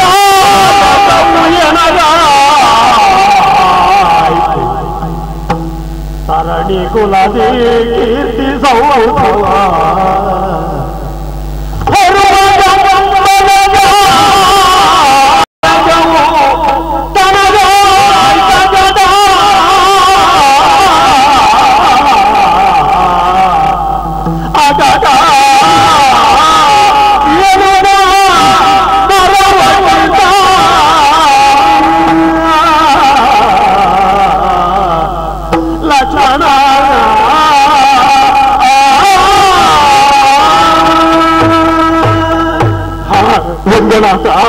ಖಡ್ಗರಾತ ಏನನ್ನು ಕೇಳುತ್ತಾ ಇದ್ದೇನೆ ನಮ್ಮ ಅಣ್ಣನ ಬಾಯಿಯಿಂದ. ಹೋಗು ಲಕ್ಷ್ಮಣ, ಹೋಗು, ಸೀತೆಯನ್ನು ಕಾಡಿನಲ್ಲಿ ಬಿಟ್ಟು ಬಾ. ಇದನ್ನು ಕೇಳುವುದಕ್ಕಿಂತ ಆಕಾಶವೇ ನನ್ನ ತಲೆಯ ಮೇಲೆ ಕಳಚಿ ಬೀಳಬಾರದೆ, ಈ ಭೂಮಿಯೇ ಬಾಯಿ ತೆರೆದು ನನ್ನನ್ನು ನುಂಗಬಾರದೆ. ಅವ ಹೇಳಿದ, ಎದ್ದು ನಡೆದ. ಪಾಲಿಸಬೇಕಾದವನು ನಾನು. ಅಣ್ಣನ ಆಜ್ಞೆ ಮರು ಮಾತಾಡುವ ಹಾಗಿಲ್ಲ. ಮರು ಮಾತಾಡಿ ನಮಗೆ ಗೊತ್ತಿಲ್ಲ ಅಣ್ಣನ ಮುಂದೆ. ಅಣ್ಣ ಹೀಗೆ ಮಾಡುವುದು ತಪ್ಪು ಅಂತ ಹೇಳಿ ನಮಗೆ ಗೊತ್ತಿಲ್ಲ. ಅಣ್ಣನ ಮುಂದೆ ನಿಂತು ಮಾತಾಡಿದವರಲ್ಲ ನಾವು. ಹೇಗೆ ಬಿಡಲಿ ನಾನು ಸೀತೆಯನ್ನು? ಆ ತಾಯಿಯನ್ನು ದಿನನಿತ್ಯವೂ ನಾನು ಪೂಜಿಸುತ್ತಾ ಬಂದವನು. ಯಾವತ್ತು ಅತ್ತಿಗೆ ಅಂತ ಕಂಡವನಲ್ಲ. ನನ್ನ ತಾಯಿ ಎನ್ನುವ ಹಾಗೆ ಆಕೆಯ ಬಸುರಲ್ಲಿ ನಾನು ತವಡಿಸದೇ ಇದ್ರು, ಆಕೆಯ ಹೊಟ್ಟೆಯಿಂದ ನಾ ಹಿಡಿದು ಬರದೇ ಇದ್ರು ನನ್ನ ತಾಯಿ ಆಕೆ. ಜನ್ಮ ಕೊಟ್ಟಂತ ತಾಯಿಯನ್ನು ಯಾರಾದ್ರೂ ಕಾಡಿಗೆ ಬಿಡುತ್ತಾರೆ? ಲಕ್ಷ್ಮಣನಿಗೆ ಆ ಸ್ಥಿತಿ ಬಂತಲ್ಲ. ಹೌದು, ಬೇರೆ ಯಾರು ಸಿಗುವುದೇ ಇಲ್ಲವೇ ಇದಕ್ಕೆ? ಲಕ್ಷ್ಮಣ ಹೋಗು. ಹಾಗಾದ್ರೆ ಲಕ್ಷ್ಮಣನೇ ಯಾಕೆ ಬೇಕು? ಸುದೀರ್ಘವಾಗಿ ಅಣ್ಣನ ಜೊತೆ ಇದ್ದವನು ನಾನು. ಅಣ್ಣನ ಕಷ್ಟಗಳಿಗೆ ಬೆನ್ನು ಕೊಟ್ಟವನು ನಾನು. ಅವ ಮಾಡಿದಂತ ಅದೆಷ್ಟು ರಾಕ್ಷಸ ವಧೆಗಳುಂಟು ಅದಕ್ಕೆ ಸಾಕ್ಷಿಯಾದವನು ನಾನು. ಅಯೋಧ್ಯೆಯಲ್ಲಿ 4 ಮಂದಿ ಮಕ್ಕಳು ಹುಟ್ಟಿದ್ದಾರೆ. ತೊಟ್ಟಿಲು ಕಟ್ಟಿದ್ದು 2 ತೊಟ್ಟಿಲಿನಲ್ಲಿ 4 ಮಂದಿ ಮಕ್ಕಳು ನಾವು ಮಲಗಿದ್ದು. ಅಣ್ಣನ ನಡೆ ನುಡಿ ಎಲ್ಲದರಲ್ಲಿಯೂ ಸಹಭಾಗಿಯಾಗಿ ನಾನಿದ್ದವನು. ಆದುದರಿಂದಲೇ ನನ್ನಲ್ಲಿ ಹೇಳಿದ್ದು. ಹೌದು, ತರಣಿಕುಳದ ಕೀರ್ತಿ ಸೌಧವನ್ನು ಹೊರುವ ಕಂಬದ ಕಾಯಕ ತನಗೆ ಆಯ್ತಲ್ಲ. ವಿಶಾಲವಾದಂತ ಭವ್ಯವಾದಂತಹ ಮನೆ ಒಂದುಂಟು. ಆ ಮನೆಯನ್ನು ಹೊರುವುದಕ್ಕೆ ಕಂಬವೇ ಆಧಾರವಾಗಿ ಇರುತ್ತದೆ. ಆದರೆ ಆ ಕಂಬದ ಕಾಯಕ ಅದು ಯಾರಿಗೂ ಗೊತ್ತಾಗುವುದಿಲ್ಲ. ಅದು ಗೋಡೆಯ ಮರೆಯಾಗಿ ಹೋಗುತ್ತದೆ ಬಿಟ್ಟರೆ ಬೇರೇನು ಗೊತ್ತಾಗುವುದಿಲ್ಲ. ಆ ಸ್ಥಿತಿ ಆಯ್ತಲ್ಲ ನನಗೆ. ಬಿಡದೆ ಉಳಿಯೋಣವೇ ರಾಜಾಜ್ಞೆ, ಕಟ್ಟಾಜ್ಞೆ ನಿನಗೆ ಹೋಗಿ ಪಾಲಿಸು ಲಕ್ಷ್ಮಣ. ಏನು ಮಾಡೋಣ? ರಾಜಾಜ್ಞೆಯನ್ನು ಪಾಲಿಸಬೇಕು ನಾನು. ಹೌದು, ಸರಿ, ತಾಯಿ ಅಂತಃಪುರದ ಕಡೆಗೆ ಸಾಗುತ್ತೇನಂತೆ. ಈ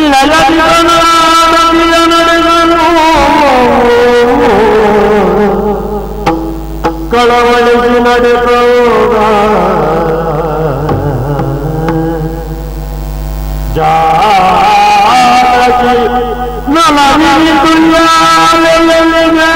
ಪುಣ್ಯ ಸನ್ನಿಧಿಗೆ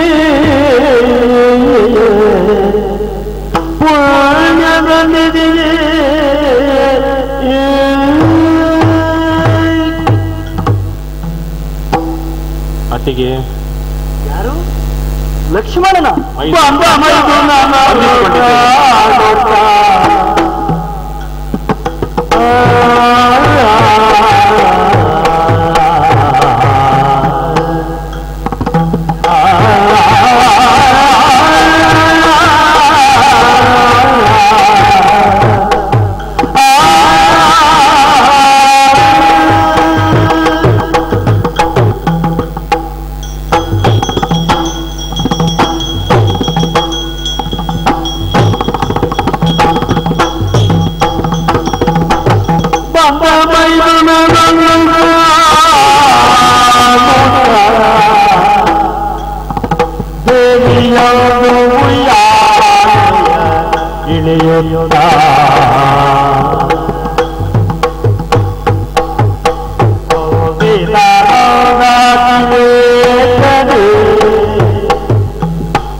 ಹೀಗೆ ಬಾ. ಇದು ದೂರದಿಂದ ನೀನು ಬರುತ್ತಿರುವಾಗ ಗಮನಿಸಿದವಳು ನಾನಲ್ಲ. ದೃಷ್ಟಿ ನಿನ್ನತ್ತಲೇ ಇದ್ರು ಮನಸ್ಸು ಅತ್ತ ಇರಲಿಲ್ಲ. ಕಾರಣ ನಾಳೆಯ ದಿನದ ಕುರಿತಾದಂತಹ ಹೊಂಗನಸು, ತಾಯಿಯಾಗುವಂತಹ ಒಂದು ತಾಯ್ತನದ ಸವಿಯನ್ನು ಅನುಭವಿಸುವಂತಹ ಆ ಒಂದು ಸವಿಯ ಕನಸನ್ನ ಹೊತ್ತುಕೊಂಡು ಉಯ್ಯಾಲೆಯಲ್ಲಿ ನನ್ನ ಕ್ಷಣವನ್ನ ಕಳೀತಾ ಇದ್ದವಳು ನಾನು. ಒಂದೆಲ್ಲ ಮಗು, ಇದು ಉಯ್ಯಾಲೆಯಿಂದ ನಾನೂ ಕೆಳಗಿಳಿದಿದ್ದೇನೆ.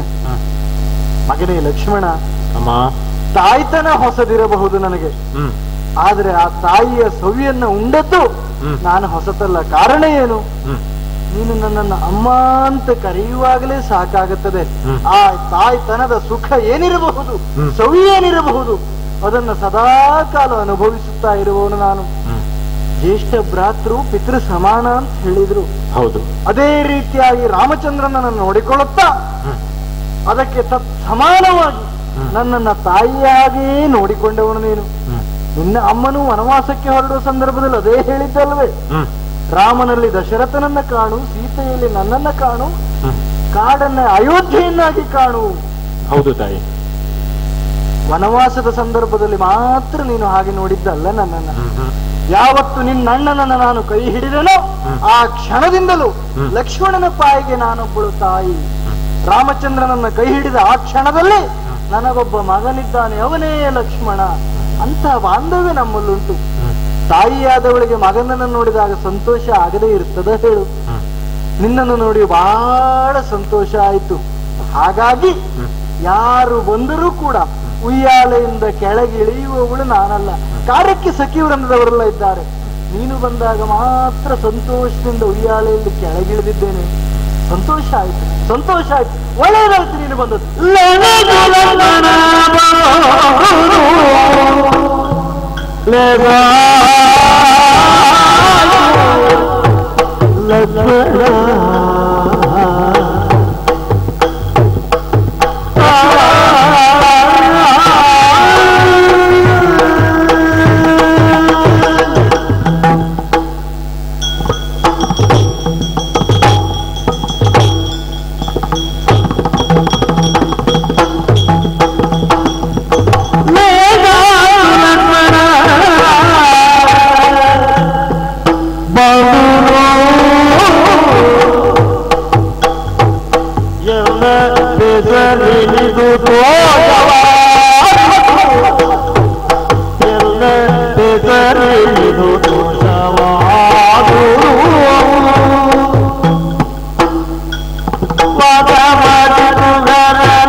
ಮಗನೇ, ಅಮ್ಮ, ತಾಯಿಯಾದವಳು ಮಗನಿಗೆ ಕೆಲವೊಮ್ಮೆ ಸಿಟ್ಟಿನಿಂದ ಮಾತಾಡುವುದು ಇರುತ್ತದೆ.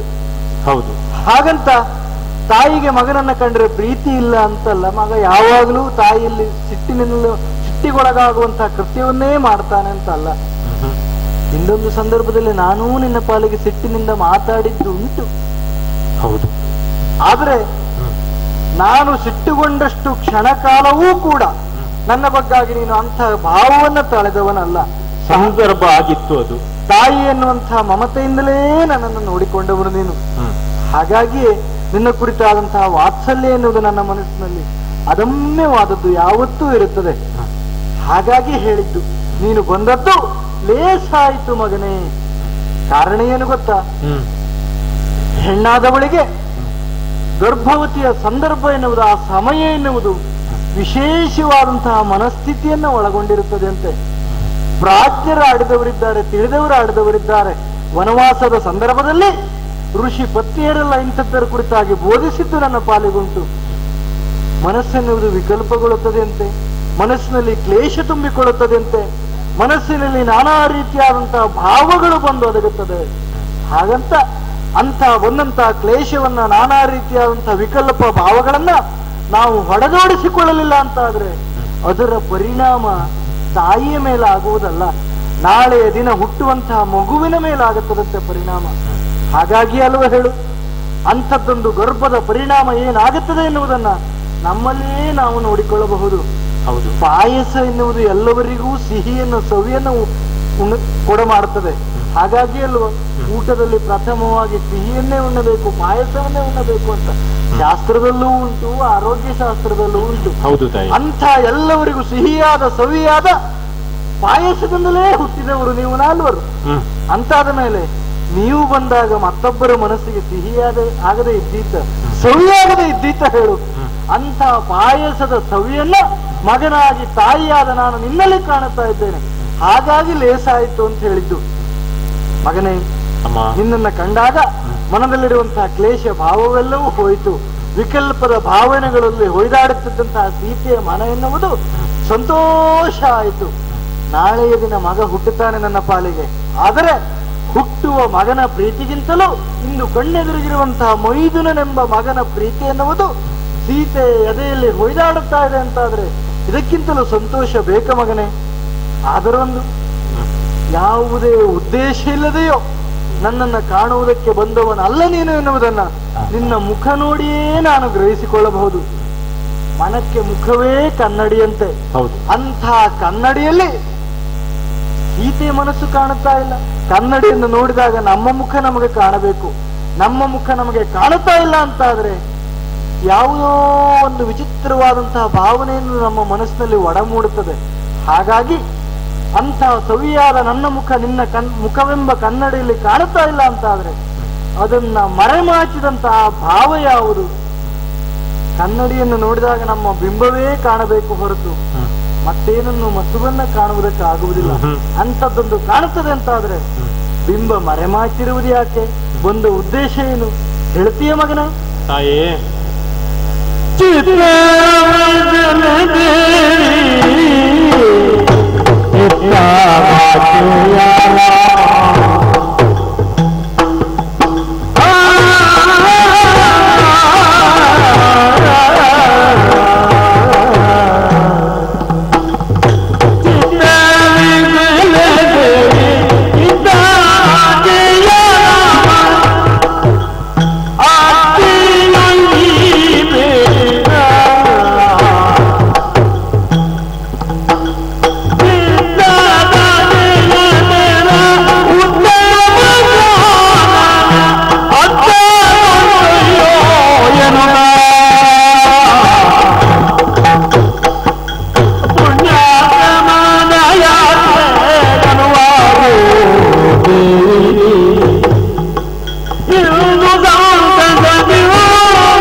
ಸೂರ್ಯವಂಶಕ್ಕೆ ಅನರ್ಘ್ಯವಾದಂತಹ ರತ್ನಗಳನ್ನು ಹೊತ್ತು ಕೊಡುವುದಕ್ಕೆ ತಾವು ಸಿದ್ಧರಾಗಿ ನಿಂತವರು.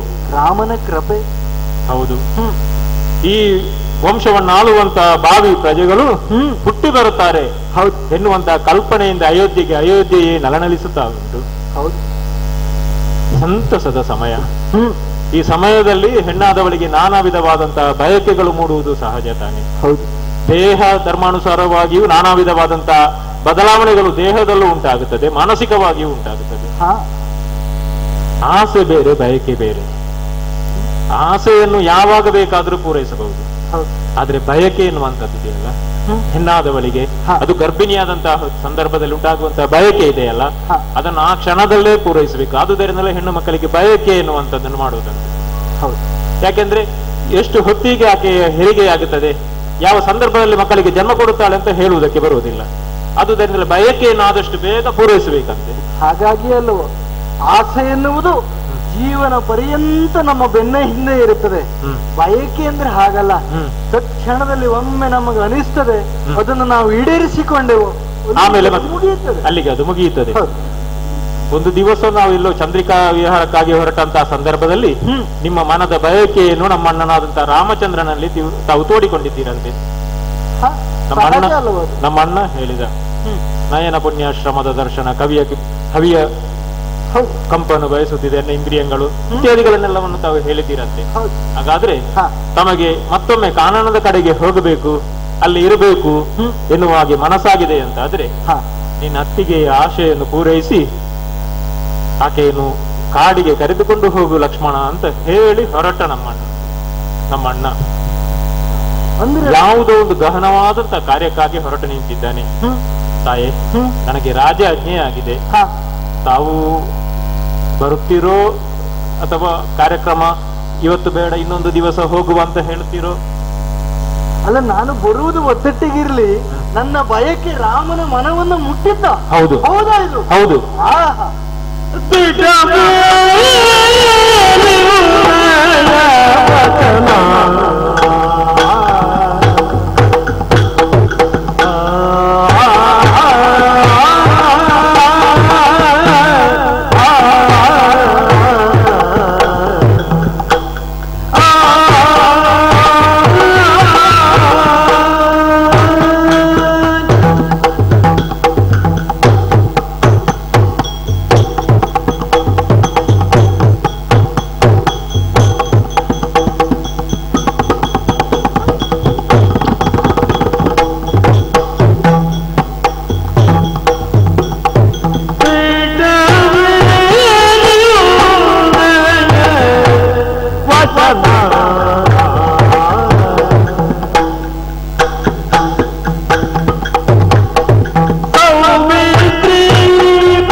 ಲಕ್ಷ್ಮಣ, ಮತ್ತೊಮ್ಮೆ ಹೇಳು. ತಾವು ಕಾಡಿಗೆ ನನ್ನನ್ನು ಕರೆದುಕೊಂಡು ಹೋಗುವುದಕ್ಕಾಗಿ ಬಂದವರು ನೀನು? ಹೌದು. ರಾಮಚಂದ್ರ ಕಳುಹಿಸಿದ್ದಾನ? ಸತ್ಯವೋ ಇದು?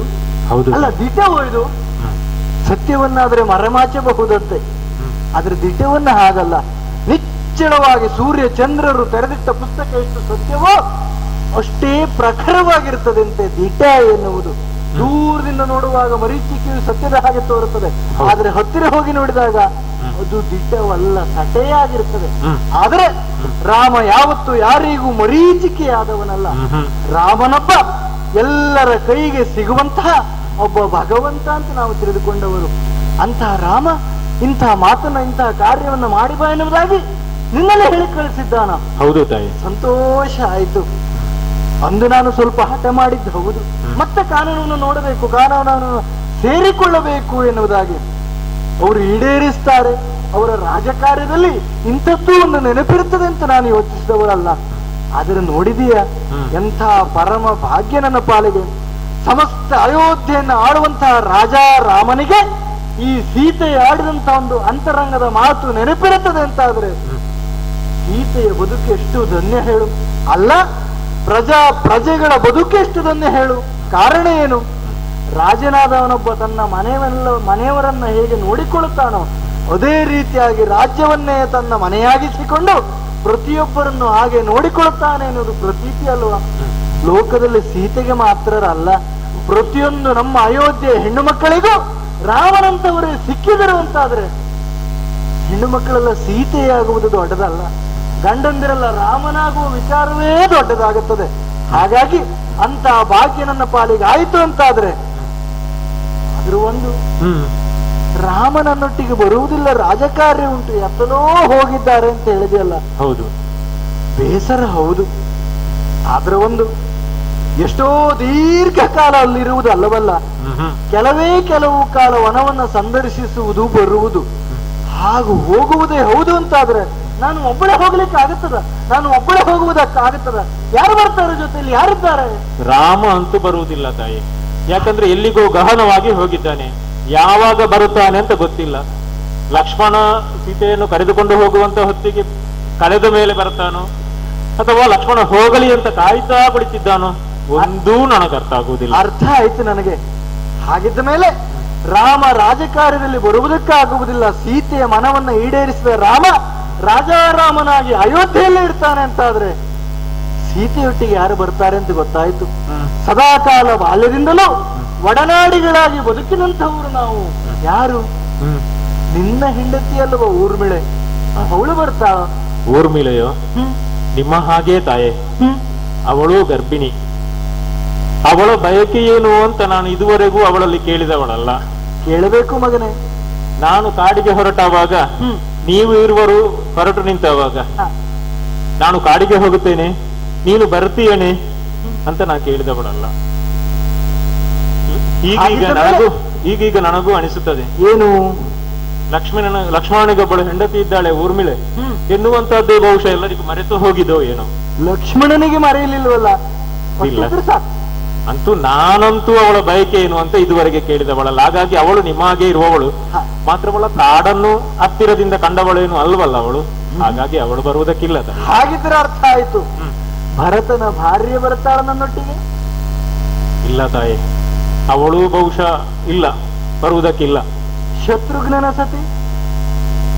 ಅವರು ಯಾವತ್ತೂ ಒಬ್ಬರನ್ನೊಬ್ಬರು ಬಿಟ್ಟು ಅಗಲಿದವರೇ ಅಲ್ಲ. ಸರಿ, ಮಹಾರಾಣಿಯಾದವಳು ಹೋಗುತ್ತಾಳೆ ಅಂತಾದ್ರೆ ಅವಳ ತಂಗಿಯಂದಿರೋ ಮನೆಯವರೇ ಬರಬೇಕು ಅಂತಿಲ್ಲ. ಮಹಾರಾಣಿ ಹೋಗುವುದಕ್ಕಾಗೊಂದು ಸಖಿವೃಂದದವರು, ಸಖಿವ್ರಾತದವರು ಅಂತಿರುತ್ತಾರೆ. ರಾಜಮಾತೆಯರು, ಪುರೋಹಿತರು, ರಾಜಭಟರು, ಸಖಿವೃಂದದವರು, ನಮಗೆ ಅನುಕೂಲಕ್ಕೆ ಬೇಕಾದಂತ ಅನುಕೂಲ ಸ್ತ್ರೀಯರು, ಇವರೆಲ್ಲರನ್ನ ಒಟ್ಟಿಗೆ ನನ್ನೊಟ್ಟಿಗೆ ಕಳಿಸ್ತಾ ಇದ್ದಾನೆ ಅಂತಾದ್ರೆ ಮತ್ತಿನ್ನೇನು ಬೇಕು? ಹಲವು ಕಾಲ ಇರುವುದಲ್ಲವಲ್ಲ, ಕೆಲವು ಕಾಲ ಅಲ್ಲಿದ್ದು ಎಲ್ಲವನ್ನ ಸೇವಿಸಿಕೊಂಡು ನಮ್ಮ ಮನವನ್ನ ಬದಲಿಸಿಕೊಂಡು ಮನವನ್ನೆಲ್ಲ ಮಂತ್ರಮಯವನ್ನಾಗಿಸಿಕೊಂಡು ದೇಹವನ್ನೆಲ್ಲ ಮೃಣ್ಮಯವನ್ನಾಗಿಸಿಕೊಂಡು ಕಿವಿಯಲ್ಲಿ ಇಂಪಾದ ವೇದಘೋಷ ಕೇಳಬೇಕು, ಕಣ್ಣಲ್ಲಿ ಅಗ್ನಿಯ ಸ್ಪರ್ಶವಾಗಬೇಕು, ನಾಸಿಕಕ್ಕೆ ಹೋಮ ಧೂಮ ಎನ್ನುವುದು ಬಡಿಯಬೇಕು. ತನ್ಮೂಲಕವಾಗಿ ಗರ್ಭಸ್ಥ ಶಿಶುಗಳು ಮುಂದೆ ಪ್ರಜಾರಂಜಕರಾಗುವಂತೆ ಮುನಿ ವಧುಗಳ ಮುನಿಗಳ ಆಶೀರ್ವಾದ ಬೇಕು. ಅಷ್ಟಕ್ಕಾಗಿಯಲ್ಲೂ ನಾವು ಹೋಗುತ್ತಾ ಇರುವುದು. ಹಾಗಾಗಿ ಒಂದು ಅರೆಕ್ಷಣ ತಾಳು, ಎಲ್ಲವನ್ನ ಸಿದ್ಧಪಡಿಸಿಕೊಳ್ತೇನೆ, ಎಲ್ಲರನ್ನ ಸಿದ್ಧಪಡಿಸ್ತೇನೆ, ಹೊರಡೋಣವಂತೆ ಹೊರಡೋಣ. ತಾಯಿ, ಬಹಳ ಜಾಗ್ರತೆಯಾಗಿ ತಾವು ಹೆಜ್ಜೆ ನೆಡಬೇಕು. ಯಾಕಂದ್ರೆ ಬಹಳ ಅವಸರದಿಂದ ತಾವು ಇದ್ದೀರಿ. ಕಾಡಿಗೆ ಹೋಗಬೇಕು ಎನ್ನುವಂತಹ ಉತ್ಸಾಹ ನಿಮ್ಮಲ್ಲಿ ಉಂಟು. ಹಾಗಂತ ಯಾರನ್ನು ಕಾಣಬೇಕು, ಅವರನ್ನೆಲ್ಲ ಕಂಡು ಮಾತಾಡಿಸಿ ಏನಾಗಬೇಕು ಅದಕ್ಕೆ ಸಿದ್ಧತೆಯನ್ನು ಮಾಡಿಕೊಂಡು ಬನ್ನಿ. ನಾನು ರಥವನ್ನು ಸಿದ್ಧಪಡಿಸುತ್ತೇನೆ. ಆದೀತು, ಎಲ್ಲರಿಗೆ ವಂದಿಸಿ ಹೊರಡುತ್ತೇನೆ ನಾನು.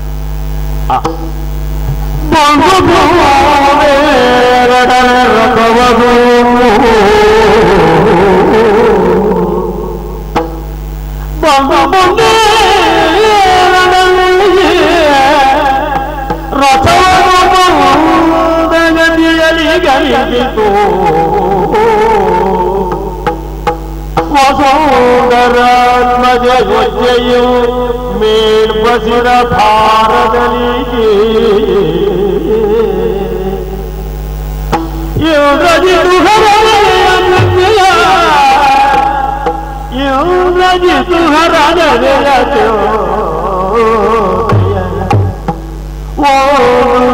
ಗುರು ಹೊರೆಯುಡಲ ಮಣಿಜಂಡನಿಗೆ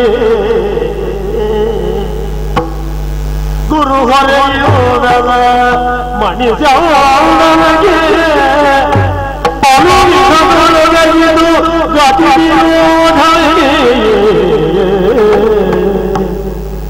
ಬಂದು ಬಂದೇರಡರೆ ರಥವನು ಗತಿಯಲಿ ಗಮಿಸಿತು ರಥವೋ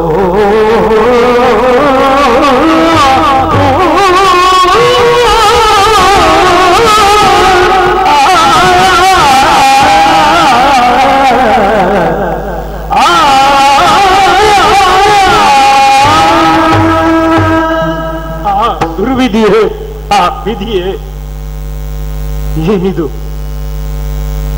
ಅಯೋಧ್ಯೆ ಕಣ್ಣೀರಿಳಿಸುವಂತಹ ಸ್ಥಿತಿ ಉಂಟಾಯ್ತಲ್ಲ ಅಯೋಧ್ಯೆಗೆ ಬರಸಿಡಿಲು ಬಡಿಯಿತು ಇಂತಹ ಒಂದು ಸ್ಥಿತಿಯನ್ನು ಉಂಟಾಗುತ್ತದೆ ಅಂತ ಯಾರಾದ್ರೂ ಕನಸಿನಲ್ಲಾದ್ರೂ ಕಲ್ಪಿಸಿದ್ದಾರೆ ನಾವು ಯಾವತ್ತಾದ್ರೂ ಲಕ್ಷ್ಮಣನಿಗಿಂತಹ ಒಂದು ದುಸ್ಥಿತಿ ಒದಗುತ್ತದೆ ಅಂತ ನಾ ಕನಸಿನಲ್ಲಾದ್ರೂ ಕಲ್ಪಿಸಿದ್ದೇನು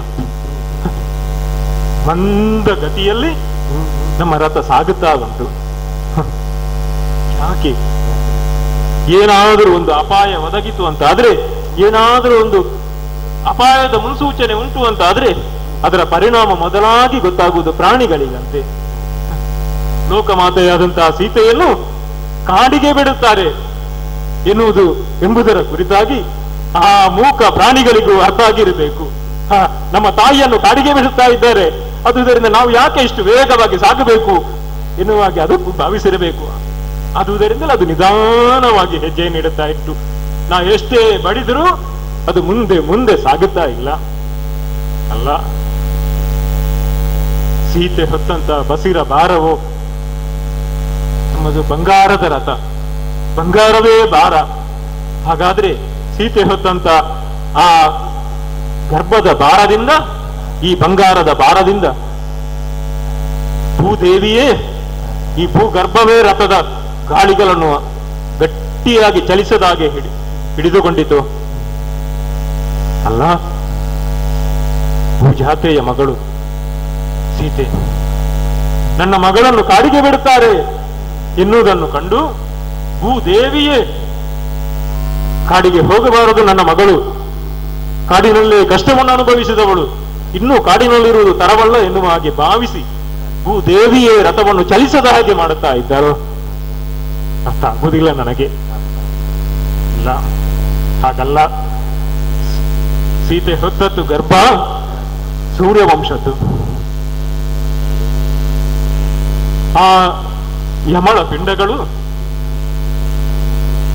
ತಮ್ಮ ಮೈಯನ್ನೇ ತಾವು ಬಡಿದುಕೊಳ್ಳುತ್ತಾ ಇರಬೇಕು ನಾಡಿನಲ್ಲಿ ಹಂಸತುಲಿಕ ಕಲ್ಪದಲ್ಲಿ ಪೌಡಿಸಬೇಕಾದಂತಹ ನಾವುಗಳು ಇನ್ನು ಕಾಡಿನಲ್ಲಿ ಕಾಡಾಡಿಗಳಾಗಿ ಜೀವನವನ್ನು ಸಾಗಿಸುವಂತಹ ಸ್ಥಿತಿ ಬರುತ್ತದೆ ನಮ್ಮ ತಂದೆ ನಮ್ಮನ್ನು ಕಾಡಿಗೆ ಬಿಡುವುದಕ್ಕೆ ಹೇಳಿದ ನಮ್ಮ ಚಿಕ್ಕಪ್ಪ ಈ ಕೆಲಸವನ್ನು ಮಾಡುತ್ತಾ ಇದ್ದಾರೆ ಎನ್ನುವ ಹಾಗೆ ಇರಬೇಕು ಆ ಗರ್ಭಸ್ಥ ಶಿಶುಗಳು ಕೂಡ ಈ ರೀತಿಯಾಗಿ ಭಾವಿಸುತ್ತಾ ಇರಬೇಕು ಎಲ್ಲೋ ನನಗೆ ಶಾಪವನ್ನು ಹಾಕುತ್ತಾ ಇರಬೇಕು ಇಂತಹ ಸ್ಥಿತಿ ನನ್ನ ಬಾಳಿಗೆ ಬಂತು ಇಲ್ಲ ಇನ್ನಿಲ್ಲ ನಮಗೆ ಆ ಲೋಕಮಾತೆ ಇವಳನ್ನು ಕಾಡಿಗೆ ಬಿಟ್ಟು ಬಾ ಅಂತ ಮಾತ್ರ ಹೇಳಿದ್ದು ಈ ಸ್ಥಿತಿ ಇಲ್ಲ ಇನ್ನು ನಾನು ಪುನರಪಿ ನಾಳೆ ಬರುತ್ತೇನೆ ಎನ್ನುವ ಹಾಗೆ ಸೀತೆಗೆ ಗೊತ್ತುಂಟು ಆದ್ರೆ ಇನ್ನು ಬರುವುದಕ್ಕಿಲ್ಲ ಎನ್ನುವ ಹಾಗೆ ಆ ತಾಯಿಗೆ ಗೊತ್ತಿಲ್ವಲ್ಲ ಹೌದು ಒಂದು ಗೂಟಕ್ಕೆ ಕಟ್ಟಿದಂತಹ ಯಜ್ಞ ಪಶು ಆ ಕಟ್ಟಿದಂತಹ ಸಂದರ್ಭದಲ್ಲಿ ಅದಕ್ಕೆ ಬೇಕಾದಂತ ರೀತಿಯ ಸಕಲ ಆಹಾರವನ್ನು ಒದಗಿಸುತ್ತಾರೆ ಆದ್ರೆ ಇನ್ನೇನು ನನ್ನ ತಲೆ ಕಡಿಯುವುದಕ್ಕುಂಟು ಅಂತ ಆ ಪಶುವಿಗೆ ಗೊತ್ತಿಲ್ವಲ್ಲ ಆ ಸ್ಥಿತಿಯಾಗಿ ಹೋಯಿತು ನಮ್ಮ ಅತ್ತಿಗೆ ಎದ್ದು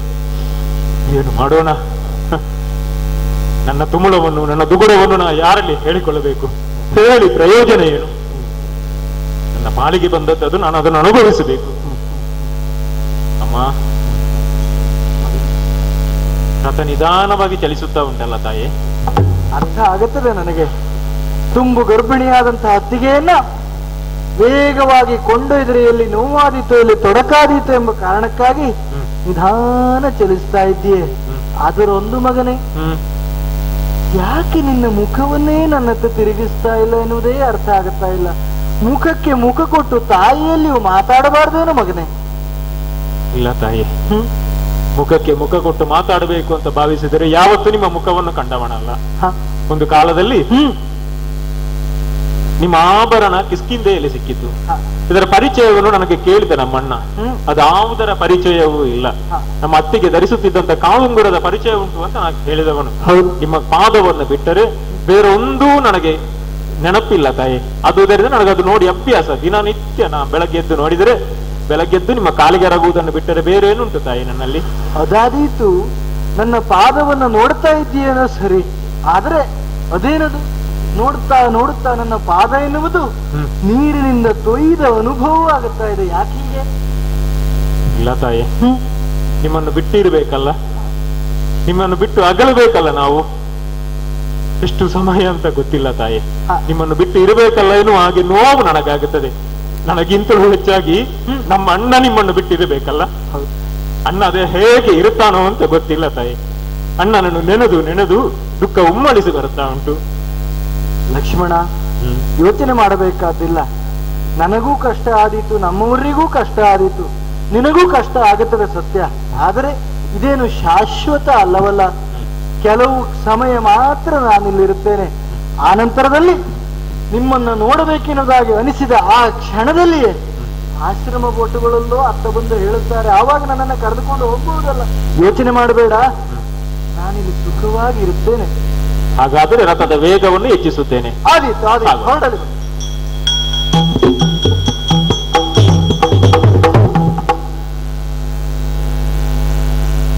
ಸಿಂಗರಗಾಪತೆ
ಜನ್ಮನ ಜಾಯತೆ ಶೂದ್ರ ಕರ್ಮಣ ಜಾಯತೆ ದ್ವಿಜ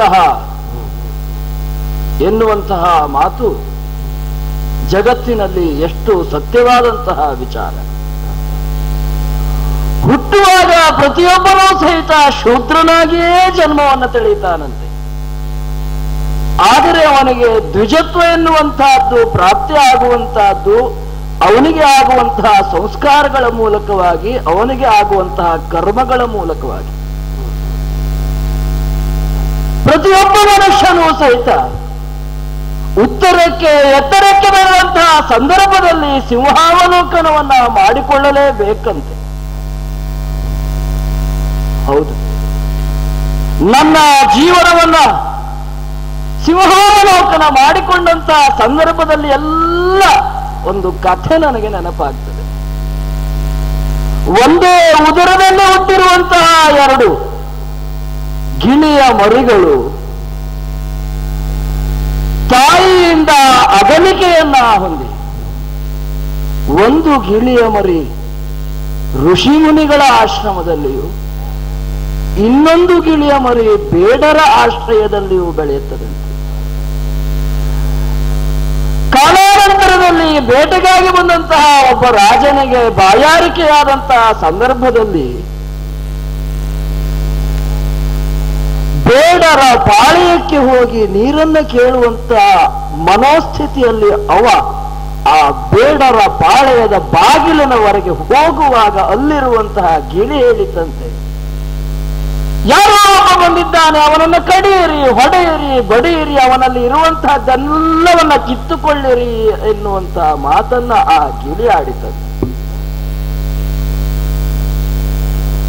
ರಾಜ ನಿಗ್ರಹಿಯಾಗಿರಬಹುದು, ಆದರೆ ಯೋಚನೆ ಮಾಡಿದಂತಹ ರಾಜ ಇಲ್ಲಿರುವುದು ಅಂತಹದ್ದು ಸೂಕ್ತವಾದಂತಹದ್ದಲ್ಲ ಎಂಬುದಾಗಿ ಅನತಿ ದೂರದಲ್ಲಿರುವಂತಹ ಮುನಿಗಳ ಆಶ್ರಮಕ್ಕೆ ಹೋದಂತಹ ಸಂದರ್ಭದಲ್ಲಿ ಅಲ್ಲಿ ಮತ್ತೊಂದಾಗಿ ಬೆಳೆಯುತ್ತಾ ಇರುವಂತಹ ಗಿಳಿಯೊಂದು ರಾಜನ ಪರಿವಾರವನ್ನ ಕಂಡಾಕ್ಷಣದಲ್ಲಿ ಹೇಳಿದಂತೆ, ಬನ್ನಿ ಕುಳಿತುಕೊಳ್ಳಿ, ಬಾಯಾರಿಕೆ ಆಗಿದೆ, ತ್ರಷಯ ನಿವಾರಣೆಗೋಸ್ಕರವಾಗಿ ನಿಮಗೆ ಜಲವನ್ನು ತರಲೆ. ಇದರಲ್ಲಿರುವಂತಹದ್ದು ಗಂಭೀರವಾದಂತಹ ವಿಚಾರ. ಮನುಷ್ಯನಿಗೆ ಯಾವುದೇ ಒಂದು ಪ್ರಾಪ್ತ ಆಗುವಂತಹದ್ದು ಸಂಸ್ಕಾರಜನ್ಯವಾಗಿ, ಸಂಸ್ಕಾರ ಇಲ್ಲದವ ಪಶುವಿಗೆ ಸಮಾನ ಅಲ್ವಾ? ಅಲ್ಲದೆ ಹೋದ್ರೆ ಒಂದೇ ತಾಯಿಯ ಉದರದಲ್ಲಿ ಹುಟ್ಟಿರುವಂತಹ ಎರಡು ಗಿಳಿಗಳು, ಒಂದು ಬೇಡರ ಆಶ್ರಯದಲ್ಲಿಯೂ ಒಂದು ಋಷಿ ಮುನಿಗಳ ಆಶ್ರಯದಲ್ಲಿಯೂ ಬೆಳೆಯಿತು. ಆ ಎರಡು ಗಿಳಿಗಳ ಸಂಸ್ಕಾರ ಎನ್ನುವಂತಹದ್ದು ಹೇಗೆ? ಅಲ್ಲದೆ ಹೋದ್ರೆ ಈ ವಾಲ್ಮೀಕಿಯ ಜನನ ಎನ್ನುವಂತಹದ್ದು ಆಗಿರುವಂತಹದ್ದು ಬ್ರಾಹ್ಮಣರ ಕುಟುಂಬದಲ್ಲಿ ಅಲ್ಲವೇ? ರತ್ನಾಕರ ನಾಮಕನಾಗಿ ಬೇಡರ ಪಾಳೆಯದಲ್ಲಿ ಬೆಳೆದಂಥವ ನಾನು. ಆದ್ರೆ ಜೀವನವೆನ್ನುವಂತಹ ಪ್ರವಾಹದಲ್ಲಿ ಕೊಚ್ಚಿ ಹೋಗುತ್ತಿದ್ದಂತಹ ನನ್ನನ್ನ ಉದ್ಧರಿಸಿ ದಡ ಮುಟ್ಟಿಸಿದವರು ಪ್ರಾಜ್ಞರು, ಋಷಿಮುನಿಗಳು. ದಾರಿಯ ಮಧ್ಯದಲ್ಲಿ ಬಂದಂತವರನ್ನ ತಡೆದು, ಅವರನ್ನ ಹೊಡೆದು ಬಡಿದು, ನನ್ನದಾದಂತಹ ಉದರ ಪೋಷಣೆಗೋಸ್ಕರವಾಗಿ ಅವರಲ್ಲಿ ಏನುಂಟೋ ಎಲ್ಲವನ್ನ ಸುಳಿದುಕೊಂಡು ಸುಲಿಗೆ ಮಾಡಿಕೊಂಡು ಜೀವನವನ್ನ ಮಾಡುತ್ತಿರುವಂತಹ ಯಕಶ್ಚಿತನಾದಂತ ಬೇಡನನ್ನು ಉದ್ಧರಿಸಿದಂಥವರು ಋಷಿಮುನಿಗಳಲ್ಲವೇ? ಪ್ರಾಜ್ಞರಲ್ಲವೇ? ಅಲ್ಲದೆ ಹೋದ್ರೆ ಆ ಋಷಿಮುನಿಗಳ ಜ್ಞಾನ ಎನ್ನುವಂತಹದ್ದು ಧಾರೆಯಾಗಿ ಈ ಪ್ರಾಚೇತಸನಾಗಿರುವಂತಹ ಈ ವಾಲ್ಮೀಕಿಗೆ ಸಿಗ್ತಾ ಇರಲಿಲ್ಲ ಅಂತ ಆದರೆ, ಯಾರಿಗೂ ಬೇಡವಾದಂತಹ ಬೇಡನ ಜೀವನವನ್ನೇ ನಡೆಸಿಕೊಂಡು ಕಾಲವನ್ನ ಕಳೆಯುವಂತಹ ಪರಿಸ್ಥಿತಿ ನನಗೆ ಆಗ್ತಾ ಇರ್ತಿತ್ತು. ಆದ್ರೆ ಆ ಬೇಡನಾಗಿರುವಂತಹ ನನ್ನನ್ನ ಉದ್ಧರಿಸಿರುವಂತಹದ್ದು ರಾಮ ತಾರಕ ಮಂತ್ರ. ರಾಮ ತಾರಕ ಮಂತ್ರ. ರಮಂತೆ ಯೋಗಿನ ಯತ್ರ ಸಹ ರಾಮ ಅಂತಲೇ ಹೇಳಿದರು ಪ್ರಾಜ್ಞರು. ರಾಮ ಎನ್ನುವಂತಹ ಅಕ್ಷರದಲ್ಲಿ ಯೋಗಿಗಳೂ ರಮಿಸ್ತಾರಂತೆ. ಇಂದು ಈ ಬೇಡನ ಜೀವನವನ್ನ ಇಷ್ಟು ಉದ್ಧರಿಸಿರುವಂತಹ ಮಂತ್ರ ಅಂತೇಳಿ ಹೇಳಿದ್ರೆ ರಾಮ ಮಂತ್ರ. ಯಾರಿಗೂ ಬೇಡನಾಗಿರುವಂತಹ ಈ ವಾಲ್ಮೀಕಿಯೊಬ್ಬ ಇವತ್ತು ಋಷಿ ಮುನಿಗಳ ಅನುಗ್ರಹಕ್ಕೆ ಪಾತ್ರನಾಗಿದ್ದಾನೆ. ಅಲ್ಲ, ಆ ವಿಧಾತನ ಹೇಳಿಕೆಯಂತೆ ರಾಮಾಯಣ ಎನ್ನುವಂತಹ ಮಹಾಕಾವ್ಯವನ್ನ ರಚಿಸಿದ್ದಾನೆ ಅಂತೇಳಿ ಹೇಳಿದ್ರೆ ಯಾವುದೋ ಹಿಂದಿನ ಜನ್ಮದಲ್ಲಿ ಮಾಡಿರುವಂತಹ ಕರ್ಮದ ಫಲರೂಪವಾಗಿಯೂ ಇರಬಹುದು. ಈ ಜನ್ಮದಲ್ಲಿ ಸಿಕ್ಕಿದಂತಹ ಸಾಧುಗಳ ಮುನಿಗಳ ಅನುಗ್ರಹವೂ ಇರಬೇಕು, ದೈವತಾನುಗ್ರಹವೂ ಇರಬೇಕು. ನಾನು ಅನವರತವೂ ಸಹಿತ ಜಪಿಸಿಕೊಂಡು ಬರ್ತಾ ಇರುವಂತಹ ರಾಮ ಮಂತ್ರದ ಫಲವೂ ಸಹಿತ ಆಗಿರಬಹುದು. ಹೌದು, ಇಂದಿನ ದಿವಸ ನನಗೆ ಸಂತೋಷ ಉಂಟು, ನೆಮ್ಮದಿಯುಂಟು. ಬದುಕಿನಲ್ಲಿ ಒಂದು ಭವ್ಯತೆಯನ್ನ ಕಂಡಿರುವಂತಹ ಮಹಾನಂದದಲ್ಲಿ ಓಲಾಡ್ತಾ ಇದ್ದೇನೆ, ತೇಲಾಡ್ತಾ ಇದ್ದೇನೆ. ನಾರದರಿಂದ ಸೂಕ್ಷ್ಮವಾಗಿ ಹೇಳಲ್ಪಟ್ಟಂತಹ ಕಥನವನ್ನ ಶ್ಲೋಕ ರೂಪವಾಗಿ ರಾಮಾಯಣ ಎನ್ನುವಂತಹ ಮಹಾಕಾವ್ಯವನ್ನ ಇಂದಿಗೆ ಪೂರ್ಣಗೊಳಿಸಿದೆ ಎನ್ನುವಂತಹ ಸಂತೋಷ ನನ್ನ ಪಾಲಿಗೆ ಇನ್ನು ಮಹದಾನಂದಕರವಾಗಿದೆ. ಹೌದು, ಅಂತಹ ರಾಮಾಯಣವನ್ನ ಇಂದಿಗೆ ಮುಗಿಸಿದ್ದೇನೆ. ಮಂಗಳವನ್ನ ಹಾಡುವುದಕ್ಕೆ ಬಂದಿದ್ದೇನೆ. ಮಂಗಳದಲ್ಲಿ 3 ವಿಧ ಅಂತ: ಕಾಯಿಕವಾದಂತಹ ಮಂಗಲ, ವಾಚಿಕವಾಗಿರುವಂತಹ ಮಂಗಲ, ಮಾನಸಿಕವಾಗಿರುವಂತಹ ಮಂಗಲ. ಇದು 3 ನಾನು ಅನವರತವೂ ಸಹಿತ ಪಠಿಸುವಂತಹ ರಾಮತಾರಕ ಮಂತ್ರದ ಮೇಲೆ ನನಗೆ ಇಲ್ಲದೆ ಹೋದ್ರೆ ನಾನು ಇವತ್ತು ಇಂತಹದ್ದೊಂದು ಕೃತಿಯನ್ನ ರಚನೆ ಮಾಡ್ತೇನೆ, ರಚಿಸಿದ್ದೇನೆ. ಇಂತಹ ಒಂದು ಮಹತ್ತರವಾದಂತಹ ಕೃತಿಗೆ ಮಂಗಲವನ್ನ ಹಾಡುವುದರ ಒಂದು ಸುಸಮಯಕ್ಕೆ ನಾನು ಬಂದಿದ್ದೇನೆ ಎನ್ನುವಂತಹದ್ದು ಸಹಿತ ನನಗೆ ಆಗ್ತಾ ಇರಲಿಲ್ಲ. ರಾಮನಾಮಕ್ಕೆ ಬಾಗಿದ್ದೇನೆ. ಯಾರು ಬಾಗ್ತಾನೋ ಅದು ಒಂದು ಮಂಗಲ ಅಂತೆ. ಆ ರಾಮನಾಮ ಶಬ್ದವನ್ನ ಬಾಯಿಂದ ಪಠನ ಮಾಡಿದ್ದೇನೆ.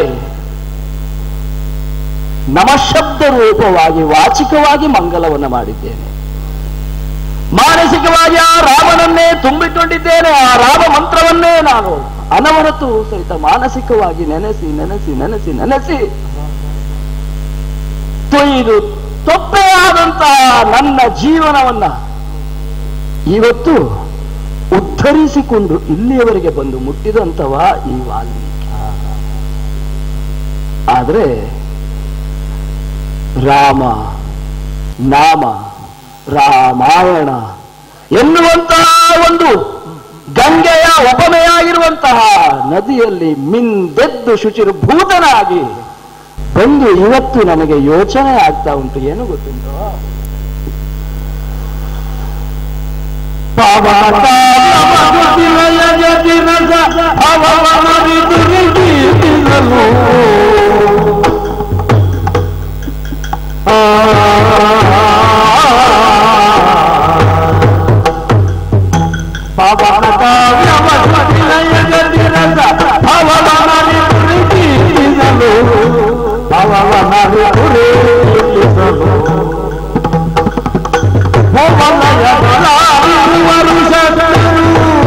ಈ ಭೂವಲಯದಲ್ಲಿ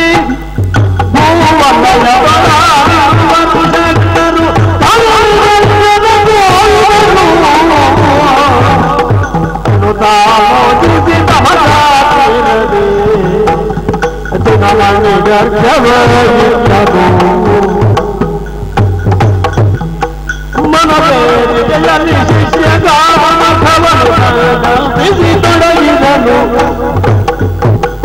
ಮನವೇದಿಕೆಯಲ್ಲಿ ಶಿಷ್ಯಗಾಮನಕಲ್ಪಿಸಿ ತೊಡಗಿದನು. ತೊಡಗಿದನು.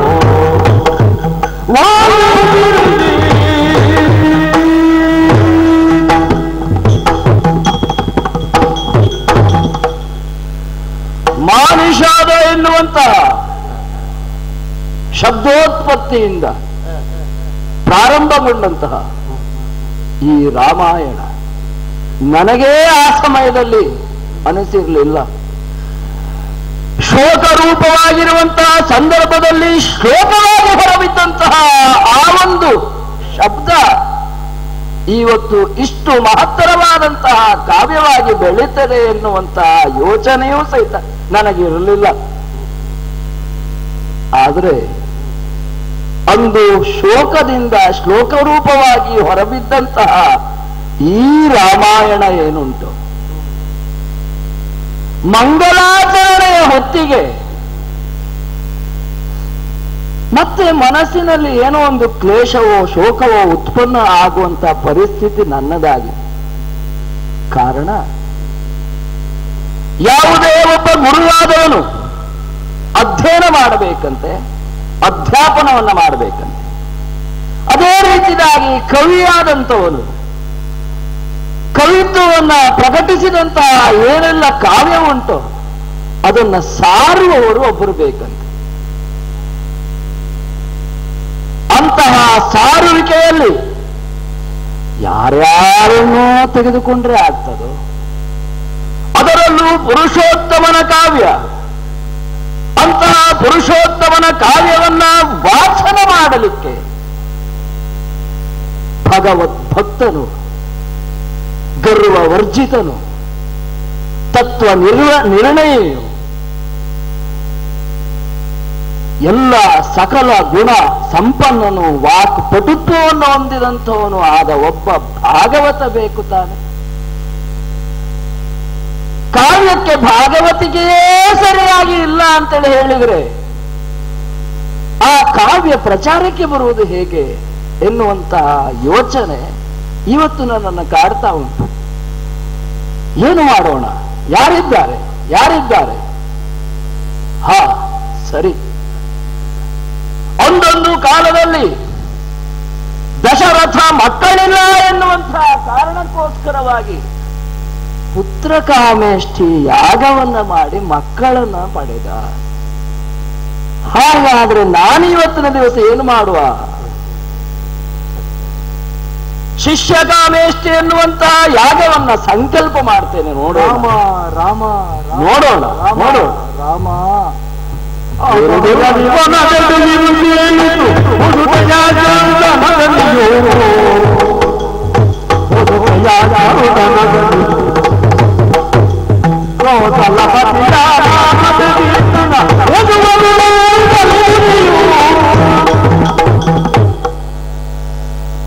ಏನನ್ನು ಕೇಳ್ತಾ ಇದ್ದೇನೆ?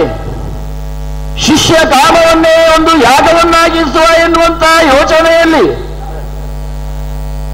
ಈ ನದಿಯ ತಟಾಹದಲ್ಲಿ ಮಿಂದೆದ್ದು ಆಚಮನಾದಿಗಳನ್ನ ಪೂರೈಸಿ ಇನ್ನೇನು ಅನುಷ್ಠಾನಕ್ಕೆ ಕುತ್ತುಕೊಳ್ಳಬೇಕು ಎನ್ನುವಂತಹ ಆ ಸಂದರ್ಭದಲ್ಲಿ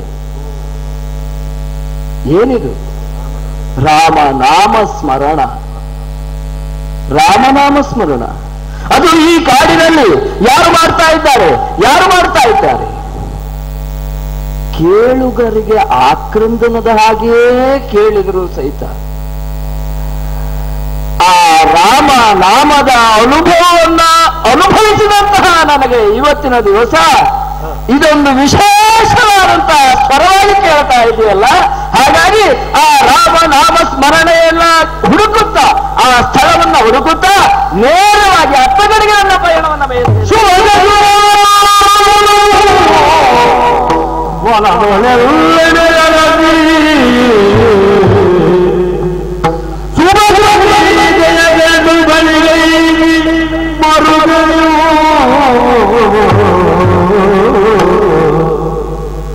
ಅಭಯ ಮುದ್ರೆಯ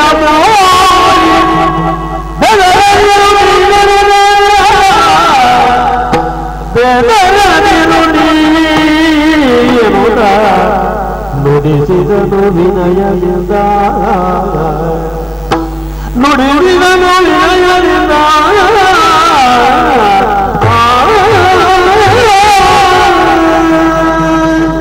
ಯಾರಮ್ಮ ನೀನು? ಯಾರಮ್ಮ ನೀನು? ಯಾರಮ್ಮ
ಯಾಕೆ ಹೀಗಾಯ್ತಮ್ಮ?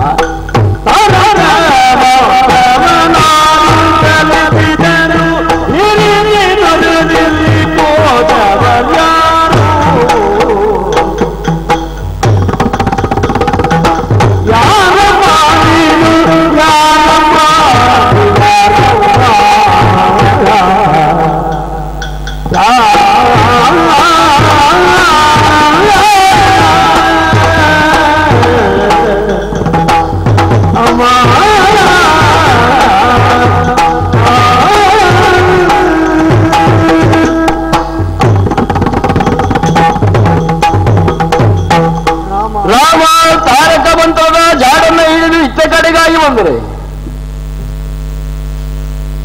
ಹೆಣ್ಣೋರ್ವಳು ಆಕ್ರಂದನವನ್ನ ಎಸಗುತ್ತಾ ಆ ಆಕ್ರಂದನದಲ್ಲಿಯೂ ಸಹಿತ ರಾಮನಾಮದ ಸ್ಮರಣೆಯನ್ನು ಮಾಡ್ತಾ ಇದ್ದಾಳೆ ಅಂತ ಹೇಳಿದ್ರೆ ನನ್ನನ್ನ ನೋಡಿ ಭಯಪಟ್ಟಂತ ಅವಳಿಗೆ ಅಭಯವನ್ನ ಕೊಟ್ಟಿದ್ದೇನೆ. ಮಾತಾಡಿಸೋಣ. ಅಮ್ಮ, ಯಾರಮ್ಮ ನೀನು? ಈ ಘೋರವಾದಂತಹ ಕಾಂತಾರದಲ್ಲಿ ಈ ರೀತಿಯಾದಂತಹ ಆಕ್ರಂದನವನ್ನ ಅಲ್ಲ ರಾಮ ನಾಮ ಸ್ಮರಣೆಯನ್ನ ಮಾಡ್ತಾ ಇದ್ದೀಯ. ನನಗೆ ವಿಚಿತ್ರವಾದಂತಹ ಅನುಭವ. ಯಾವುದು? ಹೆಣ್ಣೋರ್ವಳು ಕಾಂತಾರದಲ್ಲಿ ಒಂದು ಆಕ್ರಂದನವನ್ನ ಎಸಗುತ್ತಾ ಇದ್ದಾರೆ. ಒಂದು, ಇಲ್ಲಿಯ ಪರಿಸರ ನಿನಗೆ ಹೊಸತಾಗಿರಬೇಕು. ಇಲ್ಲವೇ ಹೋದ್ರೆ ಯಾರಿಂದಲೋ ಅನ್ಯಾಯಕ್ಕೆ ಒಳಪಟ್ಟು ಈ ಒಂದು ಕಾಂತಾರದಲ್ಲಿ ಬಂದು ಬಿದ್ದವಳಾಗಿರಬೇಕು ನೀನು. ನೀವೆಲ್ಲ ಕಾಂತಾ ಸಹಿತರು, ನಾವೆಲ್ಲ ಕಾಂತಾರಹಿತರು. ಕಾಂತಾ ಸಹಿತ ಅಂತೇಳಿ ಹೇಳುವಾಗಲೇ ನನಗೆ ನಿನ್ನ ಈ ಆಕ್ರಂದನವನ್ನ ನೋಡಿದಾಗ ಬೇಸರ ಆಗ್ತದೆ. ನಿನ್ನ ಕೊರಳಲ್ಲಿ ಮಾಂಗಲ್ಯದ ಸರ ಎದ್ದು ಕಾಣ್ತಾ ಇದೆ. ಹೌದು. ಅಷ್ಟ ಸೌಭಾಗ್ಯವತಿಯಾಗಿರುವಂತ ನಿನ್ನನ್ನ ನೋಡಿದಾಗ ನಿನ್ನ ಜೀವನಕ್ಕೆ ಧನಿಯಾಗಿರುವಂತಹ, ನಿನ್ನ ಜೀವನದ ಸಂತೋಷಕ್ಕೆ ಅಥವಾ ಸೌಮಂಗಲ್ಯಕ್ಕೆ ಕಾರಣ ಆಗಿರುವಂತಹ ಕಾಂತನಿಂದ ನೀನು ಬೇರ್ಪಟ್ಟವಳೇ ಆಗಿರಬೇಕು. ಯಾಕಮ್ಮ, ಏನಾಯಿತು? ಈ ಕಾಂತಾರಕ್ಕೆ ಬಂದು ಕಾಂತನಿಲ್ಲದೆ ಆಕ್ರಂದನವನ್ನು ಎಸೆಯುವುದಕ್ಕೆ ಕಾರಣ ಏನು ಅಂತೇಳಿ ಕೇಳಬಹುದೇನಮ್ಮ? ನಂಬಬಹುದು ನಿಮ್ಮನ್ನ? ಖಂಡಿತವಾಗಿಯೂ ನಂಬಬಹುದು, ಖಂಡಿತವಾಗಿಯೂ ನಂಬಬಹುದು.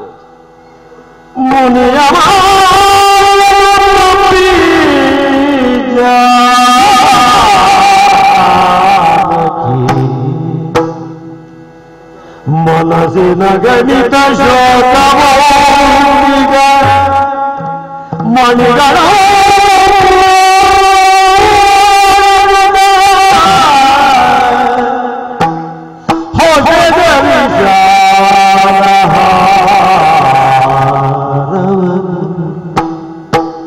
ಮನಸ್ಸಿನ ಗಣಿತ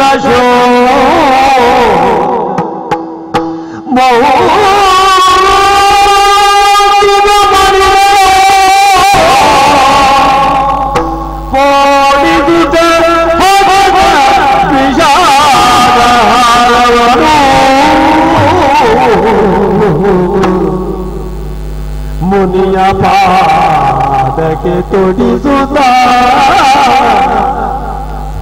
ಅರ್ಚಿಸಿ ಮುನಿಯ ಪಾದಕ್ಕೆ ತೊಡಿಸುತ್ತಿ ಜನಪದ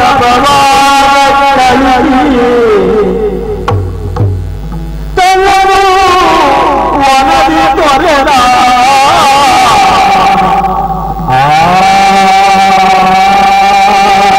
ಸ್ಥಿತಿಯ ತನ್ನದು ವನದಿ ತೊರೆದ ಸ್ಥಿತಿಯ ಬಡಿಸಿದ ಅಳುವ ಮುನಿಯ ಮಾತನು ನಂಬಿ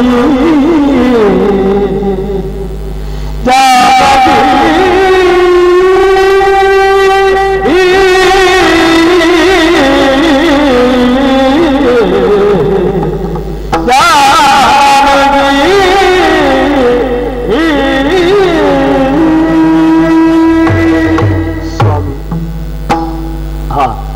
ನಂಬಿಕೆಯೇ ಜೀವನ ಅಂತ ಹೇಳಿದ್ರು. ಆದ್ರೆ ಈ ಹೆಣ್ಣಿನ ಬದುಕಿನಲ್ಲಿ ನಂಬಿಕೆ ಮುಳುವಾಗಿ ಹೋಗುತ್ತಾ ಇದೆ ಸ್ವಾಮಿ, ಮುಳುವಾಗಿ ಹೋಗುತ್ತಾ ಇದೆ. ಏನಾಯ್ತಮ್ಮ? ಕಾರಣ ನಿಮ್ಮ ಮೇಲೆ ಅಪನಂಬಿಕೆಯಿಂದಲಾಗಿ ನಾನು ಹೇಳುತ್ತಾ ಇರುವುದಲ್ಲ. ಒಮ್ಮೆ ಹಾವಿನಿಂದ ಕಚ್ಚಿಸಿಕೊಂಡವರು ಮತ್ತೊಮ್ಮೆ ಹಗ್ಗವನ್ನು ನೋಡಿದ್ರೂ ಭಯ ಪಡುತ್ತಾರಂತೆ. ಹೌದು. ಕೆಲವೊಮ್ಮೆ ಹೀಗಾಗುವುದಿರ್ತದೆ ಸ್ವಾಮಿ. ಆ ವಿಷಯವನ್ನ ಉಗುಳುವಂತಹ ಹಾವು ಯಾವುದು, ಅಮೃತವನ್ನ ಸುರಿಸುವಂತಹ ಗೋವಿ ಯಾವುದು, ಇದು ನಮ್ಮ ಬದುಕಿನಲ್ಲಿ ಅರ್ಥವಾಗದೆ ಬದುಕಿನ ಉದ್ದಕ್ಕೂ ನಾವು ಎರಡನ್ನೂ ನಮ್ಮ ಬೆನ್ನ ಹಿಂದೆ ಕಟ್ಟಿಕೊಂಡು ಸಾಗುತ್ತಾ ಇರುತ್ತೇವೆ. ಹಾಗೊಮ್ಮೆ ವಿಷವನ್ನ ನುಂಗುವಂತಹ ಹಾವಿನಿಂದ ಕಚ್ಚಿಸಿಕೊಂಡವರು ನಾನು. ಇದು ಹಾವಲ್ಲ, ಹಗ್ಗ ಹಗ್ಗ ಎನ್ನುವುದಾಗಿ ನನ್ನ ಮೈ ಮೇಲೆ ಸುತ್ತಿಕೊಂಡು ಆ ಹಾವೇ ನನ್ನ ಬದುಕಿನಲ್ಲಿ ವಿಷವನ್ನು ನುಂಗಿ ಆ ವಿಷದ ಬೇಗೆಯನ್ನು ಉಂಡವರು ನಾನು. ಹಿಂದೊಂದು ಸಂದರ್ಭದಲ್ಲಿ ಇಂಥ ಋಷಿಯ ವೇಷವನ್ನ ನಂಬಿ ಬದುಕಿನಲ್ಲಿ ಅದೆಷ್ಟೋ ಕಷ್ಟ ಕಾರ್ಪಣ್ಯವನ್ನ ಕಂಡು ಉಂಡಂತಹ ಬದುಕು ನನ್ನದು ಸ್ವಾಮಿ. ಹಾಗಾಗಿ ನಿಮ್ಮಲ್ಲಿ ನಂಬಬಹುದಾ ಅಂತ ಕೇಳಿದೆ, ತಪ್ಪಾಗಿ ಭಾವಿಸಬಾರದು. ನೀನು ಕೇಳಿದುದಕ್ಕೆ ತಪ್ಪು ಭಾವಿಸುವಂತಹದ್ದು ಯಾಕೆ ಹೇಳು? ಕಾಲವೇ ಹಾಗೆ. ಯಾವುದೇ ಒಂದು ಸಾಧನೆಯನ್ನ ಮಾಡುವುದಕ್ಕೋಸ್ಕರವಾಗಿ ಯಾವುದ್ಯಾವುದೋ ಒಂದು ವೇಷವನ್ನ ಹಾಕಿಕೊಂಡು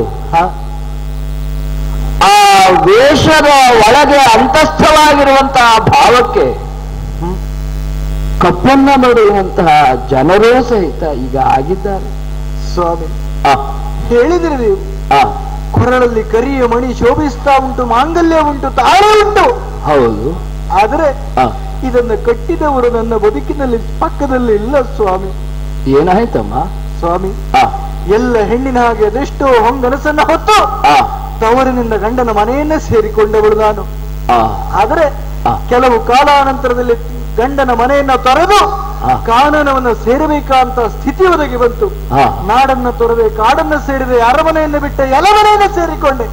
ಆದರೆ ಯಾವುದಕ್ಕೂ ದುಃಖಿಸಿದವಳು ನಾನಲ್ಲ, ಕಣ್ಣೀರು ಸುರಿಸಿದವಳು ನಾನಲ್ಲ. ಕಾರಣ ಏನು? ನನ್ನ ನಿನಿಯನ ಸಾಮೀಪ್ಯ ಎನ್ನುವುದು ನನ್ನ ಬದುಕಿನಲ್ಲಿ ಇತ್ತು ಸ್ವಾಮಿ. ಹಾಗೆ ಅನೇಕ ಕಷ್ಟ ಕಾರ್ಪಣ್ಯಗಳನ್ನು ಉಂಡು ಪುನಃ ನನ್ನ ನಿನಿಯನನ್ನ ಸೇರಿಕೊಂಡೆ, ಅರಮನೆಯನ್ನ ಸೇರಿಕೊಂಡೆ. ಆದರೆ ಅರಮನೆಯನ್ನು ಸೇರಿಕೊಂಡು ಕೆಲವು ಸಂದರ್ಭದಲ್ಲಿ ನಿನ್ನ ಬಯಕೆ ಏನೆನ್ನುವುದಾಗಿ ನನ್ನವರು ಕೇಳಿದರು ಸ್ವಾಮಿ. ಆ ಸಂದರ್ಭದಲ್ಲಿ ಅವರಲ್ಲಿಯೇ ಆಡಿದವಳು ನಾನು. ಕಾಂತನ ಜೊತೆಗಿರುವುದನ್ನ ಬಿಟ್ಟು ಕಾಂತಾರವೇ ಹಿತ ಎನ್ನುವುದಾಗಿ ನನ್ನ ಮನಸ್ಸಿಗೆ ಭಾವನೆ ಬಂದು ಹೋಯಿತು. ಏನು ಮಾಡೋಣ ಹೇಳಿ ಸ್ವಾಮಿ? ಪ್ರತಿಯೊಂದು ಹೆಣ್ಣು ಅರ್ಥೈಸಿಕೊಳ್ಳಬೇಕಾದಂತ ಒಂದೇ ಒಂದು ಮಾತನ್ನ ಈ ಹೆಣ್ಣು ಬದುಕಿನಲ್ಲಿ ಅನುಭವಿಸಿದವಳು ಸ್ವಾಮಿ. ಗಂಡನಾದವನ ಸಾಮೀಪ್ಯ ಇರುವಂತಹ ಸಂದರ್ಭದಲ್ಲಿ ನಿನ್ನ ಬಯಕೆ ಏನು ಅಂತ ಕೇಳಿದ್ರೆ ಸದಾ ನಿಮ್ಮೊಟ್ಟಿಗಿರುವುದೇ ನನ್ನ ಬಯಕೆ ಅಂತ ಹೆಣ್ಣಾದವಳು ಹೇಳಬೇಕೇ ವಿನಃ ಗಂಡನನ್ನು ತೊರೆದು ಮತ್ತೊಂದನ್ನ ಬಯಕೆ ಅಂತ ಹೇಳಿದ ಅಂತಾದ್ರೆ ಗಂಡನನ್ನ ತೊರೆಯಬೇಕಂತ ದುಸ್ಥಿತಿ ಆ ಹೆಣ್ಣಿಗೆ ಬಂದು ಒದಗುತ್ತದೆ ಎನ್ನುವುದನ್ನು ಸಾಕ್ಷ್ಯವಾಗಿ ಕಂಡುಕೊಂಡವಳು ನಾನು. ಯಾರ್ಯಾರು ಒಂದೇಳಲ್ಲ ಸ್ವಾಮಿ, ಸಾಮಾನ್ಯ ಹೆಣ್ಣಲ್ಲ ನಾನು. ಹಾಗಂತ ಅಸಾಮಾನ್ಯ ವ್ಯಕ್ತಿತ್ವ ನನ್ನಲ್ಲಿದ್ದದ್ದಲ್ಲ. ನನ್ನನ್ನ ಕೈ ಹಿಡಿದವರಲ್ಲಿ ಅಸಾಮಾನ್ಯ ವ್ಯಕ್ತಿತ್ವವನ್ನ ಗುರುತಿಸಿ ಅವರೊಟ್ಟಿಗೆ ನನ್ನನ್ನು ಗುರುತಿಸಿದ್ರಿಂದ ನಾನು ಸಾಮಾನ್ಯದಿಂದ ಅಸಾಮಾನ್ಯಕ್ಕೆ ಏರಿ ಹೋದೆ. ಸೂರ್ಯ ಕುಲದಲ್ಲಿ ಸಂಜನಿಸಿದಂತಹ ಅಯೋಧ್ಯ ಪತಿಯಾದಂತಹ ಪ್ರಭು ಶ್ರೀರಾಮಚಂದ್ರನ ಮಡದಿ ನಾನು ಸ್ವಾಮಿ. ಏನು ಸೀತೆ ನಾನು. ನನ್ನವರನ್ನ ತೊರೆದೆ. ನನ್ನ ಮಗನಾದಂತಹ ಲಕ್ಷ್ಮಣ ಕಾಡಿನಲ್ಲಿ ನನ್ನನ್ನ ಬಿಟ್ಟು ಎತ್ತಲು ಸಾಗಿ ಹೋದ ಸ್ವಾಮಿ. ತಿಳಿವು ತಪ್ಪಿದಂತಹ ನನ್ನ ಪಾಲಿಗೆ ಸಂತೈಸಿ ನುಡಿದದ್ದು ಈ ಕಾನನ. ಕೋಗಿಲೆಯ ಧ್ವನಿಯೇನು ನನ್ನ ಬಡಿದೆಬ್ಬಿಸಿತು. ರಾಮನ ಧ್ವನಿಯೇ, ಆ ರಾಮನಾಮನದ ಬಲುಮೇ ನನ್ನಲ್ಲಿ ಚೈತನ್ಯವಾಗಿ ಇನ್ನು ಉಸಿರಾಡುತ್ತಾ ಇದೆ ಸ್ವಾಮಿ. ಆದರೆ ಒಂದು ಸ್ವಾಮಿ, ನೀವು ಯಾರು ಅಂತ ಗೊತ್ತಿಲ್ಲ. ನನ್ನ ಗಂಡನನ್ನು ತೊರೆದು ಬಂದವಳು ನಾನು. ರಾಮನಲ್ಲಿದ್ದಾನೋ ನಾನೆಲ್ಲಿದ್ದಾನೋ ಅರಿದೇ ಆಗಿರುವಂತಹ ಸ್ಥಿತಿಯಲ್ಲಿದ್ದೇನೆ ನಾನು. ಯಾರನ್ನ ಕಂಡ್ರೂ ಭಯವಾಗುತ್ತಾ ಇದೆ ಸ್ವಾಮಿ. ರಾಮನನ್ನಲ್ಲದೆ ಬೇರೆ ಯಾರನ್ನು ನೋಡುವಂತಹ ದುಸ್ಥಿತಿಯೋ ಅಂತ ದೌರ್ಭಾಗ್ಯವೋ ನನಗೆ ಬಂದು ಹೋಯ್ತಲ್ಲ ಸ್ವಾಮಿ. ರಾಮ ರಾಮ ರಾಮ ಯಾರನ್ನು ನಂಬುವುದು ಸ್ವಾಮಿ, ಯಾರನ್ನು ನಂಬುವುದು? ಅಂದ್ರೆ ಏನು? ಮರ್ಯಾದಾ ಪುರುಷೋತ್ತಮನ ಮಡದಿಯಾಗಿರುವಂತಹ ಜಾನಕಿಯೇ. ಹೌದು, ಯೋಚನೆ ಮಾಡುವಂತಹ ಸಮಯವಿದು, ಯೋಚನೆ ಮಾಡುವಂತಹ ಸಮಯವಿದು. ಕನಸು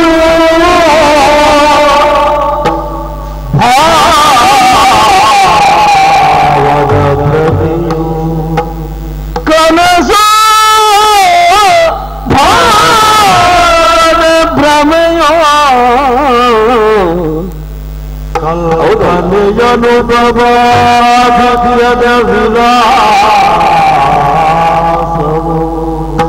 ಅನುಪಮಾಧಿಕ್ಯದ ವಿಲಾಸವು ಈ ನಗುರದ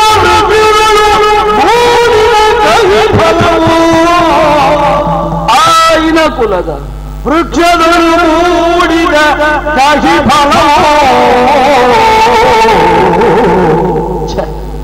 ವಿಧಿಯ ಮನದ ಕೈಗೆ ಅರಿವಣ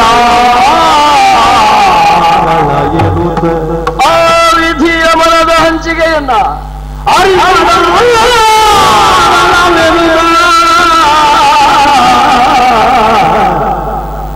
ವಿಭ್ರಮೆಯಿಂದ ಉಳಕಿತ ತನುರಿಯುವುದೆದುರಿತ ನುಡಿಸಿದನು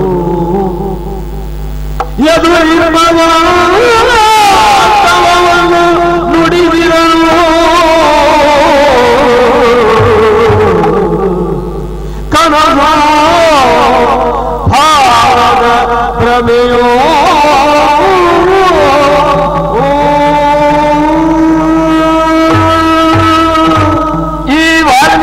ಜೀವನದಲ್ಲಿ ರಾಮಾಯಣಕ್ಕೆ ಒಂದು ಮಂಗಲವನ್ನು ಆಡಬೇಕು ಎನ್ನುವಂತಹ ಯೋಚನೆಯಲ್ಲಿರುವಂತಹ ಸಂದರ್ಭದಲ್ಲಿ ಇಂತಹ ಒಂದು ಸಮಯವೂ ಈ ವಾಲ್ಮೀಕಿಗೆ ಬರ್ತದೆ ಎನ್ನುವಂತಹದ್ದನ್ನ ಕಲ್ಪನೆಯನ್ನು ಸಹಿತ ಮಾಡಿದವ ಈ ವಾಲ್ಮೀಕಿಯಲ್ಲ. ಹೌದು, ಬ್ರಹ್ಮದೇವರು ಬಂದು ಹೇಳಿದ್ರು, ಬ್ರಹ್ಮದೇವರು ಜ್ಞಾನವನ್ನು ಕೊಟ್ಟರು. ಇವತ್ತಿನಿಂದ ಉತ್ಸಾಹ ರಾಮಾಯಣವನ್ನು ಬರೆ, ರಾಮಾಯಣವನ್ನ ನೀನು ಬರೆಯುವುದರ ಮುಖೇನವಾಗಿ ಅದು ಕೇವಲ ರಾಮಾಯಣ ಆಗುವುದಿಲ್ಲ. ರಾಮ ಅಯನಂ ಯಸ್ಯ ಸಹ ರಾಮಾಯಣ. ನೀವು ಹೇಳಿದ, ನೀವು ಬರೆದ ಪ್ರಕಾರವಾಗಿ ರಾಮನೇ ಆ ದೇವೋತ್ತಮನೇ ಅವನ ಮಾರ್ಗವನ್ನ ಹೀಗೇ ನಡೆದುಕೊಳ್ಳುತ್ತಾನೆ ಎನ್ನುವಂತಹ ವಿಷಯವನ್ನ ನನಗೆ ವಿಷದಪಡಿಸಿ ಹೋದ ಆ ಬ್ರಹ್ಮದೇವ. ಪ್ರಾಜ್ಞರು ಒಂದು ಮಾತನ್ನು ಹೇಳ್ತಾರೆ, ಸಾಧೂನ ಪುನರಾಧ್ಯಾನ ವಾಚಂ ಸಾಧೂನಾಂ ಪುನರಾಧ್ಯಾನಾಂ ಅರ್ಥಂ ವಾಗನವರ್ತತೆ ಅಂತ ಹೇಳಿ. ಸಾಧುಗಳಾದವರು ಪುನರಾಧ್ಯರು ಯಾವುದೇ ಒಂದು ವಿಷಯವನ್ನು ಪುನಃ ಪುನಃ ಮನನ ಮಾಡಿಕೊಳ್ಳುವರು, ಒಂದು ಧರ್ಮದ ಪ್ರಜ್ಞೆಯಲ್ಲಿ, ಒಂದು ಜ್ಞಾನದ ದೃಷ್ಟಿಯಲ್ಲಿ. ಇನ್ನು ಸಾಧುಗಳು ಸಭಾಯಾಂ ಸಭ್ಯ ಸಹ ಸಾಧು ಅಂತೇಳಿ ಹೇಳಿದರು. 4 ಜನ ಸೇರಿದಲ್ಲಿ ಹೇಗೆ ನಡೆದುಕೊಳ್ಳಬೇಕು ಹಾಗೇ ನಡೆದುಕೊಂಡು ಬಂದಂತಹ ಒಬ್ಬ ಶ್ರಮಜೀವಿ, ಒಬ್ಬ ಕರ್ಮಜೀವಿ, ಒಬ್ಬ ಜ್ಞಾನಿ ಯಾವ ಮಾತನ್ನ ಆಡ್ತಾನೆ ಅಂತಹ ಮಾತನ್ನ ಭವಿಷ್ಯವೇ ಅನುಸರಿಸಿ ನಡೆಯುತ್ತದೆ ಎನ್ನುವಂತಹ ಮಾತನ್ನ ಪ್ರಾಜ್ಞರು ಹೇಳಿದರು. ಅದೇ ಒಂದು ನೆಲೆಯಲ್ಲಿ ರಾಮಾಯಣವನ್ನ ಬರೆದೆ. ಆದರೆ ಈ ಹೊತ್ತಿಗೆ ನನಗೂ ಅನಿಸ್ತಾ ಇರುವಂತ ನನ್ನ ಸಾಧುತ್ವದಲ್ಲಿ ಚ್ಯುತಿ ಆಯಿತೆ, ನನ್ನ ಮನನದಲ್ಲಿ, ನನ್ನ ರಾಮನಾಮ ಸ್ಮರಣೆಯಲ್ಲಿ ಏನಾದ್ರೂ ನನ್ನಿಂದ ತಪ್ಪಾಯಿತೆ, ಈ ಮಂಗಲದ ಸಮಯದಲ್ಲಿ ಇಂತಹ ಒಂದು ಅಮಂಗಲವನ್ನ ನನ್ನ ಕಣ್ಣಾರೆ ನೋಡುವಂತಹ ದುಸ್ಥಿತಿಗೆ ಈ ವಾಲ್ಮೀಕಿಯ ಜೀವನ ಬಂದು ಬಿಟ್ಟಿತಲ್ಲ. ನೋಡೋಣ ಆ ತಾಯಿ ಜಾನಕಿಯನ್ನೇ ಒಮ್ಮೆ ಮಾತನಾಡಿಸಿ ನೋಡ್ತೇನೆ. ಅಮ್ಮ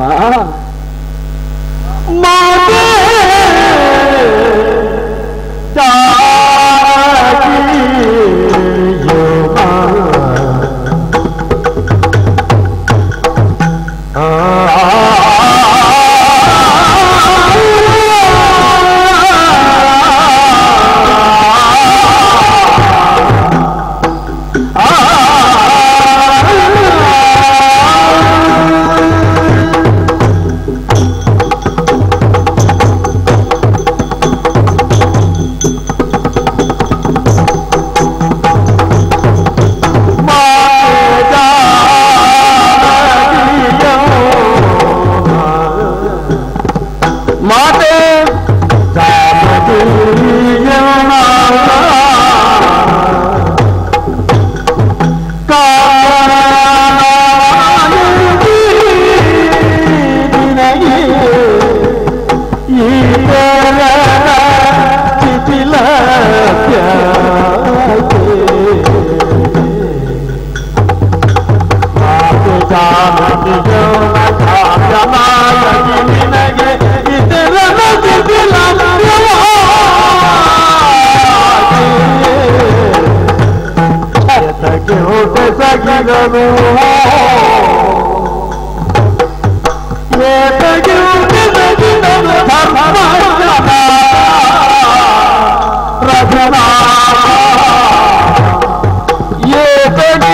ಸಗಿದನು ಧರ್ಮಜ್ಞನಾದ ರಘುನಾಥ ರಘುನಾಥ ಧರ್ಮಜ್ಞನಾದ ರಘುನಾಥ ನಗರಿಯದಾಯ್ತು ಹರಿಯದಾಯ್ತು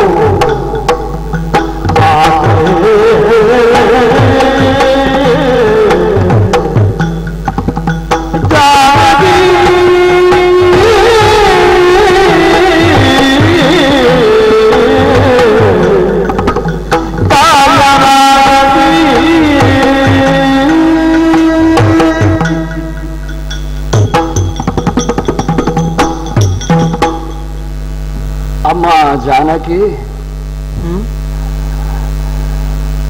ಬಂದಾಗ ನಿನ್ನ ಮುಂದೆ ನಿಂದಾಗ ನನ್ನನ್ನ ಅನುಮಾನದ ದೃಷ್ಟಿಯಿಂದ ನೋಡಿದವಳು ನೀನು. ಕ್ಷಮಿಸಬೇಕು ತಾವು. ಯಾಕೆ ನೀನು ಇದುವರೆಗೆ ನಿನ್ನ ಜೀವನದಲ್ಲಿ ಅದೆಷ್ಟೋ ಇಂತಹ ಅನುಭವವನ್ನು ಕಂಡು ಉಂಡು ಬಂದಂಥವು. ಹೌದು, ನೀನು ಹೇಳುವುದಕ್ಕಿಂತ ಮೊದಲೇ ನನಗೆ ಈ ವಿಷಯವೆಲ್ಲ ತಿಳಿದಿರುವಂತಹದ್ದು. ಹೌದಾ? ಯಾಕೆ ಅಂತೇಳಿ ಹೇಳಿದ್ರೆ ಆ ಪುರುಷೋತ್ತಮನ ಜೀವನದ ಕಾವ್ಯವನ್ನ ಅಲ್ಲ, ಜೀವನದ ದಾರಿಯನ್ನ ಮೊದಲೇ ಕಂಡುಕೊಂಡು ಕೇಳಿಕೊಂಡು ಅರಿತುಕೊಂಡು ಊಹಿಸಿಕೊಂಡು ಕಾವ್ಯವಾಗಿ ಬರೆದಿಟ್ಟಂತಹ ಮುನಿ ನಾನು, ವಾಲ್ಮೀಕಿ ಅಮ್ಮ. ವಂದಿಸಿಕೊಳ್ತಾ ಇದ್ದೇನೆ ಅಮ್ಮ. ಇವತ್ತಿನ ದಿವಸ ಬೇಸರದವಷ್ಟಿಗೆ ಆಶ್ಚರ್ಯವೂ ಸಹಿತ ಆಗ್ತಾ ಉಂಟು. ಅದೇನೋ ಒಂದು ಸಮಯ ಇತ್ತು, ನನಗೆ ಈ ಯೋಜನೆಯೋ ಬರುವುದಕ್ಕೆ ಮೂಲ ಕಾರಣ ಅಂತ ಹೇಳಿದ್ರೆ ಕಾಮ ಮೋಹಿತರಾಗಿ ಮಿಥುನ ಕ್ರೀಡೆಯಲ್ಲಿ ತೊಡಗಿರುವಂತಹ ಕ್ರೌಂಚ ಪಕ್ಷಿಗಳನ್ನ ಬಾಣದ ಮುಖೇನವಾಗಿ ಹೊಡೆದುಳಿಸಿದಂತಹ ಬೇಡ ತನ್ನ ಪತಿಯನ್ನ ಕಳೆದುಕೊಂಡು ದುಃಖಿತರಾಗಿ ಅಲ್ಲಿಯೇ ಸುತ್ತುತ್ತಿರುವಂತಹ ಆ ಹೆಣ್ಣು ಕ್ರೌಂಚವನ್ನ ನೋಡಿದಾಗ ನನ್ನ ಮನಸ್ಸಿನಲ್ಲಿ ಆದಂತಹ ಶೋಕ, ನನ್ನ ಮನಸ್ಸಿನಲ್ಲಿ ಉಂಟಾದಂತಹ ದುಃಖ ಶ್ಲೋಕ ರೂಪವಾಗಿ ಹೊರಡಿತು. ಅದನ್ನೇ ಮೂಲವಾಗಿಟ್ಟುಕೊಂಡು ಆ ಒಂದು ಘಟನೆಯನ್ನೇ ಮೂಲವಾಗಿಟ್ಟುಕೊಂಡು ಇಲ್ಲಿಯವರೆಗೆ ನಾನು ರಾಮನ ಕಥನವನ್ನ ಶ್ಲೋಕರೂಪವಾಗಿ ಬರೆದುಕೊಂಡು ಬಂದಂಥವ.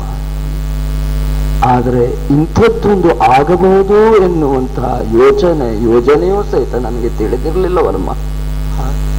ಖಂಡಿತವಾಗಿ ರಾಮನ ಜೀವನ ಕಥೆಯನ್ನ ನಾನು ಬರೆದಿದ್ದೇನೆ ಅಂತ ಹೇಳಿದ್ರೆ ನೀನು ಕಾವ್ಯದ ನಾಯಕಿ ಅಲ್ಲವೇ?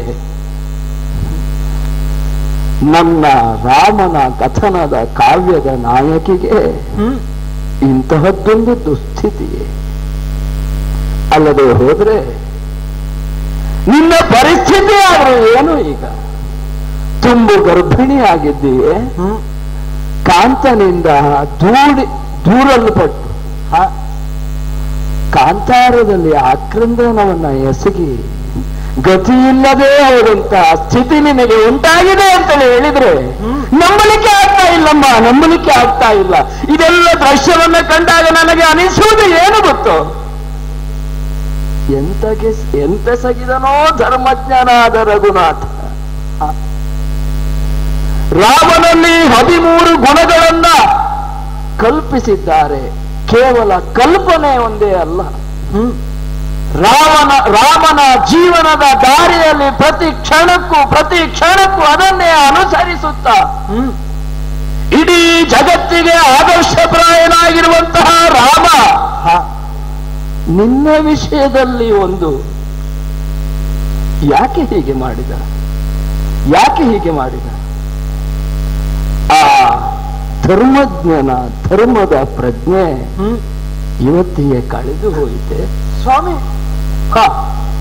ಆಡಬೇಡಿ ಸ್ವಾಮಿ ಅಂತ ಮಾತನ್ನ. ಖಂಡಿತ ಇಲ್ಲ. ರಾಮನಲ್ಲಿ ಎಳ್ಳೆನಿತು ದೋಷವನ್ನು ಹುಡುಕುವುದಕ್ಕೆ ಅಸದಳ ಸ್ವಾಮಿ, ಅಸದಳ.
ಕಾಡಿನಲ್ಲಿರುವ ನೋವನ್ನಾದರೂ ಸಹಿಸಿಕೊಳ್ಳಬಲ್ಲೆ ಸ್ವಾಮಿ. ಆದರೆ ರಾಮ ತಪ್ಪಿ ನಡೆದನು ಎನ್ನುವಂತಹ ಶಂಕೆ ಬೇರೊಬ್ಬರಲ್ಲಿ ಬಂತು ಅಂತಾದ್ರೆ ಜಾನಕಿಯ ಮನ ಸಹಿಸುವುದಿಲ್ಲ ಸ್ವಾಮಿ. ಕಾರಣ ಏನು?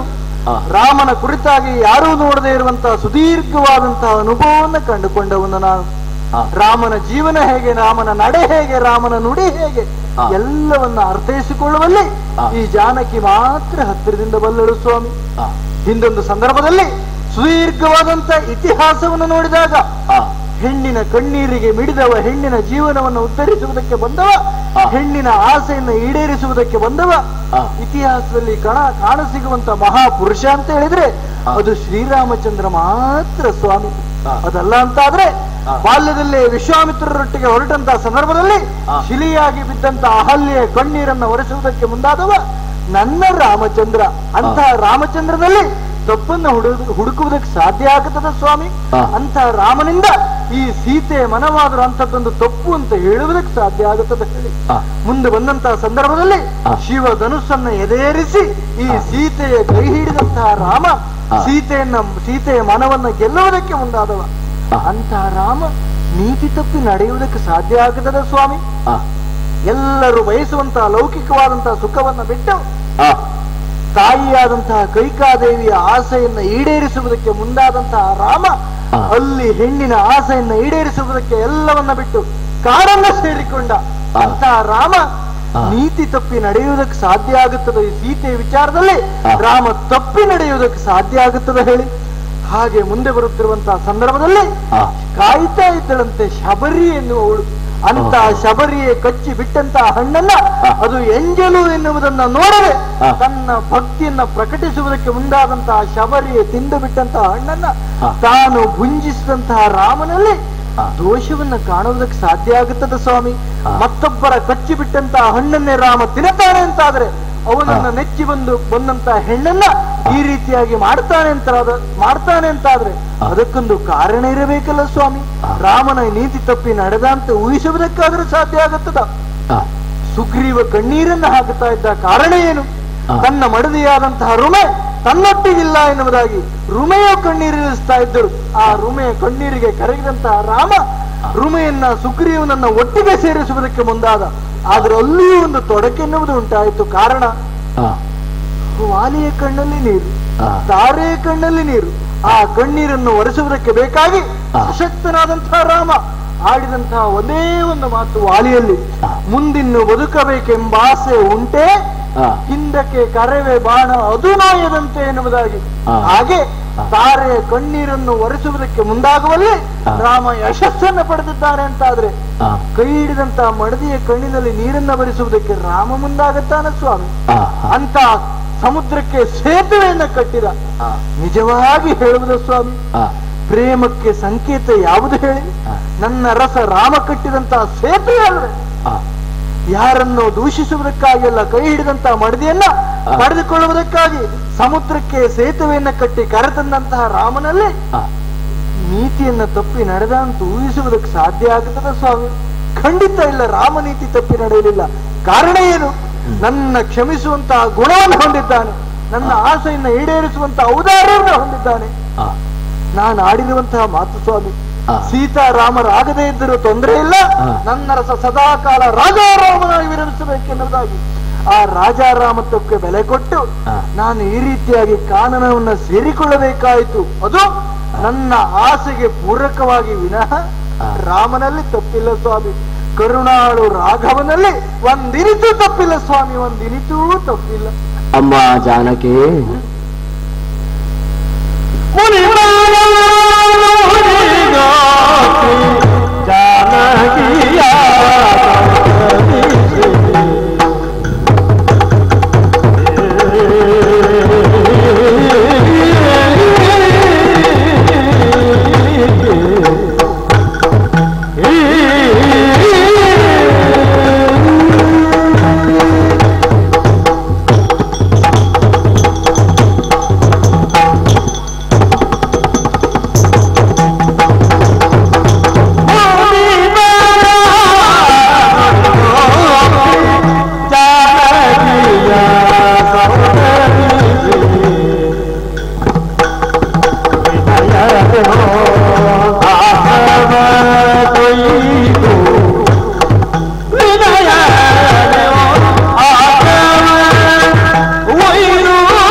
ಜಾನಕಿ ಮಹರ್ಷಿ, ನೀನಾಡಿದಂತಹ ಮಾತುಗಳನ್ನ ಕೇಳಿದಾಗ ಸುಜ್ಞಾನ ಮೂಡಿತು ನನಗೀಗ. ಅಲ್ಲದೆ ಹೋದ್ರೆ ನಿನ್ನನ್ನು ನೋಡಿದಂತಹ ಆ ಒಂದು ವಿಷಮವಾದಂತಹ ಸ್ಥಿತಿಯನ್ನ ಕಂಡಾಗ ನನಗೆ ಚಿತ್ತ ವಿಭ್ರಮಣ ಆಗಿದ್ದು ನಿಜ.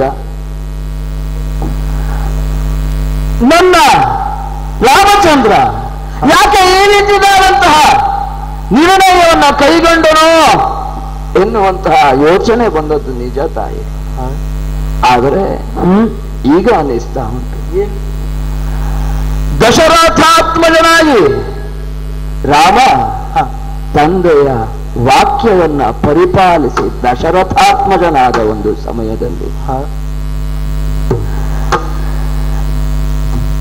ನಿಮ್ಮನ್ನ ಕಳೆದುಕೊಂಡು ಮತ್ತೆ ಪಡೆಯುವುದರ ಮುಖೇನವಾಗಿ ಸೀತಾರಾಮನಾದ ರಾಮಚಂದ್ರ. ನೀವೇ ಹೇಳಿದ್ರಲ್ಲ, ಇನ್ನು ಮುಂದೆ ಸೀತೆಯನ್ನ ಕಳೆದು ರಾಜಾರಾಮನಾಗಿ ಬಾಳಲಿ ಅಂತೆ. ಹೌದು ಅಮ್ಮ. ರಾಮನಾಮ, ರಾಮಚಂದ್ರ, ರಾಮ ರಾಮ ಎನ್ನುವಂತಹ ಆ ಒಂದು ಆಪ್ಯಾಯಮಾನವಾದಂತಹ ಮಂತ್ರದಲ್ಲಿ ನಿಂದೆದ್ದು ಮುಳುಗಿ ನನ್ನದಾದಂತಹ ಜೀವನವನ್ನ ಕಳೆಯುತ್ತಿರುವಂತಹ ಆ ರಾಮ ನಾಮದ ಮಗು ನಾನು. ಇವತ್ತು ನಾನು ಅಂದುಕೊಳ್ತೇನೆ, ಏನು ಎಷ್ಟೋ ದಿವಸಗಳಿಂದ ಯೋಚನೆಯಲ್ಲಿ ಇದ್ದಂತ ನನಗೆ ನನ್ನ ಕಾವ್ಯದ ನಾಯಕಿಯಾದ ನನ್ನ ಜನನಿಯನ್ನ ಕರುಣಿಸಿಕೊಟ್ಟಿದ್ದಾನೆ. ಅದಕ್ಕೆ ಕಾರಣ ನನ್ನ ತಂದೆಯಾದಂತಹ ರಾಮ ಅಂತೇಳಿ ತಿಳಿದುಕೊಂಡು, ನೀವು ಅಳಬೇಡಿ ಅಮ್ಮ, ನೀವು ಅಳಬೇಡಿ, ಇನ್ನು ನೀವು ದುಃಖ ಪಡಬೇಡಿ, ನಿಮ್ಮನ್ನ ನನ್ನ ಆಶ್ರಮಕ್ಕೆ ಕರೆದೊಯ್ದು ನನ್ನ ತಾಯಿಯಂತೆ ಲೋಕ ಜನನಿಯಾದಂತಹ ನಿಮ್ಮನ್ನ ನನ್ನ ಜನನಿಯೋಪಾದಿಯಲ್ಲಿ ನೋಡಿಕೊಳ್ತೇನಮ್ಮ. ಸ್ವಾಮಿ, ನನ್ನ ಒಟ್ಟಿಗೆ ಬಂದು ಸಂತೋಷ ಆಯ್ತು. ರಾಮನ ಕರುಣೆ ಎಷ್ಟು ಏನೆನ್ನುವುದು ಈಗ ಅರ್ಥ ಆಗದ ಸ್ವಾಮಿ. ನಾನೂ ಮಣ್ಣಿನ ಮಗಳಂತೆ ಹೇಳಿದ್ದೇನೆ ನನ್ನವರಲ್ಲಿ, ಮಣ್ಣನ್ನ ಸೇರಿಕೊಳ್ಳಬೇಕು, ತವರಿನತ್ತ ನಡೆಯಬೇಕು ಎನ್ನುವುದಾಗಿ. ನೀವು ಮಣ್ಣಿನಿಂದಲೇ ಹೊರಬಿದ್ದವರು ಅಂತ ನನ್ನವರ ಬಾಯಲ್ಲಿ ಕೇಳಿದವಳು ನಾನು. ಹಾಗಿದ್ದ ಮೇಲೆ ತವರಿಗೆ ಕಳುಹಿಸಿಕೊಟ್ಟಂತಹ ಪರಿಪೂರ್ಣತೆ ರಾಮನಿಗಾಯಿತು. ತವರಿನಲ್ಲಿರುವಂತಹ ಈ ಸಂತೋಷ ತೃಪ್ತಿ ಎನ್ನುವುದು ಗರ್ಭವತಿಯಾದಂತಹ ಸೀತೆಯ ಜೀವನದಲ್ಲಿ ನಡೆಯುತ್ತದೆ. ಸಂತೋಷದಿಂದ ಬರ್ತೇನೆ. ಹೀಗೆ ಬರಬೇಕಮ್ಮ, ಹೀಗೆ ಬರಬೇಕು. ಆದಿ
ಎಂದಿನಂತೆ ಖಾತಗಳಲ್ಲಿ ಎದ್ದು ನಿತ್ಯ ಕರ್ಮಗಳನ್ನು ತೀರಿಸಿ ಈ ಮಧುರಾಪುರದ ಓಲಗಜಾವಡಿಯನ್ನು ಸೇರಿದ್ದೇನೆ.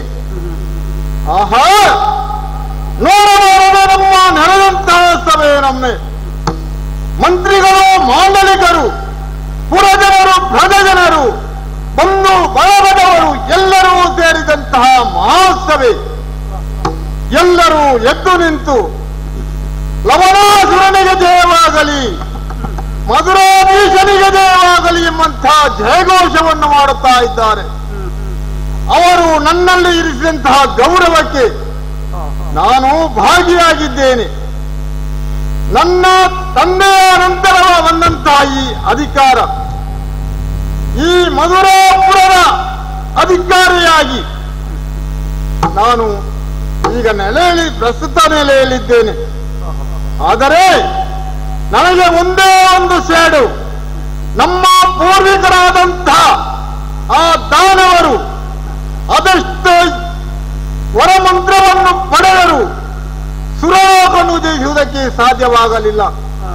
ನ್ಯಾಯಬದ್ಧವಾಗಿ ದೊರಕಬೇಕಾದಂತಹ ದೇವಲೋಕದ ಅಧಿಕಾರವನ್ನು ಅನ್ಯಾಯವಾಗಿ ಆ ದೇವತೆಗಳು ಪಡೆಯುತ್ತಾ ಇದ್ದಾರೆ. ಅದನ್ನು ನಮ್ಮ ವಶವನ್ನು ಮಾಡಬೇಕು ಎಂಬಂತಹ ಇಚ್ಛೆಯಿಂದ ನಾನು ಅದೆಷ್ಟೋ ಹಮ್ಮಲಿಸ್ತಾ ಇದ್ದೆ. ಇದಕ್ಕೆಲ್ಲ ಕಾರಣ ಏನು ಗೊತ್ತಾ? ಆ ಇಂದ್ರ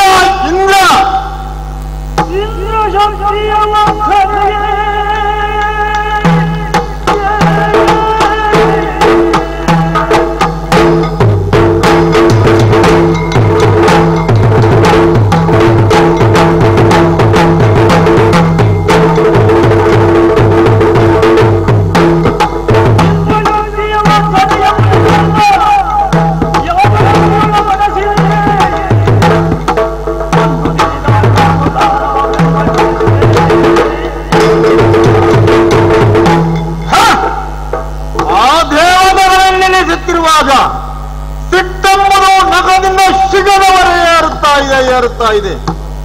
ಆ ದೇವತೆಗಳನ್ನು ಜಯಿಸಬೇಕೆಂಬುದಾಗಿ ನಮ್ಮ ತಂದೆಯವರೇ ಆ ಶಿವನನ್ನೇ ಒಲಿಸಿ ಅವನಿಂದ ಶೂಳಿಗೆ ಸಮಾನವಾದಂಥ ಒಂದು ಅಸ್ತ್ರವನ್ನು ಪಡೆದಿದ್ದಾರೆ, ಶೂಲವನ್ನು ಪಡೆದಿದ್ದಾರೆ. ಅದನ್ನು ನಾನು ಇರಿಸಿಕೊಂಡವನಿದ್ದೇನೆ. ಆದರೆ ಆ ದೇವತೆಗಳಿಗೆ ಬಲ ತುಂಬುವಂತಹ ಯಾರು ನಮ್ಮಲ್ಲಿರುವಂಥ ಆ ಋಷಿಮುನಿಗಳು, ಅವರು ಯಾಗ ಯಜ್ಞಾದಿಗಳನ್ನು ಮಾಡಿ ಅದರ ಆಯುಸ್ಸಿನಿಂದಾಗಿ ಆ ದೇವತೆಗಳನ್ನು ಪೋಷಿಸ್ತಾ ಇದ್ದಾರೆ. ಅದರ ಬಲದಿಂದಾಗಿ ದೇವತೆಗಳು ದೇವಲೋಕದಲ್ಲಿ ವಿಂಜಮಿಸ್ತಾ ಇದ್ದಾರೆ. ಇದನ್ನು ತಡೆಯಬೇಕು. ಅದಕ್ಕಾಗಿ ನಾನೊಂದು ಉಪಾಯವನ್ನು ಮಾಡಿದ್ದೇನೆ. ಅವರಿಗೆ ಆಯುಸ್ಸನ್ನು ಕೊಡುವಂತಹ ಆ ಬ್ರಾಹ್ಮಣರು ಎಲ್ಲಿದ್ದಾರೆ ಅಲ್ಲಿಗೆ ಹೋಗುತ್ತಾರಂತೆ ಹೋಗುತ್ತೇನೆ.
ಬಂದಿದ್ದೇನೆ ಯಮುನಾ ತೀರಕ್ಕೆ. ಆಹಾ, ನೋಡಬಾರದು ಹಣ್ಣು ಅಲ್ಲಲ್ಲಿ ಹೋಮದ ಕುಂಡವನ್ನು ಮಾಡಿ ಅದಕ್ಕೆ ಅವಿಸನ್ನು ಮಾಡುತ್ತಾ ಇದ್ದಾರೆ. ಇವರ ಬಿಡಬಾರದು ಎಲ್ಲ ನಮ್ಮವರು ಅವರ ತಾಯಿಯನ್ನು ಮಾಡಿ ಹೊಡೆಯಿರಿ ಹೊಡೆಯಿರಿ.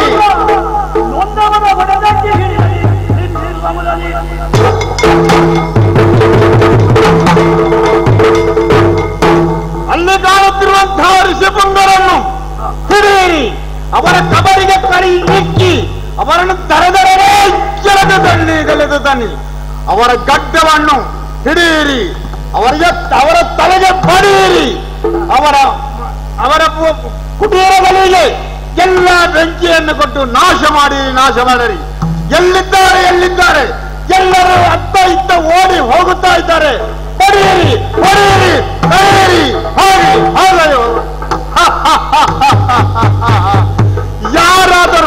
ಯಾರಾದರೂ ಒಬ್ಬರು ಇದ್ದಾರ? ಎಲ್ಲರೂ ಓಡಿ ಹೋಗಿದ್ದಾರೆ. ಆಹಾ, ಎಲ್ಲಿ ನಮ್ಮ ಬಲಗ? ಈಗ ಸಮಾಧಾನವಾಯಿತು. ಮಂತ್ರಿವರ್ಯರೇ, ಸೇನಾಧಿಪತಿಗಳೇ, ನೀವು ನಿಮ್ಮ ಪುರಕ್ಕೆ ತೆರಳಿ, ನಾನು ಬೇಟೆಯನ್ನಾಡಿ ಮತ್ತೆ ಬರುತ್ತೇನೆ.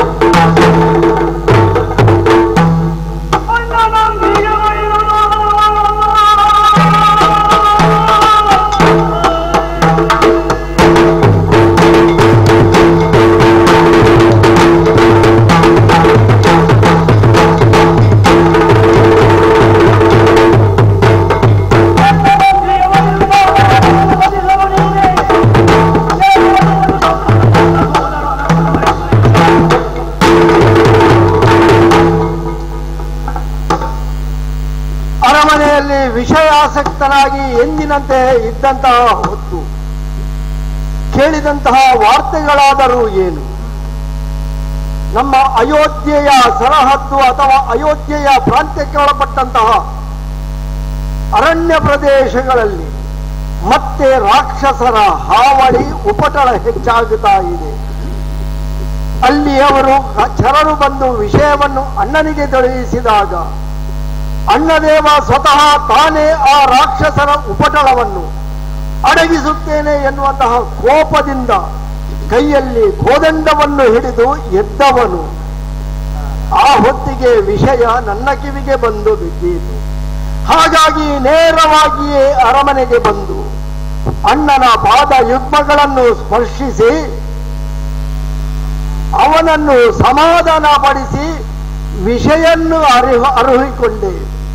ಅಣ್ಣ, ಇದು ನೀನು ಮಾಡುವುದು ಸರಿಯೇ. ನಾನು ಮೊದಲಾಗಿ ಅಣ್ಣನಲ್ಲಿ ಕೇಳಿದ್ದೆ ಹಾಗೆ. ಯಾಕೆ ಎನ್ನುವ ಭಾವದಲ್ಲಿ ಅಣ್ಣ ನನ್ನ ಮುಖವನ್ನೊಮ್ಮೆ ನೋಡಿದವ. ಅಣ್ಣ, ನೀನು ಇರುತ್ತಾ ಎಲ್ಲರಿಗೂ ಅವಕಾಶವನ್ನು ಕೊಟ್ಟೆ. ಆದರೆ ಈ ಶತ್ರುಘ್ನನ ಪಾಲಿಗೆ ಇದುವರೆಗೆ ಅಂತಹ ಒಂದು ಸೌಭಾಗ್ಯ, ನಿನ್ನ ಸೇವೆಯನ್ನು ಮಾಡುವಂತಹ ಅವಕಾಶ ಸಿಗಲಿಲ್ಲವಲ್ಲ ಅಣ್ಣ. ಯಾಕೆ ನಾನು ಏತಕ್ಕೂ ಬೇಡದವನಾಗಿ ಹೋದೆನೆ, ಎಲ್ಲಿಯೂ ಸಲ್ಲದವನಾಗಿ ಹೋದೆನೆ, ಯಾವುದಕ್ಕೂ ಬೇಡದವನಾಗಿ ಈ ಅರಮನೆಯಲ್ಲಿ ಇದ್ದೇನೆ ಎನ್ನುವ ರೀತಿಯಲ್ಲಿ ಅಣ್ಣನನ್ನು ಪ್ರಶ್ನಿಸಿದೆ. ಪ್ರೇಮಕ್ಕಾಗಿ ಭರತ ತನ್ನ ಹೆಸರನ್ನು ಗಳಿಸಿಕೊಂಡ. ಭ್ರಾತೃ ಪ್ರೇಮವನ್ನು ಮೆರೆದು ತಮ್ಮ ಎಂದರೆ ಹೀಗೆ, ಸಹೋದರ ಪ್ರೇಮ ಎಂದರೆ ಹೀಗೆ ಎಂದು ಲೋಕದ ಮಂದಿಯೆಲ್ಲ ಬೆರಳೆತ್ತಿ ತೋರಿಸಿಕೊಳ್ಳುವ ಹಾಗೆ ಭರತ ತನ್ನ ಹೆಸರನ್ನು ನಿನ್ನೊಟ್ಟಿಗೆ ಜೋಡಿಸಿಕೊಂಡ. ಬಾಲ್ಯದಿಂದಲೂ ನಿನ್ನ ನೆರಳಾಗಿ, ನಿನ್ನ ಅನುಯಾಯಿಯಾಗಿ, ನಿನ್ನವನೇ ಆಗಿ ನಿನ್ನ ಸಕಲ ಆಜ್ಞೆಗಳನ್ನು ಪಾಲಿಸಿದಂತಹ ತ್ಯಾಗಕ್ಕೆ ಮತ್ತೊಂದು ಹೆಸರಾಗಿ ಲಕ್ಷ್ಮಣ ನಿನ್ನ ಜೊತೆಗೆ ಹೆಸರನ್ನು ಜೋಡಿಸಿಕೊಂಡ. ಅಣ್ಣ, ಈ ಶತ್ರುಘ್ನನಿಗೆ ಯಾಕೆ ಇಂತಹ ಅವಕಾಶ ಇಲ್ಲ? ನನಗೆ ಸಾಹಸವಿಲ್ಲವೇ? ನನ್ನ ತೋಳಿನಲ್ಲಿ ಪೌರುಷವಿಲ್ಲವೇ? ನನಗೊಂದು ಅವಕಾಶ ಬದುಕಿನಲ್ಲಿ ಬರುವುದಿಲ್ಲವೇ? ಯಾಕನ್ನ ನನ್ನನ್ನು ಹೀಗೆ ನಗಣ್ಯ ಮಾಡುತ್ತಾ ಇದ್ದೀಯೆ? ಕೊಡು ನನಗೊಂದು ಅವಕಾಶವನ್ನು. ಚರಿತ್ರೆಯ ಪುಟ ಮತ್ತೆ ತಿರುಗಿ ಬಂದಿದೆ. ಇನ್ನೊಮ್ಮೆ ವಿಶ್ವಾಮಿತ್ರ ಮುನಿಗಳು ಬಂದು ಇದೇ ಆಸ್ಥಾನದಲ್ಲಿ ನಮ್ಮ ಅಪ್ಪನೊಡನೆ ಆಗ ಬಾಲಕರಾಗಿದ್ದಂತಹ ನಾವುಗಳು ಕೊಡು ನನಗೆ ರಾಮ ಲಕ್ಷ್ಮಣರನು ಎಂದು ನಿನ್ನನ್ನು ನನ್ನ ಅಣ್ಣನಾದಂತಹ ಲಕ್ಷ್ಮಣನನ್ನು ಕರೆದುಕೊಂಡು ಹೋದ. ಅಲ್ಲಿ ನೀವು ಬಾಲ್ಯದಲ್ಲಿಯೇ ನಿಮ್ಮ ಪ್ರತಾಪವನ್ನು ತೋರಿಸಿ ಕಾಡಿನಲ್ಲಿ ರಾಕ್ಷಸರನ್ನು ಕೊಂದು ಕಳೆದು ಆ ಮೂಲಕವಾಗಿ ಅಯೋಧ್ಯೆಯ ಸಾಮ್ರಾಜ್ಯವನ್ನು ಆಳುವವರು ನಾಳಿನವರು ಮಕ್ಕಳಾದರೂ ಶೌರ್ಯವಂತರು ಎನ್ನುವುದನ್ನು ಲೋಕಕ್ಕೆ ತೋರಿಸಿಕೊಟ್ಟಿರಿ. ಅಂತಹ ಅವಕಾಶವೊಂದು ಮರಳಿ ಇವತ್ತು ಬಂದಿದೆ. ಕಾಡಿನಲ್ಲಿ ಒಂದೊಮ್ಮೆಗೆ ನೀನು ಎಲ್ಲ ರಾಕ್ಷಸರನ್ನು ಕೊಂದು ಕಳುಹಿದವ, ಧರ್ಮವನ್ನು ಈ ಧರೆಯಲ್ಲಿ ಸಂಸ್ಥಾಪಿಸಿದವ ಎನ್ನುವ ನೆಮ್ಮದಿಯಲ್ಲಿ ಇರುವಾಗಲೇ ಮತ್ತೆ ಕಾಡಿನಿಂದ ಕರೆ ಬಂದಿದೆ. ಮುನಿ ಪುಂಗವರನ್ನು ಹೊಡೆದೋಡಿಸುತ್ತಾ ಇದ್ದಾರೆ. ಅವರ ಯಜ್ಞ ಯಾಗಾದಿಗಳನ್ನು ಹಾಳುಗೆಡವುತ್ತಾ ಇದ್ದಾರೆ.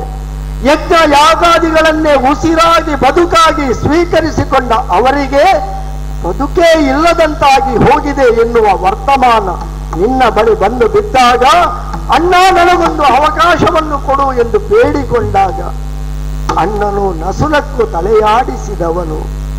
ಅವನ ಬದುಕಿನಲ್ಲಿ ವಿಷಾದದ ಛಾಯೆ ಇದ್ದರು ಅದೆಲ್ಲವನ್ನು ಮರೆಸಿ ನಮ್ಮೆಲ್ಲರ ಪಾಲಿಗೆ ಅಣ್ಣದೇವನಾಗಿ ಲೋಕಕ್ಕೆ ಒಡೆಯನಾಗಿ ತನ್ನ ಕರ್ತವ್ಯವನ್ನು ಅವನು ಮಾಡುತ್ತಿರುವ ಹೊತ್ತಿನಲ್ಲಿ ಅವನಿಂದ ಆಜ್ಞೆಯನ್ನು ಪಡೆದಾಗಿದೆ. ಹಾಗಾಗಿ ಅಣ್ಣದೇವನ ಆಜ್ಞೆಯನ್ನು ಶಿರದಲ್ಲಿ ಧರಿಸಿ ಅವನ ಪಾದಕ್ಕೆ ಸ್ಪರ್ಶಿಸಿ ಅಣ್ಣಂದಿರಾದಂತಹ ಲಕ್ಷ್ಮಣ ಭರತರನ್ನು ವಂದಿಸಿ ಅವರಿಗೆ ನಮಿಸಿಕೊಂಡು ಮಾತೆಯಂದಿರಿಂದ ಆಶೀರ್ವಾದವನ್ನು ಪಡೆದುಕೊಂಡಿದ್ದೇನೆ.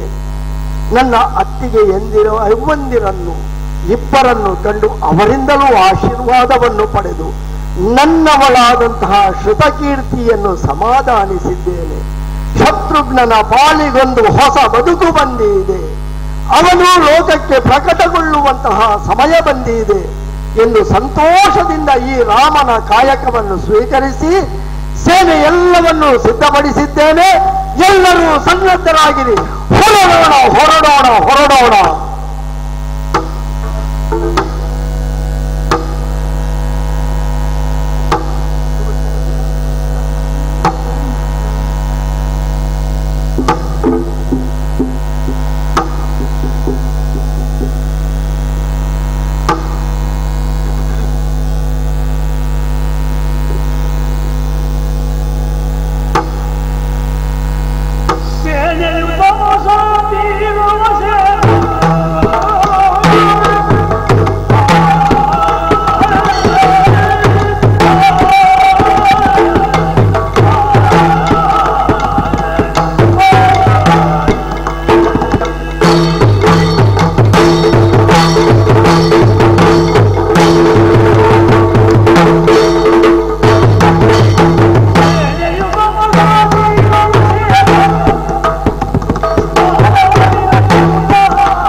ಸಕಲ ಸೇನೆಯನ್ನು ಒಡಗೂಡಿಕೊಂಡು ಅಯೋಧ್ಯೆಯನ್ನು ಸರಹದ್ದನ್ನು ದಾಟಿ ಮುಂದುವರಿದಿದ್ದೇವೆ. ಹಾಗೆಯೇ ಬಂದು ಬಂದು ದಟ್ಟವಾದಂತಹ ಕಾನನದ ಪ್ರದೇಶ ಇದು. ಬೆಳಗ್ಗೆ ಹೊರಟವರು ನಾವು, ಇದೀಗ ಹೊತ್ತು ನೋಡುವಾಗ ಸಂಜೆಯಾಗುತ್ತಾ ಬಂದಿದೆ. ಈ ಹೊತ್ತಿನಲ್ಲಿ ನೋಡುತ್ತಾ ಇರುವ ಹಾಗೆ ಎದುರಲ್ಲಿ ತಮಸಾ ನದಿ ಹರಿಯುತ್ತಾ ಇದೆ. ಒಮ್ಮೆ ಸೇನೆಯನ್ನು ಅವಲೋಕಿಸಿದವನು ನಾನು. ಎಲ್ಲರಲ್ಲೂ ಉತ್ಸಾಹವಿದೆ. ರಾಮನ ಕಾರ್ಯದಲ್ಲಿ ನಾವೆಲ್ಲರೂ ಜಯಶಾಲಿಗಳಿಯಾಗಿ ಬರಬೇಕು ಎನ್ನುವಂತಹ ಹೊಸ ಹುರುಪು ತುಂಬಿದೆ. ಆದರೂ ಆಯಾಸವೆನ್ನುವುದು ದೇಹಕ್ಕೆ ಹೊರತಲ್ಲವಲ್ಲ. ಹೊರಟ ಆಯಾಸ ಪರಿಹಾರವಾಗಬೇಕಿದ್ದರೆ ಸನಿಹದಲ್ಲಿಯೇ ಕಾಣುವಂತಹ ತಿಳಿ ಜಲವಾಗಿ ಹರಿಯುವಂತಹ ತಮಸಾ ನದಿಯಲ್ಲೊಮ್ಮೆ ಮಿಂದು ಆ ನಂತರ ಮುಂದೆ ಹೋಗುವ ಎನ್ನುವಂತಹ ಆಲೋಚನೆಯನ್ನು ಮಾಡಿದೊಡನೆ ಸೇನೆಯ ಭಟರಲ್ಲಿ ವಿಷಯವನ್ನು ಎಲ್ಲವನ್ನು ಅವಲೋಕಿಸಿದಾಗ ಎಲ್ಲರೂ ಇದಕ್ಕೆ ಒಳಿತು ಎಂದರು. ಹಾಗೆಯೇ ದಿಟ್ಟಿಸಿ ನೋಡುವಾಗ ದೂರದಲ್ಲೊಂದು ಆಶ್ರಮವೂ ಕಾಣುತ್ತಾ ಇದೆ. ಕಾಡಿನಲ್ಲಿ ಆಶ್ರಮವೆನ್ನುವುದು ಸಹಜವೇ ತಾನೆ. ಅಲ್ಲಲ್ಲಿ ಋಷಿ ಪುಂಗವರು ಮಹಾಮುನಿಗಳು ತಪಸ್ಸು ಮಾಡುವಂತಹ ಪವಿತ್ರವಾದಂತಹ ಸ್ಥಳವಿದು ಎನ್ನುವುದನ್ನು ಅರಿತೊಡನೆ ಅವರನ್ನೊಮ್ಮೆ ಭೇಟಿಯಾಗಿ ಅವರಿಂದ ಆಶೀರ್ವಾದವನ್ನು ಪಡೆದು ಆ ನಂತರ ನಮ್ಮದಾದಂತಹ ಕೆಲಸಕ್ಕೆ ಕಾಯಕಕ್ಕೆ ಮುಂದುವರಿಯಬೇಕು ಎನ್ನುವ ಆಲೋಚನೆ ಬಂದದ್ದೇ ತಡ. ಕಾಲುಗಳು ನೇರವಾಗಿ ಅತ್ತ ಹೆಜ್ಜೆ ಹಾಕಿವೆ. ಕಾಣುವುದು ಅದೇ ಅಲ್ಲವೇ ಆಶ್ರಮ. ಕೇಳಿ ತಿಳಿದಾಗ ವಿಷಯ ತಿಳಿಯಿತು, ಇದು ವಾಲ್ಮೀಕಿ ಮಹರ್ಷಿಗಳ ಆಶ್ರಮ ಎನ್ನುವುದು. ಹಾಗಿದ್ದರೆ ಅವರನ್ನು ಕಾಣುವಂತಹ ಸೌಭಾಗ್ಯ, ಅವರಿಂದ ಆಶೀರ್ವಾದ ಪಡೆಯುವಂತಹ ಒಂದು ಅವಕಾಶ, ಇದನ್ನು ತಪ್ಪಿಸಬಾರದು ಎನ್ನುವುದಕ್ಕಾಗಿ ಅವರ ಆಶ್ರಮದ ಸನಿಹಕ್ಕೆ ಹೆಜ್ಜೆ ಹಾಕುತ್ತೇನೆ. ಅವರನ್ನೇ ಕಂಡು ಮಾತನಾಡಿಸುತ್ತೇನೆ. ಸಂಧ್ಯಾವಂದನಾದಿ ಧಾರ್ಮಿಕ ಕಾರ್ಯಗಳನ್ನ ಪೂರೈಸಿ ಸಾಯಂಕಾಲದ ಈ ಸಂದರ್ಭದಲ್ಲಿ ಕುಳಿತಿರುವಂತಹ ಸಂದರ್ಭದಲ್ಲಿ ಯಾರೋ ಅತ್ತ ಕಡೆಯಿಂದ ಬಂದಿರುವ ಹಾಗೆ ಕಾಣ್ತಾ ಇದ್ದಾರೆ. ಅತಿಥಿಗಳಲ್ಲವೇ? ಸತ್ಕರಿಸ್ತೇನೆ. ವಂದಿಸಿಕೊಂಡಿದ್ದೇವೆ ದೇವ.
ದೇವರಿಗೆ ಸಮ ಅಂತೇಳಿ ಒಂದು ಮಾತುಂಟು. ಯತಿಗಳನ್ನು, ಸನ್ಯಾಸಿಗಳನ್ನು, ವಿಪ್ರರನ್ನು, ದಾರಿ ಯುವಕರನ್ನು ಇವಿಷ್ಟು ಜನ ಮಾತ್ರ ಭಿಕ್ಷುಗಳು ಅಂತ ಹೇಳಿ ಲೋಕ ಹೇಳ್ತದೆ. ಅಂಥವರನ್ನ ಧರ್ಮಕರ್ಮ ನಿಷ್ಠನಾಗಿರುವಂತಹ ಯಾವಪ್ಪ ಉಪಚರಿಸಲೇಬೇಕಾದಂತಹದ್ದು ಕರ್ತವ್ಯ. ಕುಳಿತಿರುವಂತಹ ಸಂದರ್ಭದಲ್ಲಿ ಬಂದಿದ್ದಾನೆ, ಬಂದವನನ್ನ ಯಥೋಚಿತವಾಗಿ ಉಪಚರಿಸಿದ್ದೇವೆ, ನಿಮ್ಮ ಪಾದ ಪದ್ಮಗಳಿಗೆ ವಂದಿಸಿಕೊಂಡಿದ್ದೇವೆ. ಖಂಡಿತವಾಗಿಯೂ ಬಂದಂತಹ ಅತಿಥಿಯೊಬ್ಬ ಯಾರೂ ಒಂದು ಕಾರ್ಯ ಮತ್ತು ಕಾರಣಗಳಿಲ್ಲದೆ ಎಲ್ಲಿಯೂ ಒಂದು ಹೋಗುವುದಿಲ್ಲ. ಇದೊಂದು ಲೋಕನೀತಿ. ಏನಾದ್ರೂ ಒಂದು ಕಾರ್ಯ ಇರಬೇಕು, ಹೋಗುವುದಕ್ಕೆ ಏನಾದ್ರೂ ಒಂದು ಕಾರಣ ಇರಬೇಕು. ಹಾಗೇಳಿ ಬಂದಂತಹ ಅತಿಥಿಗೆ ಯಾಕೆ ಬಂದಿದ್ದೀಯಾ ಅಂತೇಳಿ ಕೇಳಿದ್ರೆ ಅದು ಉದ್ದಟತನ ಆಗ್ತದೆ. ಹಾಗೆ ಕೇಳಬಾರ್ದು ಅಂತ, ಸರಿ ಅಲ್ವಾ? ಹಾಗಾಗಿ ನಿಮ್ಮಲ್ಲಿ ಕೇಳಿಕೊಳ್ತಾ ಇರುವಂತಹದ್ದು, ನೀವು ಬಂದಿದ್ದೀರಿ, ಯಥೋಚಿತವಾದಂತಹ ಉಪಚಾರವನ್ನ ಮಾಡಿದ್ದೇನೆ, ಯಾರು ಅಂತ ಹೇಳಿ ತಿಳಿದುಕೊಳ್ಳಬಹುದೇ? ಖಂಡಿತವಾಗಿಯೂ.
ಕಾರ್ಯೋಚಿತವಾಗಿ ಬಂದಂತಹ ಸಂದರ್ಭದಲ್ಲಿ ಈ ಕಾಡಿನ ಮಧ್ಯೆ ನಿಮ್ಮ ಆಶ್ರಮವನ್ನು ಕಂಡದ್ದು, ಆ ಮೂಲಕವಾಗಿ ನಿಮ್ಮನ್ನು ಕಂಡದ್ದು, ಇದು ನನ್ನ ಬದುಕಿನ ಸೌಭಾಗ್ಯವೆಂದೇ ತಿಳಿದು ನಿಮ್ಮಲ್ಲಿ ಆಶೀರ್ವಚನವನ್ನು ಬೇಡಿದವನು. ಆದರೆ ಆಶೀರ್ವಾದವನ್ನು ಕೊಡುವ ನೀವು ಯಾರು ಬಂದವರು, ಯಾಕೆ ಬಂದವರು ಎಂದು ತಿಳಿದುಕೊಳ್ಳುವುದರಲ್ಲಿ ಅತಿಶಯವಿಲ್ಲ ನೋಡಿ. ಯಾರೊಬ್ಬನಿಗೂ ಒಳಿತಾಗಲಿ ಎಂದು ಆಶೀರ್ವಾದ ಮಾಡುವ ಮುನ್ನ ನಾವು ಕೊಡುವ ದಾನ ಅಥವಾ ಕೊಡುವ ಅಭಯ ಅಪಾತ್ರವಾಗಬಾರದು. ಪಾತ್ರನಾದವನಿಗೆ ಮಾತ್ರ ಅಭಯವನ್ನು ದಾನವನ್ನು ಮಾಡಬೇಕು. ಹಾಗಾಗಿ ನೀವು ಕೇಳುವುದಕ್ಕೆ ಮೊದಲೇ ನಾವು ನಮ್ಮ ವಿವರಗಳನ್ನು ಪ್ರವರಗಳನ್ನು ತಿಳಿಸುವುದು ನಮ್ಮ ಕರ್ತವ್ಯವಾಗಿತ್ತು. ಆದರೂ ಬಂದೊಡನೆ ನಿಮ್ಮ ಸತ್ಕಾರವನ್ನು ಸ್ವೀಕರಿಸಿ ನಿಮ್ಮ ಉಪಚಾರದ ಮಾತುಗಳ ಆತಿಥ್ಯವನ್ನು ಕಂಡು ಅಲ್ಲಿ ಪುನೀತರಾಗಿ ದೇಹದ ದಣಿವು ಒಂದು ಕಡೆಯಲ್ಲಿ ಸ್ವಲ್ಪ ಕಡಿಮೆ ಆದ ಹಾಗಾಯಿತು. ಇನ್ನು ನಮ್ಮ ಪರಿಚಯ ಕೇಳುವುದರಲ್ಲಿ ತಪ್ಪು ಏನೂ ಇಲ್ಲ. ಯಾಕೆ ನಾನು ಯಾರು ಅಥವಾ ನನ್ನೊಡನೆ ಬಂದ ಸೇನೆ ಯಾರದು ಅಂತ ಹೇಳಿದ್ರೆ ಅದರಿಂದ ನಿಮಗೆ ನಮ್ಮ ಆ ಪರಿಚಯ ಸ್ಪಷ್ಟವಾಗಿ ಆಗಲಿಕ್ಕಿಲ್ಲ. ಅದಕ್ಕಾಗಿ ನಾನು ಆರಂಭ ಮಾಡುವುದು ಎಲ್ಲಿಂದ ಗೊತ್ತೇ? ಎಲ್ಲಿಂದ? ಅಯೋಧ್ಯಾಧಿಪತಿ ಪ್ರಭು ಶ್ರೀರಾಮಚಂದ್ರಮ. ಓ, ರಾಮಚಂದ್ರ ನಮ್ಮ ಅಣ್ಣದೇವ. ರಾಮಚಂದ್ರ ಅಣ್ಣದೇವನೇ. ಅವನ ಕೊನೆಯ ತಮ್ಮನೇ ನಾನು, ಶತ್ರುಘ್ನ ಎಂದು ನನ್ನ ಹೆಸರು. ಓ, ಶತ್ರುಘ್ನೇ ಇದು. ಹಾಗಾಗಿ ನಮ್ಮ ಪರಿಚಯ ಎಲ್ಲ ತುಂಬಾ ಕಡಿಮೆ ಆದದ್ದು. ಅಣ್ಣನ ಹೆಸರು ಹೇಳಿದ್ರೆ ಮಾತ್ರ ನಮ್ಮ ಹೆಸರಿಗೊಂದು ಬೆಲೆ ಬರುತ್ತದೆ ಎನ್ನುವ ಕಾರಣಕ್ಕಾಗಿ ಮತ್ತು ನಮ್ಮನ್ನು ಗುರುತಿಸಲು ಸುಲಭವಾಗುತ್ತದೆ ಎನ್ನುವ ಕಾರಣಕ್ಕಾಗಿ ಅಣ್ಣನ ಹೆಸರನ್ನು ಮೊದಲು ಹೇಳಿ ಮತ್ತೆ ನನ್ನ ಹೆಸರನ್ನು ಹೇಳಿದ್ದು ನಾನು. ಶತ್ರುಘ್ನ ದೇವ, ಅಣ್ಣ ಅಂತಲೇ ಹೇಳಿದ್ರೆ ಪಿತೃವಿಗೆ ಸಮಾನ ಅಂತ ಹಾಗಾಗಿ ಅಣ್ಣ ದೇವ ಅವ ನಮಗೆ. ಹೌದು. ಯಾವಾಗ ಒಬ್ಬ ಮನುಷ್ಯ ತನ್ನ ಸ್ವಂತಿಕೆಯಿಂದ ಮೇಲೆ ಬರುತ್ತಾನೋ ಅವ ಉತ್ತಮನಂತ. ಅದೇ ರೀತಿಯಾಗಿ ತಂದೆಯದಾದಂತಹ ಒಂದು ಮೇವದಿಂದ ಬರ್ತಾನ ಅವ ಮಧ್ಯಮನಂತೆ. ಮಾವನ ಹೆಗ್ಗಳಿಕೆಯಿಂದ ಯಾವಾತ ಬರ್ತಾನೋ ಅವ ಅಧಮನಂತೆ ಅಲ್ವಾ? ಸರಿ. ಸತಿಯ ಒಂದು ಹೆಗ್ಗಳಿಕೆಯಿಂದ ಬಂದವ ಅಧಮಾಧಮನಂತೆ. ಉತ್ತಮರಾಗುವವರು ಕೆಲವೊಬ್ಬರೇ ಇರ್ತಾರೆ ಬೆರಳೆಣಿಕೆಯಲ್ಲಿ. ಆದ್ರೆ ಮಧ್ಯಮನಾಗಿರುವುದು ಸಾಕು. ಅಣ್ಣನ ಹೆಗ್ಗಳಿಕೆಯಲ್ಲಿ ನಾನಿದ್ದೇನೆ ಎನ್ನುವಂತ ಬೇಸರ ಬೇಡ ನಿನಗೆ. ನಮಗೂ ಸಂತೋಷವಾಯಿತು. ನೀನು ಹೊರಟಿರುವಂತಹ ಕಾರ್ಯ ಏನು ಅಂತೇಳಿ ಗೊತ್ತಾಗ್ಲಿಲ್ಲ. ಅದುವೇ ಇರುವುದಂತಹ ವಿಷಯ. ನೀವು ಹೇಳಿದ ಹಾಗೆ ಇನ್ನೊಬ್ಬರ ನೆರಳಿನಲ್ಲಿ ನಮ್ಮತನವನ್ನು ಬೆಳೆಸಿಕೊಳ್ಳುವುದು ಅದು ಅಷ್ಟು ಸುಲಲಿತವೂ ಅಲ್ಲ, ಸುಲಭವೂ ಅಲ್ಲ, ಅದು ಅಷ್ಟು ಒಳ್ಳೆಯದೂ ಅಲ್ಲ. ಹಾಗಾಗಿ ಅಣ್ಣನ ನೆರಳಿನಲ್ಲಿ ನಾನಿದ್ದೇನೆ. ಅಣ್ಣನ ಹೆಸರು ಹೇಳಿದರಷ್ಟೇ ನನ್ನ ಪರಿಚಯ ಸುಲಭವಾದೀತು. ಆರಂಭದಲ್ಲಿ ಹೇಳಿದ್ದು ಅದಕ್ಕೆ ನಾನು ನನ್ನ ಅಣ್ಣದೇವನಾದಂತಹ ಪ್ರಭು ಶ್ರೀರಾಮಚಂದ್ರನ ಸೇವೆಯ ಅವಕಾಶ ನನ್ನ ಇಬ್ಬರು ತಮ್ಮಂದಿರಿಗೆ ಒಂದೊಂದು ಕಾಲಘಟ್ಟಲ್ಲೇ ಬಂದೊದಗಿತ್ತು. ಅಂತಹ ಅವಕಾಶವೊಂದನ್ನು ಇವತ್ತು ಅಣ್ಣದೇವನಿಂದ ಪಡೆದುಕೊಂಡು ಬಂದವ ನಾನು. ಶ್ರೀರಾಮಚಂದ್ರಮನ ಕಾರ್ಯ ನಿಮಿತ್ತ ಅವನ ಆಜ್ಞೆಯನ್ನು ಧರಿಸಿಕೊಂಡು ಅವನ ಆಜ್ಞೆಯ ಕಾಯಕದಲ್ಲಿ ಮುಂದುವರಿಯುತ್ತಾ ಹೋಗುತ್ತಿರುವಂತಹ ಸಂದರ್ಭದಲ್ಲಿ ಈ ನಮ್ಮ ಭೇಟಿ ಅದು ಒಂದು ರೀತಿಯಲ್ಲಿ ನಮಗೆ ಒಳ್ಳೆಯದೇ ಆಯಿತು. ನಿಮ್ಮಂತಹ ಮಹಾಮುನಿಗಳ ತಪಸ್ವಿಗಳ ಆಶೀರ್ವಾದವನ್ನು ದೊರೆತ ಹಾಗೂ ಆಯಿತು. ಅಣ್ಣದೇವನ ಕಾರ್ಯಕ್ಕೆ ಅದೊಂದು ಶ್ರೀ ರಕ್ಷೆಯಾಗಿಯೂ ಬಂದಿತು. ಹಾಗಾಗಿ ನಾವು ಹೊರಟು ಬಂದ ಕಾರ್ಯ ಇಲ್ಲಿ ಕಾಡಿನಲ್ಲಿ ಮತ್ತೆ ರಾಕ್ಷಸರ ಹಾವಳಿ ಜಾಸ್ತಿಯಾಗಿದೆ ಎನ್ನುವ ವರ್ತಮಾನ ನಮ್ಮ ಅರಮನೆಗೆ ಪ್ರಭು ಶ್ರೀರಾಮಚಂದ್ರ ಮನೆಗೆ ಬಂದು ತಲುಪಿಯಿತು. ಹಾಗಿದ್ದರೆ ಒಂದು ಕಾಲಘಟ್ಟದಲ್ಲಿ ಎಲ್ಲರನ್ನು ಕೊಂದು ಕಳಹಿ ಧರ್ಮ ಸಂಸ್ಥಾಪನೆಯಾಗಿದೆ ಎನ್ನುವ ನಿಶ್ಚಿಂತೆಯಲ್ಲಿ ಇರುವಾಗಲೇ ಯಾಕೆ ಹೀಗೆ ಎಂದು ಕೋಪಗೊಂಡ ಅಣ್ಣ ತಾನೇ ಸ್ವತಃ ಕಾಡಿಗೆ ಹೊರಟು ನಿಂತ. ಆ ಸಂದರ್ಭದಲ್ಲಿ ಅಣ್ಣನನ್ನು ಅವಕಾಶ ಬೇಡಿ ಪಡೆದುಕೊಂಡವ. ನನಗೂ ಒಂದು ಅವಕಾಶ ಕೊಡುವಣ್ಣ ಎನ್ನುವ ಕಾರಣಕ್ಕಾಗಿ ನೀವು ಹೇಳುವ ಹಾಗೆ ಉತ್ತಮನಾಗುವ ಪ್ರಯತ್ನಕ್ಕೆ ನಾನು ಆರಂಭಿಸಿದವ. ಲವಣಾಸುರನೆಂಬವ ಈ ಕಾಡಿನ ಮಧ್ಯದೊಳಗಿದ್ದುಕೊಂಡು ಎಲ್ಲಿಯೋ ಮಧುರೆಯ ಪಟ್ಟಣದಲ್ಲಿದ್ದುಕೊಂಡು ಇಲ್ಲಿ ಯಜ್ಞ ಯಾಗಾದಿಗಳನ್ನು ಮಾಡುವಂತಹ ಋಷಿಪುಂಗವನಿಗೆ ಋಷಿ ವಟುಗಳಿಗೆ ಉಪದ್ರವನ್ನು ಕೊಡುತ್ತಾ ಇದ್ದಾನೆ. ಅವರ ಯಾಗ ಯಜ್ಞಗಳೆಲ್ಲವನ್ನು ಹಾಳುಗೆಡಹುತ್ತಾ ಅವರನ್ನು ಬದುಕಲು ಬಿಡದೆ ಉಪಟಳವನ್ನು ಗೈತಾ ಇದ್ದಾನೆ. ಹಾಗಾಗಿ ಅವನನ್ನು ಸಂಹರಿಸುವಂತಹ ಬಹಳ ದೊಡ್ಡ ಹೊಣೆಗಾರಿಕೆಯನ್ನು ವಹಿಸಿಕೊಂಡು ದಾರಿ ಮಧ್ಯದಲ್ಲಿ ಮುಂದೆ ಸಾಗುತ್ತಾ ಇದ್ದೇನೆ. ನಿಮ್ಮ ಆಶೀರ್ವಾದವನ್ನು ಪಡೆದ ಹಾಗಾಯಿತು. ಇನ್ನು ನಾವು ಮುಂದುವರಿಯಬಹುದು. ಶತ್ರುಘ್ನ, ನಿನ್ನದಾದಂತಹ ಸಂಕಲ್ಪ ಎನ್ನುವಂತಹದ್ದು ಉನ್ನತವಾಗಿದೆ. ನಿಮ್ಮ ಜಾತಿ ಧರ್ಮ ಗುಣಾನುಸಾರವಾಗಿ ಇದೆ. ಬಳಲಿದವರನ್ನ ರಕ್ಷಿಸುವವರೇ ಅಲ್ಲವೇ ಕ್ಷತ್ರಿಯರು? ಸರಿಯೇ, ಹೌದು, ಒಳ್ಳೆ. ಆದ್ರೆ ಎಲ್ಲದಕ್ಕೂ ಒಂದು ಸಮಯ ಎನ್ನುವಂತಹದ್ದು ಉಂಟಲ್ಲ. ಈಗ ಸಮಯ ಮೀರಿದೆ. ಹಾಗಾಗಿ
ಇಂಥದ್ದೇ ಒಂದು ಸಮಯ ಅಂತೇಳಿ ಉಂಟು.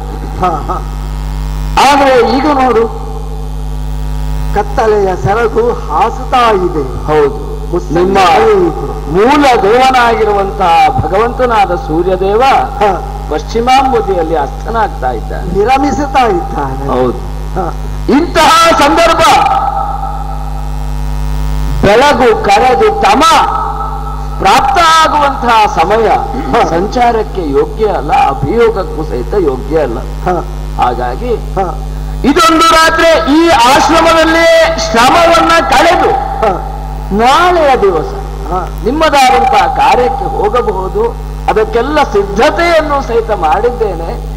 ನಮಗೆ ಹೇಗೆ ಅನ್ನಿಸಿತು ಗೊತ್ತಿಲ್ಲ, ಬೆಳಗ್ಗೆ ಹೊರಟವರು ನಾವು ಈ ಕಾರ್ಯವನ್ನು ಆದಷ್ಟು ಬೇಗ ಮುಗಿಸಿ ಅಣ್ಣದೇವನಿಗೆ ಈ ವಿಷಯವನ್ನು ಅರುಹಿ ಅವನಿಂದ ಸಂಪ್ರೀತಿಯನ್ನು ಪಡೆದು ನನ್ನ ತಮ್ಮ ಶತ್ರುಘ್ನನು ಸರಿ ಪರಾಕ್ರಮಿಯಾಗಿದ್ದಾನೆ ಎನ್ನುವ ಆ ಒಂದು ಶಹಬಾಸಗಿರಿಯನ್ನು ಪಡೆಯಬೇಕು. ತವಕ ಇದು. ಆ ತವಕದಲ್ಲಿ ಹೊರಟಂತಹ ನಮಗೆ ಬೆಳಗು ಕರೆದು ಸಂಜೆಯಾದದ್ದೇ ತಿಳಿಯಲಿಲ್ಲ. ಕೇವಲ ತಮಸಾ ನದಿಯ ನೀರನ್ನು ಕಂಡಾಗ ಒಂದಷ್ಟು ಹೊತ್ತು ದಣಿವಾರಿಸಿಕೊಳ್ಳೋಣ, ಆಶ್ರಮವನ್ನು ಕಂಡಾಗ ನಿಮ್ಮ ಆಶೀರ್ವಾದವನ್ನು ಪಡೆಯೋಣ ಅನ್ನಿಸಿದೆ ಹೊರತು ರಾತ್ರಿಯಾಯಿತು, ಪಯಣಕ್ಕೆ ಇದು ಸಮಯವಲ್ಲ, ಗೊತ್ತೇ ಆಗಲಿಲ್ಲ. ನಿಮ್ಮದು ಮಾತು ಅದು ವೇದವಾಕ್ಯ ಇದ್ದ ಹಾಗೆ, ಋಷಿ ಮಾತನ್ನು ಮೀರುವ ಹಾಗಿಲ್ಲ. ಹಾಗಾಗಿ ರಾತ್ರಿಯ ಹೊತ್ತು ಇಲ್ಲಿಯೇ ವಿಶ್ರಾಂತಿಯನ್ನು ಪಡೆದುಕೊಳ್ಳುವುದು ಔಚಿತ್ಯ ಎಂದು ನಿಮ್ಮ ಮಾತಿಗೆ ಮನ್ನಣೆ ಇತ್ತು. ಇದು ನನ್ನ ಸಕಲ ಸೇನೆಯನ್ನು ವಿರಮಿಸಲು ಹೇಳಿದ್ದೇನೆ. ರಾತ್ರಿ ಇಲ್ಲಿಯೇ ತಂಗುತ್ತೇವಂತೆ. ಬೆಳಗಿನ ದಿನಕ್ಕೆ ಮತ್ತೆ ಎದ್ದು ನಮ್ಮ ಕಾರ್ಯಕ್ಕೆ ನಿಮ್ಮಿಂದ ಅಪ್ಪಣೆಯನ್ನು ಪಡೆಯುತ್ತೇನೆ. ಖಂಡಿತವಾಗಿ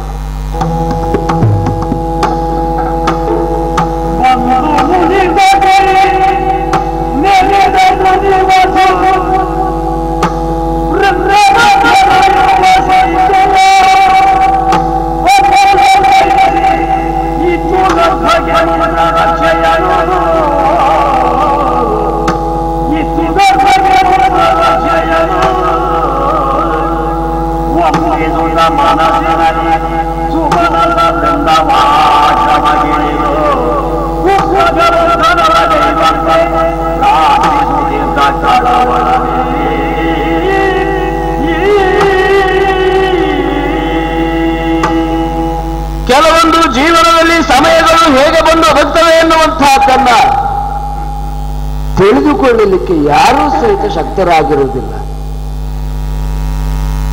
ಕಾಲಾಯ ತಸ್ಮೈ ನಮಃ ಅಂತೇಳಿ ಹೇಳುವುದು ಅದಕ್ಕೆ ಅಲ್ಲವೇ. ಪ್ರತಿಯೊಬ್ಬನ ಜೀವನದಲ್ಲಿಯೂ ಕಾಲವೇ ಪ್ರಧಾನವಾಗಿರುವಂತಹದ್ದು. ಕಾಲವನ್ನು ಅರಿಯಲಿಕ್ಕೆ ಯಾವನಿಂದಲೂ ಸಾಧ್ಯ ಇಲ್ಲ ಎನ್ನುವಂತಹದ್ದು. ಬಂದಂತಹ ಶತ್ರುಘ್ನಿಗೆ ಯಥೋಚಿತವಾದಂತಹ ಉಪಚಾರವನ್ನ ಆಶ್ರಯವನ್ನ ಒದಗಿಸಿದ ಸಂದರ್ಭದಲ್ಲಿ ಒಂದು ವಾರ್ತೆಯನ್ನು ಕೇಳಿದೆಯಲ್ಲ, ಪ್ರಸವ ವೇದನೆಯ ಬೇಗೆಯಲ್ಲಿ ನಮ್ಮ ತಾಯಿ ಇದ್ದಾಳೆ, ಜಾನಕಿ ಇದ್ದಾಳೆ.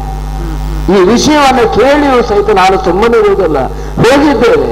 ಆ ಪ್ರಸವ ವೇದನೆ ಶಾಂತ ಆಗುವುದಕ್ಕೋಸ್ಕರವಾಗಿ ಅಲ್ಲ, ಮುಂದೆ ಹುಟ್ಟುವಂತಹ ಮಕ್ಕಳು ನನ್ನ ದೇವನ ಕುಲವನ್ನ ಉದ್ಧರಿಸುವಂತಹ ಮಕ್ಕಳಲ್ವೇ ಅಲ್ಲ, ನನ್ನದಾದಂತಹ ಆಶಯವನ್ನ ಉದ್ಧರಿಸುವಂತಹ ಮಕ್ಕಳಲ್ಲವೇ. ಹಾಗಾಗಿ ಯಾವುದೇ ರೀತಿಯಾದಂತಹ ದುಷ್ಟ ಶಕ್ತಿಗಳ ಸಂಚಾರ ಎನ್ನುವಂತಹದ್ದು ಗರ್ಭಕ್ಕೆ ಆಗಬಾರದು. ಯಾಕೆ ಅಂತ ಹೇಳಿದ್ರೆ ಹೇಳಿ ಕೇಳಿ ಇದು ನಿಷೇಧ ಕಾಲ ಅಲ್ಲವೇ. ನಿಷೇಧ ಕಾಲದಲ್ಲಿ ಪ್ರಬಲವಾಗಿರುವಂತಹದ್ದು ದುಷ್ಟಶಕ್ತಿಗಳಲ್ಲವೇ. ಆ ಕಾರಣದಿಂದ ಕುಶವನ್ನ ತೆಗೆದು ಅಭಿಮಂತ್ರಿಸಿದ್ದೇನೆ, ಮಂತ್ರೋಕ್ತವಾಗಿ ಬಂಧನವನ್ನ ಮಾಡಿದ್ದೇನೆ. ಮುಂದಿನದು ದೈವಿಚ್ಛೆ ಅಂತ.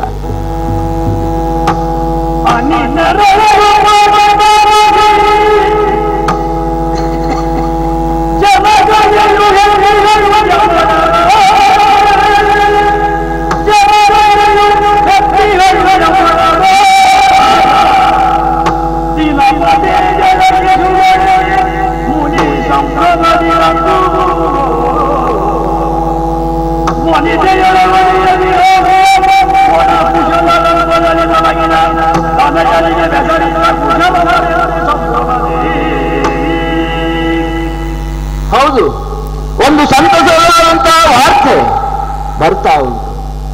ನನ್ನ ಕಾವ್ಯದ ನಾಯಕಿಯಾದಂತಹ ಜಾನಕಿ ಶಿಶು ದ್ವಯಗಳಿಗೆ ಜನ್ಮವನ್ನು ಇಟ್ಟಿದ್ದಾಳೆ. ಕುಶದಲ್ಲಿ ಮಲಗಿಸಿದ್ದಾರೆ ಮಕ್ಕಳನ್ನ.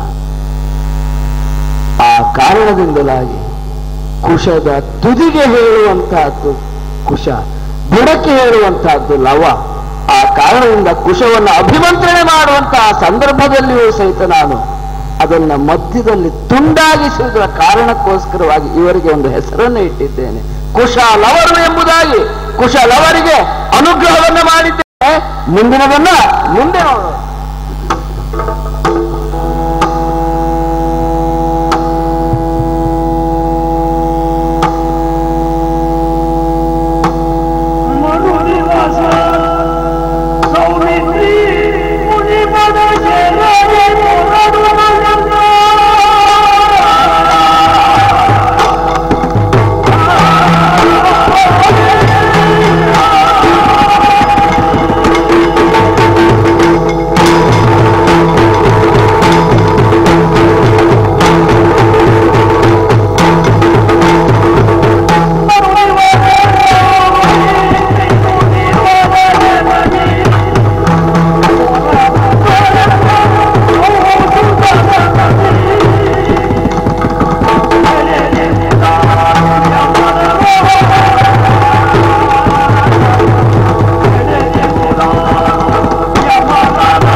ಉದಿಸಿ ಬಂದಾಗಿ ಇದೆ.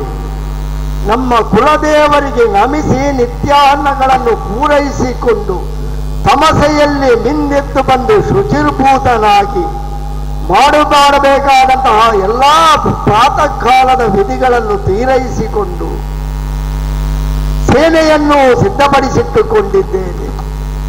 ರಾತ್ರಿ ಉಳಿಯಲು ಸೊಗಸಾದಂತಹ ಸ್ಥಾನವನ್ನು ಏರ್ಪಡಿಸಿದಂತಹ ವಾಲ್ಮೀಕಿ ಮಹರ್ಷಿಗಳಿಗೆ ಅಭಿವಂದಿಸಿ ಅವರಿಂದ ಅಪ್ಪಣೆಯನ್ನು ಪಡೆದು ಮುಂದುವರಿಯುವುದು ನಮ್ಮದಾದಂತಹ ಕರ್ತವ್ಯ ಎಂದು ತಿಳಿದುಕೊಂಡು ಅವರ ಬಳಿಗೆ ಹೋಗಿ ಅಪ್ಪಣೆಯನ್ನು ಬೇಡುತ್ತೇನೆ.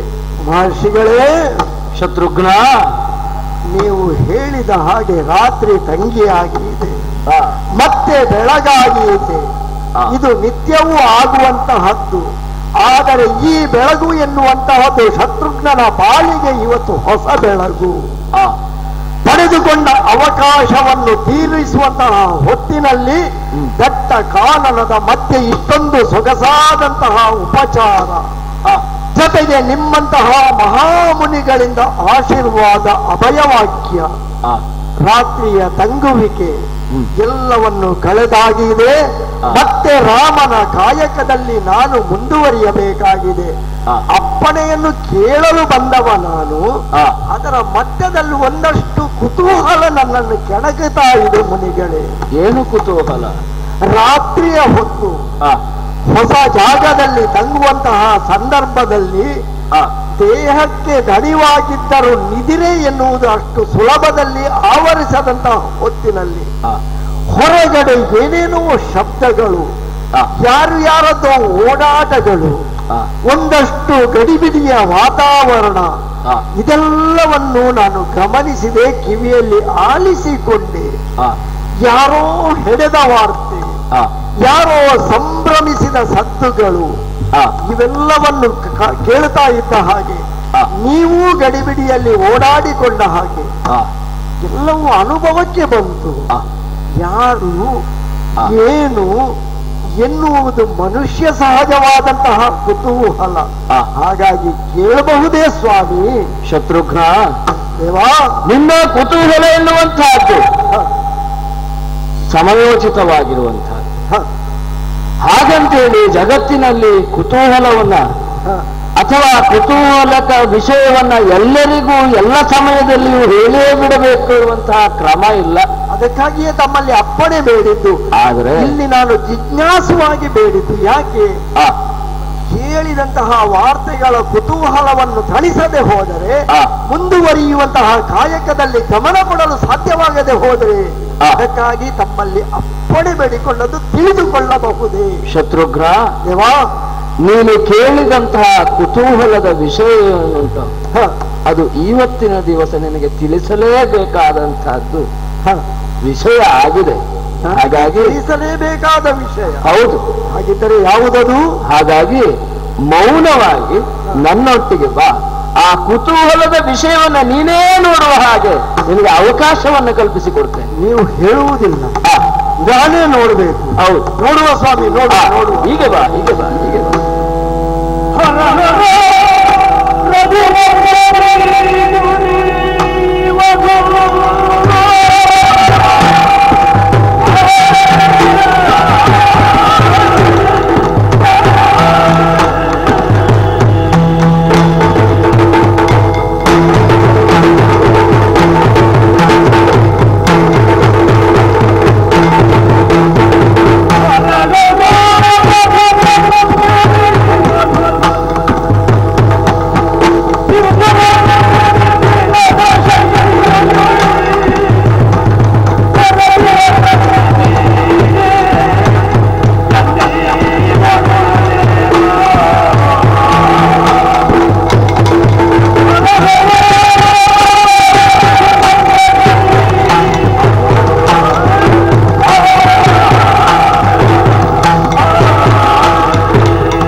ವಾಲ್ಮೀಕಿ ಮಹರ್ಷಿಗಳು ತೆರೆಯನ್ನು ಸರಿಸಿ ಬೆರಳೆತ್ತಿ ತೋರಿಸಿದ್ದೇ ತಡ. ಏನ ನೋಡುತ್ತಾ ಇದ್ದೇನೆ ನಾನು, ಏನ ನೋಡುತ್ತಾ ಇದ್ದೇನೆ. ಹರ ಹರ ಹರ ಹರ. ರಘುವಂಶದ ಕುಡಿಗಳಲ್ಲಿ ಮಲಗಿವೆ. ನಮ್ಮವ್ವೆ ಲೋಕಮಾತೆ ಸೀತಾಮಾತೆ ಅಲ್ಲಿ ಪವಡಿಸಿದ್ದಾಳೆ. ಅರ್ಥಾತ್ ನಿನ್ನೆ ರಾತ್ರಿ ಕೇಳಿದಂತಹ ಸಂಭ್ರಮದ ವಾತಾವರಣ ಹೆಡೆದಾಕೆ ನಮ್ಮವ್ವೆ, ನಮ್ಮಮ್ಮ ಪ್ರಭು ಶ್ರೀರಾಮಚಂದ್ರನ ಕರುಳ ಕುಡಿಗಳೇ ಇವು. ಲೋಕಮಾತೆಯಾಗಿ ಸೀತಾದೇವಿ ಅರಮನೆಯ ಸುಖದ ಸುಪತ್ತಿಗೆಯಲ್ಲಿ ಮಲಗಬೇಕಾಗಿದ್ದವು. ಈ ರೀತಿಯಾಗಿ ಕಾಡ ಮಧ್ಯದಲ್ಲಿ ದಟ್ಟ ಕಾನನದ ಮಧ್ಯೆ ಒಣಗಿದ ತರಗೆಲೆಗಳನ್ನೇ ಪವಡಿಸುವಿಕೆಯಾಗಿ ಮಾಡಿಕೊಂಡು ನಮ್ಮ ಅನ್ನದೇವನ ವಂಶದ ಕುಡಿಗಳಿಗೆ ಜನ್ಮವಿತ್ತಳೆ. ನೋಡುತ್ತಾ ಇದ್ದೇನೆ, ನೋಡುತ್ತಾ ಇದ್ದೇನೆ. ಅಂದೊಮ್ಮೆ ನಮ್ಮವ್ವೆ ಲೋಕಮಾತೆ ಬಂಗಾರದ ಬಣ್ಣದ ಜಿಂಕೆಗೆ ಮರುಳಾಗಿದ್ದಳಂತೆ. ಇಂದು ಸಾಕ್ಷಾತ್ ಬಂಗಾರ ಬಣ್ಣದಿಂದ ಹೊಳೆಯುವ ಆ ಸೂರ್ಯನ ಕಿರಣಗಳೇ, ನಮ್ಮ ವಂಶದ ಆ ಕಿರಣಗಳೇ ಇಲ್ಲಿ ಬೆಳಗುತ್ತಾ ಇವೆ. ಅದು ಎಲ್ಲಿ? ಯಾವ ಕುಶಾದ ತಲ್ಲಂಗದ ಮೇಲೆ ಮಲಗುವಂತಹ ಮಗುಗಳು ಯಮಳ ಅರಮನೆಯಲ್ಲಿ ಹುಟ್ಟಬೇಕಾದಂತಹ ಈ ಮಕ್ಕಳನ್ನು ಈ ರೀತಿಯಾಗಿ ಒಳಗೆಲೆಯ ಮೇಲೆ ಕಾಣುವಂತಹ ದೌರ್ಭಾಗ್ಯದ ಸ್ಥಿತಿಯೇ ಈ ಶತ್ರುಘ್ನ ದೇವ. ಅಯ್ಯೋ ದೇವರೇ, ನಮ್ಮ ವಂಶದ ಕುಡಿಗಳಿವು, ರಘುವಂಶದ ಕುಡಿಗಳಿವು. ಈ ಕುಡಿಗಳಿಗೆ ಈ ತೆರನಾದಂತಹ ಯಾಕೆ ಬಂತು? ಎಲ್ಲವೂ ವಿಧಿಯ ಲೀಲೆಯಲ್ಲವೇ? ವಿಧಿಯ ಲೀಲೆಯಲ್ಲವೇ? ಅಲ್ಲಿ ನೋಡಿದರೆ ಪ್ರಸವ ವೇದನೆಯನ್ನು ಮರೆತು ಆ ಒಂದು ಮಕ್ಕಳನ್ನು ಕಣ್ತುಂಬಿಸಿಕೊಂಡು ಎಲ್ಲ ಲೋಕದ ಪರವೆಯನ್ನು ಮರೆತಂತೆ ಸುಖದ ನಿದ್ರೆಯನ್ನು ಮಾಡುವಂತಹ ಸೀತಾಮಾತೆ, ಎಂತಹ ದೃಶ್ಯವನ್ನು ನಾನು ಕಾಣುತ್ತಾ ಇದ್ದೇನೆ. ಒಂದೊಮ್ಮೆಗೆ ನಾನು ಆಲೋಚಿಸುವುದು, ಕಾಡಿಗೆ ನಾನೇ ಹೊರಡುತ್ತೇನೆ, ರಕ್ಕಸರ ಉಪಟಳವನ್ನು ಕೊಂದು ಕಳೆಯುತ್ತೇನೆ ಎಂದು ಕೈಯಲ್ಲಿ ಕೋದಂಡವನ್ನು ಹಿಡಿದು ರಾಮನನ್ನು ಅನ್ನದೇವನನ್ನು ತಡೆದಾಗ ನನಗೆ ಅವಕಾಶವನ್ನು ಬೇಡಿದವ. ಹಾಗಿದ್ದರೆ ಬೇಡಿದ ಅವಕಾಶ ಇದಕ್ಕಾಗಿಯೇ ನನಗೆ ಒಲಿದು ಬಂತೆ. ಒಂದೊಮ್ಮೆಗೆ ಅನ್ನದೇವನೇ ಬರುತ್ತಿದ್ದರೆ ಅವನೇ ಇದನ್ನು ಕಾಣುತ್ತಿದ್ದನಲ್ಲವೇ? ಅವನನ್ನು ನಾನೇ ವಂಚಿಸಿದ್ದೇನೆ. ಅಲ್ಲ, ವಿಧಿ ನನ್ನ ಪಾಲಿಗೆ ಹೀಗೊಂದು ಬರೆದಿತ್ತು. ರಘುವಂಶದ ಗುಡಿಗಳನ್ನು ಕಂಡು ಮೊದಲಾಗಿ ಕಾಣುವ ಸೌಭಾಗ್ಯವನ್ನು ಕೊಟ್ಟು ಈ ವಿಷಯವನ್ನು ಅಲ್ಲಿಗೆ ತಿಳುಕಿಸುವ ಅವಕಾಶ ನನ್ನ ಪಾಲಿಗೆ ಬಂತೋ ಏನು? ಸುಖದ ಸುಪತ್ತಿಗೆಯಲ್ಲಿ ಮಲಗಿದ ಹಾಗೆ ಹಾಯಾಗಿ ನಿದ್ರಿಸುತ್ತಿರುವ ಆ ಕಂದಮ್ಮಗಳನ್ನೊಮ್ಮೆ ಮೈದುಂಬಿ ಕೈಗೊಳ್ಳಬೇಕು ಎನ್ನುವ ತಬಕದಲ್ಲಿ ಮಾತೆಯ ಪಾದ ಯುಗ್ಮಗಳಿಗೆ ಸ್ಪರ್ಶಿಸಿ ಅವಳದ್ದಾದಂತಹ ಆಶೀರ್ವಾದ ಯಾವತ್ತೂ ಇರಲಿ ಎನ್ನುವ ಬೇಡುವಿಕೆಯಲ್ಲಿ ತಲೆಯನ್ನು ಬಾಗಿಸಿದ್ದೇನೆ. ಅವಳ ಪಾದಕ್ಕೆ ತಲೆಯನ್ನು ಸ್ಪರ್ಶಿಸುತ್ತೇನೆ. ಯಾರು?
ಸಂತೋಷ ಆಯಿತು ಮಗುವಿನನ್ನು ನೋಡಿ. ಗುರುತು ಹತ್ತಿದ ತಾಯಿಯೇ ನನ್ನದು.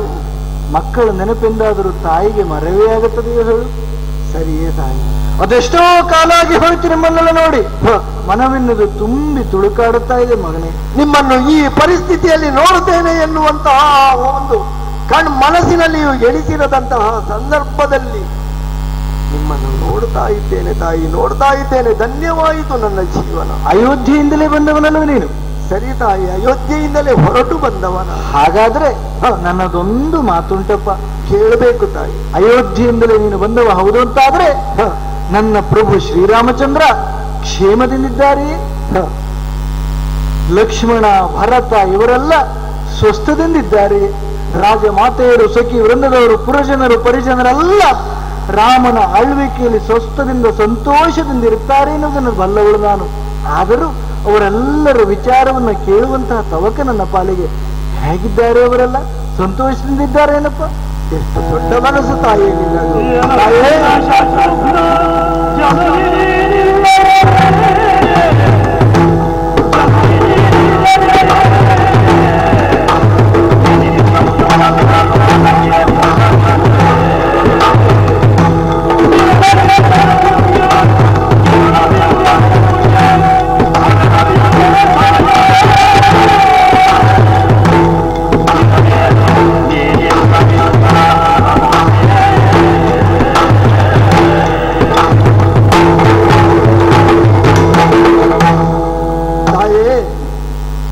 ನಿನ್ನ ಮಾತುಗಳಿಗೆ ಹೇಗೆ ಉತ್ತರಿಸಲಿ ಎನ್ನುವುದೇ ತಿಳಿಯದಾಗಿದೆ ತಾಯಿ. ಏನಾಯಿತು? ನೀನು ಹೇಳಿದ ಹಾಗೆ ಕ್ಷೇಮಕ್ಕೇನೂ ಕೊರತೆ ಇಲ್ಲ. ಬಾಹ್ಯದಿಂದ ನೋಡಿ ಹೇಳುವುದೇ ಕ್ಷೇಮ, ಆರೋಗ್ಯ ಅಂತ ಹೇಳುವುದಿದ್ದರೆ ಆ ಮಟ್ಟಿಗೆ ಎಲ್ಲರೂ ಕ್ಷೇಮವೇ. ಮತ್ತೆ ಆದರೆ ಬಾಹ್ಯವನ್ನು ಬಿಟ್ಟು ಅಂತರಂಗವೆನ್ನುವುದು ಒಂದು ಇದೆಯಲ್ಲವೇ ತಾಯಿ? ಹೌದು. ಅದನ್ನು ಯಾವತ್ತಿಗೂ ಎಲ್ಲ ಕಾಲಕ್ಕೂ ಎಲ್ಲರಲ್ಲಿಯೂ ಹೇಳಿಕೊಳ್ಳಲಾಗುವುದಿಲ್ಲ ನೋಡು ತಾಯಿ. ರಾಮ ಹೊರಗಡೆ ಕ್ಷೇಮದಿಂದ ಇದ್ದ ಹಾಗೆ ತೋರ್ಪಡಿಸುತ್ತಾ ಇದ್ದಾನೆ. ನಮ್ಮ ಅಣ್ಣ ದೇವನೇ ಹಾಗೆಯೇ. ಪ್ರಜಾಜನರು ಸುಖವಾಗಿರಬೇಕು, ತಾಯಂದಿರು ಸುಖವಾಗಿರಬೇಕು, ನನ್ನವರು, ನನ್ನ ಬಂಧು ಬಳಗದವರು, ಸಹೋದರರು ಸುಖವಾಗಿರಬೇಕು ಎನ್ನುವ ಆಶಯದಲ್ಲಿ ಎಲ್ಲರೊಡನೆಯೂ ನಗು ಮೊಗದಲ್ಲಿ ವ್ಯವಹರಿಸುತ್ತಾ ಇದ್ದಾನೆ. ಆದರೆ ಅದು ನಗು ಮುಖವೆನ್ನುವುದು ಕೇವಲ ಮುಖವಾಡ ತಾಯಿ. ಆ ಮುಖವಾಡವನ್ನು ಕಳಚಿ ನೋಡುವಷ್ಟು ಧೈರ್ಯ ಯಾರಿಗಾದರೂ ಇದ್ದರೆ ಅಲ್ಲಿ ಒಂದು ವಿಷಾದದ ಛಾಯೆ ಖಂಡಿತವಾಗಿಯೂ ಗುರುತಿಸಬಹುದು ತಾಯಿ. ಯಾವುದದು ಯಾವುದು ಎನ್ನುವುದು ನಿಮಗೂ ತಿಳಿದಿದೆಯಲ್ಲವೇ ತಾಯಿ? ಯಾವ ನಮ್ಮವ್ವೆಯನ್ನು ಕಳೆದುಕೊಂಡು ನಾವೆಲ್ಲರೂ ಹೇಗೆ ದುಃಖಿತರಾಗಿದ್ದೇವೆಯೋ ಆ ಕೊರಗು ಪ್ರಭು ಶ್ರೀರಾಮಚಂದ್ರನಿಗೂ ಇರುವುದಿಲ್ಲವೇ ತಾಯಿ? ಖಂಡಿತವಾಗಿಯೂ ಇದೆ. ಆದರೆ ತೋರ್ಪಡಿಸಲಾರದ ಸ್ಥಿತಿಯಲ್ಲಿ ಎಲ್ಲರೊಡನೆಯೂ ವ್ಯವಹರಿಸ್ತಾ ಇದ್ದಾನೆ. ಇನ್ನು ಲಕ್ಷ್ಮಣ ಭರತ ಎಲ್ಲ ಅವ್ವೆಯಂದಿರು ನಮ್ಮವರೆಲ್ಲರೂ ಈ ರೀತಿಯಾಗಿಯೇ ಆ ಕೊರತೆ ಇದ್ದರೂ ಕೊರತೆಯನ್ನು ಹೇಳಿಕೊಳ್ಳಲಾರದ ಸ್ಥಿತಿಯಲ್ಲಿ ಎಲ್ಲರೂ ಇದ್ದೇವೆ. ಎಲ್ಲವೂ ಹೇಗಿದೆ ಗೊತ್ತೇ ತಾಯಿ? ಹೇಗೆ? ಕಾಣಲಿಕ್ಕೆ ಎಲ್ಲರೂ ಸಶರೀರವಾಗಿ ಇದ್ದಾರೆ, ಆದರೆ ಒಳಗೊಂದು ಪ್ರಾಣವಾಯು ಎನ್ನುವುದು ಅದು ಅಲ್ಲಿಲ್ಲ. ಮತ್ತೆ ಹೊರದಿಂದ ಹೊರಟು ಬಂದು ಇಲ್ಲಿದೆ ತಾಯಿ. ನಿನ್ನ ಪಾದ ಧೂಳಿನಲ್ಲಿ ಅದು ಅಡಗಿರುವಾಗ, ಅಯೋಧ್ಯೆಯ ಭಾಗ್ಯವೇ ಬಂದು ಇಲ್ಲಿ ನಿಂತಿರುವಾಗ ಅಲ್ಲಿ ಅಯೋಧ್ಯೆ ಹೇಗೆ ಸಂಭ್ರಮದಿದೆ ಎಂದು ಹೇಳಲಿ ತಾಯಿ. ಖಂಡಿತವಾಗಿಯೂ ಯಾವುದು ಕ್ಷೇಮವಾಗಿದ್ದರೂ ಕ್ಷೇಮವಲ್ಲದ ಸ್ಥಿತಿಯಲ್ಲಿ ನಾವೆಲ್ಲ ಇದ್ದೇವೆ ತಾಯಿ. ಆ ಸುಖದ ಸುಪತ್ತಿಗೆಯಲ್ಲಿ ಇರಬೇಕಾದಂತಹ ನೀನು ತಾಯ ಈ ರೀತಿಯಲ್ಲಿ ಬಿದ್ದುಕೊಂಡಿರುವುದನ್ನು ನೋಡುವಾಗ ನನಗೆಷ್ಟು ದುಃಖವಾಗಬೇಕು. ಇನ್ನು ಈ ವಾರ್ತೆಯನ್ನು ನಮ್ಮ ಅಣ್ಣದೇವ ಅರಿತನಾದರೆ ಅವನೆಷ್ಟು ದುಃಖಿಸಲಾರ, ನಮ್ಮವರೆಷ್ಟು ದುಃಖಿಸಲಾರರು. ತಾಯೇ, ಏನಿದು ತಾಯೇ? ಏನು ಏನು ಈ ರೀತಿಯಾಗಿ? ಇದಕ್ಕಾಗಿ ಬೇಸರ ಪಡಬೇಡ.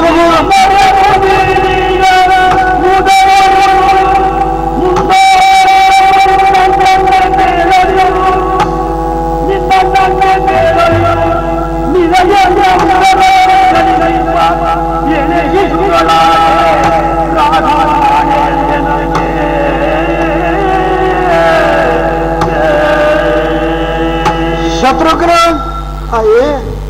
ನಾನಿಲ್ಲದೆ ಅಯೋಧ್ಯೆ ಬೇಸರದಿಂದ ಕೂಡಿ ಹೋಗಿದೆ ಇರಬಹುದು. ಆದರೆ ನಾನಿಲ್ಲಿ ಬೇಸರನಿದ್ದೇನೆ, ಸುಖದ ಸುಪ್ಪತ್ತಿಗೆ ಇಲ್ಲ ಏನೆಂಬುದಾಗಿ ನೀನು ಯೋಚಿಸುವುದು ಬೇಡ ಮಗನೇ. ಕಾರಣ ಏನು? ರಾಮನ ಸಾಮೀಪ್ಯ ಎನ್ನುವುದು ನನ್ನ ಬದುಕಿನಲ್ಲಿಲ್ಲದೆ ಹೋದರೂ ರಾಮನಾಮದ ಸಾಮೀಪ್ಯ ಎನ್ನುವುದು ಸದಾ ನನ್ನೊಟ್ಟಿಗುಂಟು. ಹಾಗಾಗಿ ಯಾವುದೇ ಬೇಸರದ ಕ್ಷಣ ಎನ್ನುವುದು ಸೀತೆಯ ಬದುಕಿನಲ್ಲಿ ಇಲ್ಲದೆ ಹೋದದ್ದಲ್ಲ. ಒಂದು ಮಾತನ್ನು ನಡೆಸಿಕೊಡ್ತೀಯ ಮಗನೇ? ಏನು ತಾಯಿ? ನೀನು ಇಲ್ಲಿ ನನ್ನನ್ನು ನೋಡಿರುವಂತಹ ವಿಚಾರ, ನನ್ನನ್ನು ಕಂಡು ಮಾತಾಡಿದಂತಹ ವಿಚಾರ, ಈ ಆಶ್ರಮ ಪ್ರದೇಶದಲ್ಲಿ ನಾನು 2 ಮಕ್ಕಳಿಗೆ ಜನ್ಮವನ್ನು ಇತ್ತಂತಹ ವಿಚಾರವನ್ನ ಯಾವ ಕಾರಣಕ್ಕಾಗಿಯೂ ನಿನ್ನ ಮನದಿಂದಲೋ ನಿನ್ನ ಬಾಯಿಯಿಂದಲೋ ಹೊರತರುವಂತಹ ಪ್ರಯತ್ನವನ್ನು ಕಾರ್ಯವನ್ನು ಯಾವತ್ತೂ ನೀನು ಮಾಡಬಾರದು. ರಾಮನಲ್ಲಿಯೋ ನಿನ್ನ ಮಡದಿಯಲ್ಲಿಯೋ ಅರಮನೆಯಲ್ಲಿಯೋ ಯಾರಲ್ಲಿಯೂ ಕೂಡ ಈ ಮಾತನ್ನ ಆಡಲೇಬಾರದು.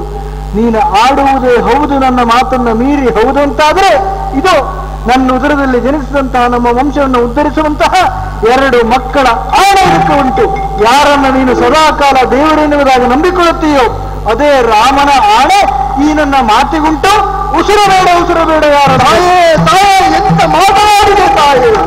ಈ ಒಂದು ಒಳ್ಳೆಯ ವಾರ್ತೆಯನ್ನು ನಾನು ಹೋಗಿ ನನ್ನವರೊಡನೆ ಅನ್ನದೇವನೊಡನೆ ಹೇಳುತ್ತೇನೆ, ಈ ಸಂಭ್ರಮವನ್ನು ಹಂಚಿಕೊಳ್ಳುತ್ತೇನೆ ಎನ್ನುವ ತವಕದಲ್ಲಿದ್ದರೆ ನನ್ನನ್ನು ಗಟ್ಟಿ ಹಾಕಿದೆಯೇ ತಾಯಿ, ಗಟ್ಟಿ ಹಾಕಿದೆಯ. ಕಾಲ ಬಂದಾಗ ರಾಮನೇ ನನ್ನನ್ನು ಕರೆಸಿಕೊಂಡಾನು. ಹಾಗಾಗಿ ಅಲ್ಲಿಯವರೆಗಾಗಿ ವಿಚಾರ ನನ್ನ ನಿನ್ನಲ್ಲಿ ಇರಲಿ. ಶುಭವಾಗಲಿ, ಬಂದ ಕಾರ್ಯ ಯಶಸ್ಸಾಗಲಿ.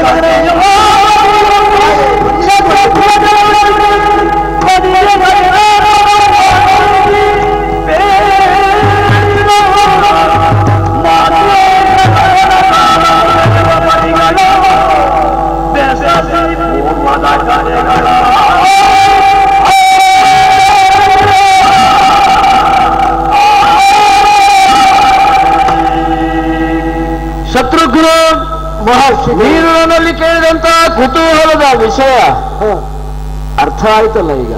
ಅದು ಕುತೂಹಲವಾಗಿಯೇ ಇದ್ದರೆ ಒಳ್ಳೆಯದಿತ್ತೋ ಏನೋ ಅನ್ನಿಸುತ್ತದೆ ಈಗ.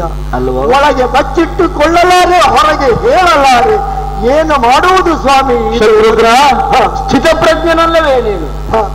ಮುಂದೆ ಆಗುವಂತಹ ಕಾರ್ಯಗಳು ಬಹಳಷ್ಟು ಉಂಟು. ಆದರೆ ನನಗೆ ತಿಳಿದಿರುವಂತಹ ಕೆಲವೊಂದಷ್ಟು ವಿಷಯವನ್ನ ನಿನಗೆ ತಿಳಿಸ್ಲಿಕ್ಕೆ ಇಚ್ಛಿಸ್ತೇನೆ ಮಗು. ಆ ಲವಣಾಸುರನ ಸಂಹಾರಕ್ಕಾಗಿ ಹೊರಟು ನಿಂತವ ನಾನು. ಹೌದು. ಏನು ವಿಷಯ ಇದೆ ಸ್ವಾಮಿ? ಶತ್ರುಘ್ನ ಯಾವತ್ತು ಅಭಿಯೋಗವನ್ನ ಎಲ್ಲಿ ಮಾಡ್ತಾನೆಯೋ ಅಂತಹ ಅಭಿಯೋಗದ ಬಗ್ಗೆ ನಾವು ಕೆಲವೊಂದಷ್ಟು ವಿಚಾರವನ್ನು ತಿಳಿದುಕೊಳ್ಳಬೇಕಾಗ್ತದೆ. ಅಂತಹ ವಿಶೇಷತೆ ಇದೆ ಅಲ್ಲಿ. ಅಲ್ಲದೆ ಹೋದ್ರೆ ಅಲ್ಲಿ ಹೋಗಿ ಆ ಕಾರ್ಯಕ್ಕೆ ತಪ್ಪಾಯಿತು ಅಂತೇಳಿ ಹೇಳಿದ್ರೆ ಅದು ನಿನ್ನ ಅಣ್ಣನಿಗೆ ಮಾಡಿದಂತಹ ಅಪವಾದವೇ ಆಗುವುದಿಲ್ಲ. ಖಂಡಿತವಾಗಿಯೂ ಸ್ವಾಮಿ. ಹಾಗಾಗಿ ಕೆಲವೊಂದಷ್ಟು ವಿಚಾರವನ್ನು ಹೇಳ್ತೇನೆ. ಅಯ್ಯ, ನೀನು ಲವಣಾಸುರನ ಬಗ್ಗೆ ವಿಷಯವನ್ನು ತಿಳಿದುಕೊಂಡಿದ್ದೀಯ. ಕೇವಲ ಒಬ್ಬ ದಾನವ, ದುಷ್ಟ, ಕಳಂಕವನ್ನು ಉಂಟು ಮಾಡ್ತಾ ಇದ್ದಾನೆ, ಉಪಟಳವನ್ನು ಕೊಡ್ತಾ ಇದ್ದಾನೆ, ಅವನ ಸಂಹಾರವನ್ನು ಮಾಡಬೇಕು ಎನ್ನುವಂತಹ ವಿಷಯವನ್ನು ಮಾತ್ರ ನಿನ್ನ ಮುಂದಿಟ್ಟುಕೊಂಡು ಹೋಗ್ತಾ ಇದ್ದೀಯ. ಅಣ್ಣನಿಂದ ಆಜ್ಞೆ ಪಡೆದು ಬಂದದ್ದೇ ಹಾಗೆ. ಹೌದು. ಆದ್ರೆ ಅವನ ಪೂರ್ವಾಪರಗಳ ಅರಿವು ನಿನಗೆ ಮಾಡಿಸ್ತೇನೆ. ಅಯ್ಯ, ಏನು ವಿಶೇಷ? ಈ ಲವಣಾಸುರ ಎನ್ನುವಂಥವನು ಕೃತಯುಗದಲ್ಲಿ ಆವಿರ್ಭಾವ ಆಗಿರುವಂತಹ ಮಧು ಎನ್ನುವಂತಹ ದಾನವನ ಮಗನಾಗಿದ್ದಾನೆ. ಆ ಕಾಲಘಟ್ಟದಲ್ಲಿ ಬೆಳೆದು ಬಂದವ. ಹೌದು. ಇವನ ತಂದೆಯಾಗಿರುವಂತಹ ಮಧುದಾನವನು ಆ ಪರಶಿವನನ್ನ ಒಲಿಸಿಕೊಂಡು ಪರಶಿವನ ಶೂಲಕ್ಕೆ ಸಮನಾದಂತಹ ಶೂಲವನ್ನ ಅವನ ತಪಪ್ರಭಾವದಿಂದ ಪಡೆದುಕೊಂಡಿದ್ದಾನೆ. ಅವನ ಮಗನಾಗಿರುವಂತಹ ಲವಣಾಸುರ ಯಾವತ್ತು ಶೂಲವನ್ನ ಹಿಡಿದುಕೊಂಡು ಯುದ್ಧಕ್ಕೆ ಬರ್ತಾನೋ ಅಂತಹ ಸಂದರ್ಭದಲ್ಲಿ ಎದುರಾಳಿಯಾಗಿ ಹೋದಂತವನಿಗೆ ಮರಣವೇ ಹೊರತು ಅವನಿಗೆ ಜಯಪ್ರಾಪ್ತಿ ಆಗುವುದಿಲ್ಲ. ಇದಕ್ಕೊಂದು ನಿದರ್ಶನ ಅಂತ ಹೇಳಿದ್ರೆ ಹಿಂದೆ ಮಾಂಧಾತನ ಕಥೆಯಲ್ಲಿ ನಿನಗೆ ಸಿಗ್ತದೆ.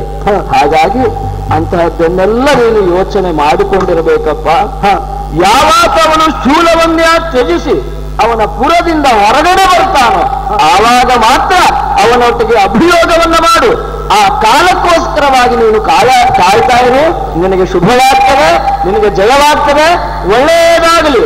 ಆ ರಾಮ ಕಾರ್ಯದಲ್ಲಿ ಜಯಶಾಲಿಯಾಗಿ ಬಾ ಕಂಡ, ಜಯಶಾಲಿಯಾಗಿ ಬಾ. ಅರ್ಥವಾಯಿತು ಸ್ವಾಮಿ, ಅರ್ಥವಾಯಿತು. ತಮ್ಮ ಮಾತುಗಳು ತಡ ಮಾಡುವುದಿಲ್ಲ. ಆಡುತ್ತೇನಂತೆ ಆಡುತ್ತೇನಂತೆ.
ಚಾರಕರು ಬಂದು ನುಡಿದಂತ ಮಾತು, ನಮ್ಮ ಮಧುರಾಪುರ ಪಟ್ಟಣವನ್ನು ಅಯೋಧ್ಯೆಯ ದಶರಥನ ಮಗನಾದಂತ ಶತ್ರುಘ್ನ ಬಂದು ಮುತ್ತಿದ್ದಾನಂತೆ. ನಮ್ಮೆಲ್ಲ ಭಾಗವನ್ನು ಸೋಲಿಸಿ ಮುನ್ನತ್ತಿ ಬರುತ್ತಾ ಇದ್ದಾನಂತೆ. ಇದನ್ನು ಕೇಳಿ ನಾನು ಸುಮ್ಮನಿರುವುದೇ? ಹೀಗೆ ಅವನನ್ನು ತಡೆಯುತ್ತೇನೆ.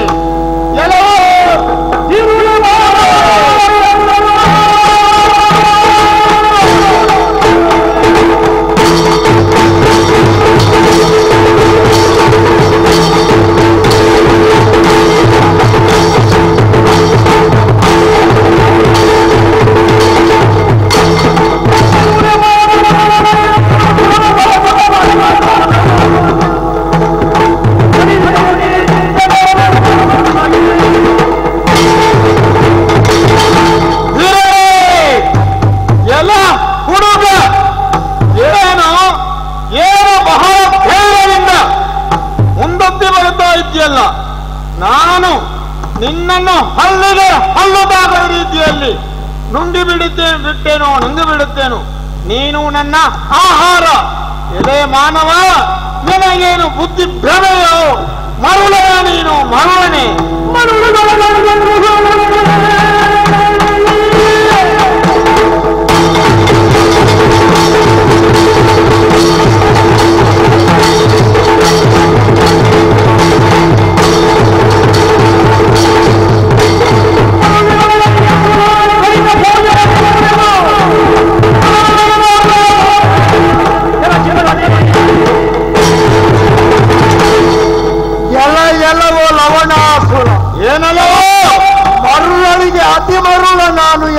ಸತ್ಯವನ್ನು ತಿಳಿದುಕೋ. ನೀನಿಲ್ಲದ ಸಮಯವನ್ನು ಅರಿತುಕೊಂಡೇ ನಿನ್ನ ಈ ಮಧುರಾಪುರವನ್ನು ಆಕ್ರಮಿಸಿ ನಿನ್ನೆಲ್ಲರನ್ನು ಸೋಲಿಸಿ ನಿನ್ನ ಸಕಲ ಸೇನೆಯನ್ನು ಸೇರಿಸಿ ಈ ಮಧುರೆಯನ್ನು ನಾನು ಅತಿಕ್ರಮಿಸಿಕೊಂಡಿದ್ದೇನೆ, ಜಯಶಾಲಿಯಾಗಿದ್ದೇನೆ. ನಿನ್ನ ಅರಮನೆಗೆ ಒಂದು ನುಸುಳೆಯೂ ಹೊಕ್ಕದ ಹಾಗೆ ಅದಕ್ಕೆ ಸರ್ಪಜಾಲವನ್ನು ಇರಿಸಿದ್ದೇನೆ. ಎಲ್ಲಿಯೋ ಹೊರಗೆ ತಿರುಗಾಡಲು ಹೋಗಿ ಬಂದವ ಈಗ ನೀನು ನನಗೆ ಎದುರಾಗಿದ್ದೀಯ. ಒಂದೊಮ್ಮೆಗೆ ಎದುರಾಗಿ ಬಂದ ನೀನು ಮರೆತು ನಿಂತೆ ಎಂದಾದರೆ ನನ್ನೂ ಲಂಘಿಸದೆ ಇದುವರೆಗೆ ನಿನ್ನ ಸಕಲ ಸೇನೆಯನ್ನು ಕೆಡಗಿದ ಹಾಗೆ ನಿನ್ನನ್ನು ಕೊಂದು ಬಿಡುತ್ತೇನೆ. ತಾಕತ್ತು ಬೈಬೈಲ ಇದೆ.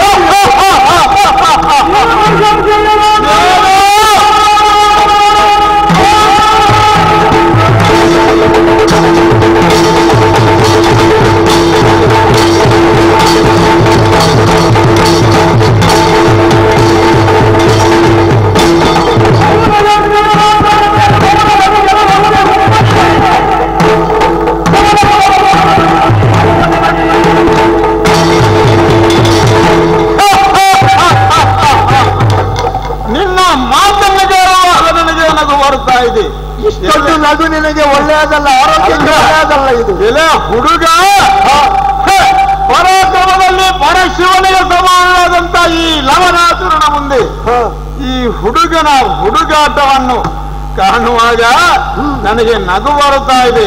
ನನ್ನ ಪರಾಕ್ರಮ ಅಂದರೆ ಸಾಮಾನ್ಯವೇ? ಪರಮೇಶ್ವರಿಗೆ ಸಮಾನ.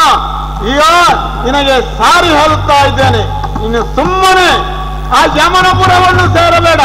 ಹೋಗು. ನಿನ್ನ ಅಟ್ಟಹಾಸ ಯಾಕೆ ಎಂದು ನನಗೆ ಅರ್ಥ ಆಯಿತು.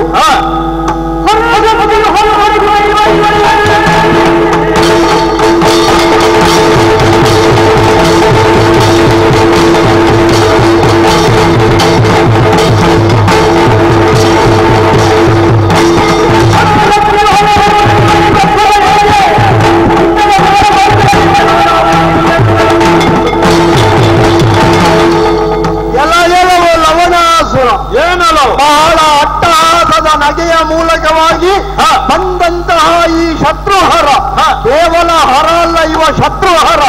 ನೀನು ನಂಬುವ ಹರನೇ ಬಂದರೂ ಸಹ ಒಂದೊಮ್ಮೆಗೆ ಎದುರಿಸಿ ನಿಲ್ಲುವಷ್ಟು ಧೈರ್ಯಶಾಲಿ ಪರಾಕ್ರಮವಂತ ನಾನು ಎಂದು ತಿಳಿದುಕೋ.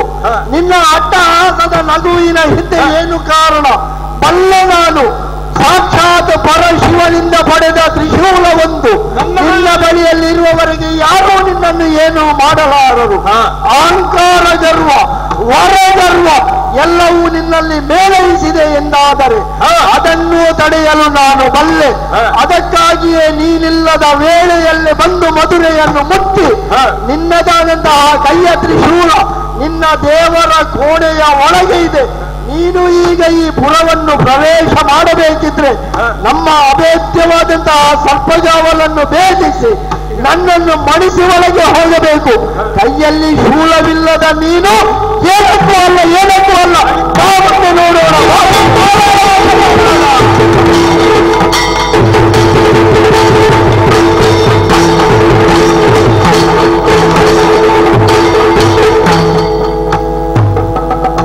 ಹೊರಟ ಕಾರ್ಯ ಸುಖಾಂತ್ಯವಾಗಿ ಇದೆ.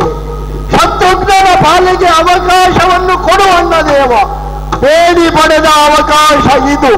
ಈ ಅವಕಾಶಕ್ಕಾಗಿ ನಾನು ಸುದೀರ್ಘ ಕಾಲ ನನ್ನ ಜೀವನ ಪರ್ಯಂತ ಕಾಯಬೇಕಾಯಿತು. ಕಾದರೂ ಕೊನೆಗೆ ವಿಜಯವಾಗಿ ಇದೆ. ಯಾವ ಲವಣಾಸುರ ಒಳಬಲಾಂತನಾಗಿ ಮೆರೆಯುತ್ತಾ ಇದ್ದನೋ ಅಂತಹವನ ವಧೆಯಾಗಿದೆ. ಕಾಡಿನಲ್ಲಿರುವಂತಹ ಋಷಿ ಮುನಿಗಳಿಗೆ ಎಲ್ಲರಿಗೂ ಸಂತಸವಾಗಿ ಇದೆ. ಎಲ್ಲರೂ ಉಗೆ ಎನ್ನುವಂತಹ ಹುರುಪಿನ ಆಶೀರ್ವಾದದ ಮಳೆಯನ್ನು ಈ ಶತ್ರುಘ್ನನಿಗೆ ಹರಸಿದ್ದಾರೆ. ಇಂತಹ ಒಳ್ಳೆಯ ವಾರ್ತೆಯನ್ನು ಅಣ್ಣನಿಗೆ ತಿಳಿಸಬೇಕಾಗಿದೆ. ಆ ಮೂಲಕವಾಗಿ ಅಣ್ಣನಿಂದ ಪಡೆದಂತಹ ಆಶೀರ್ವಾದ ಸಾರ್ಥಕವಾಯಿತು, ಶತ್ರುಘ್ನನಿಗೆ ಕೊಟ್ಟ ಅವಕಾಶ ಎಂದು ತಿಳಿಸಿ ಅಣ್ಣನಿಂದ ಮತ್ತೆ ಆಶೀರ್ವಾದವನ್ನು ಪಡೆಯುತ್ತೇನೆ. ಬೇರೆ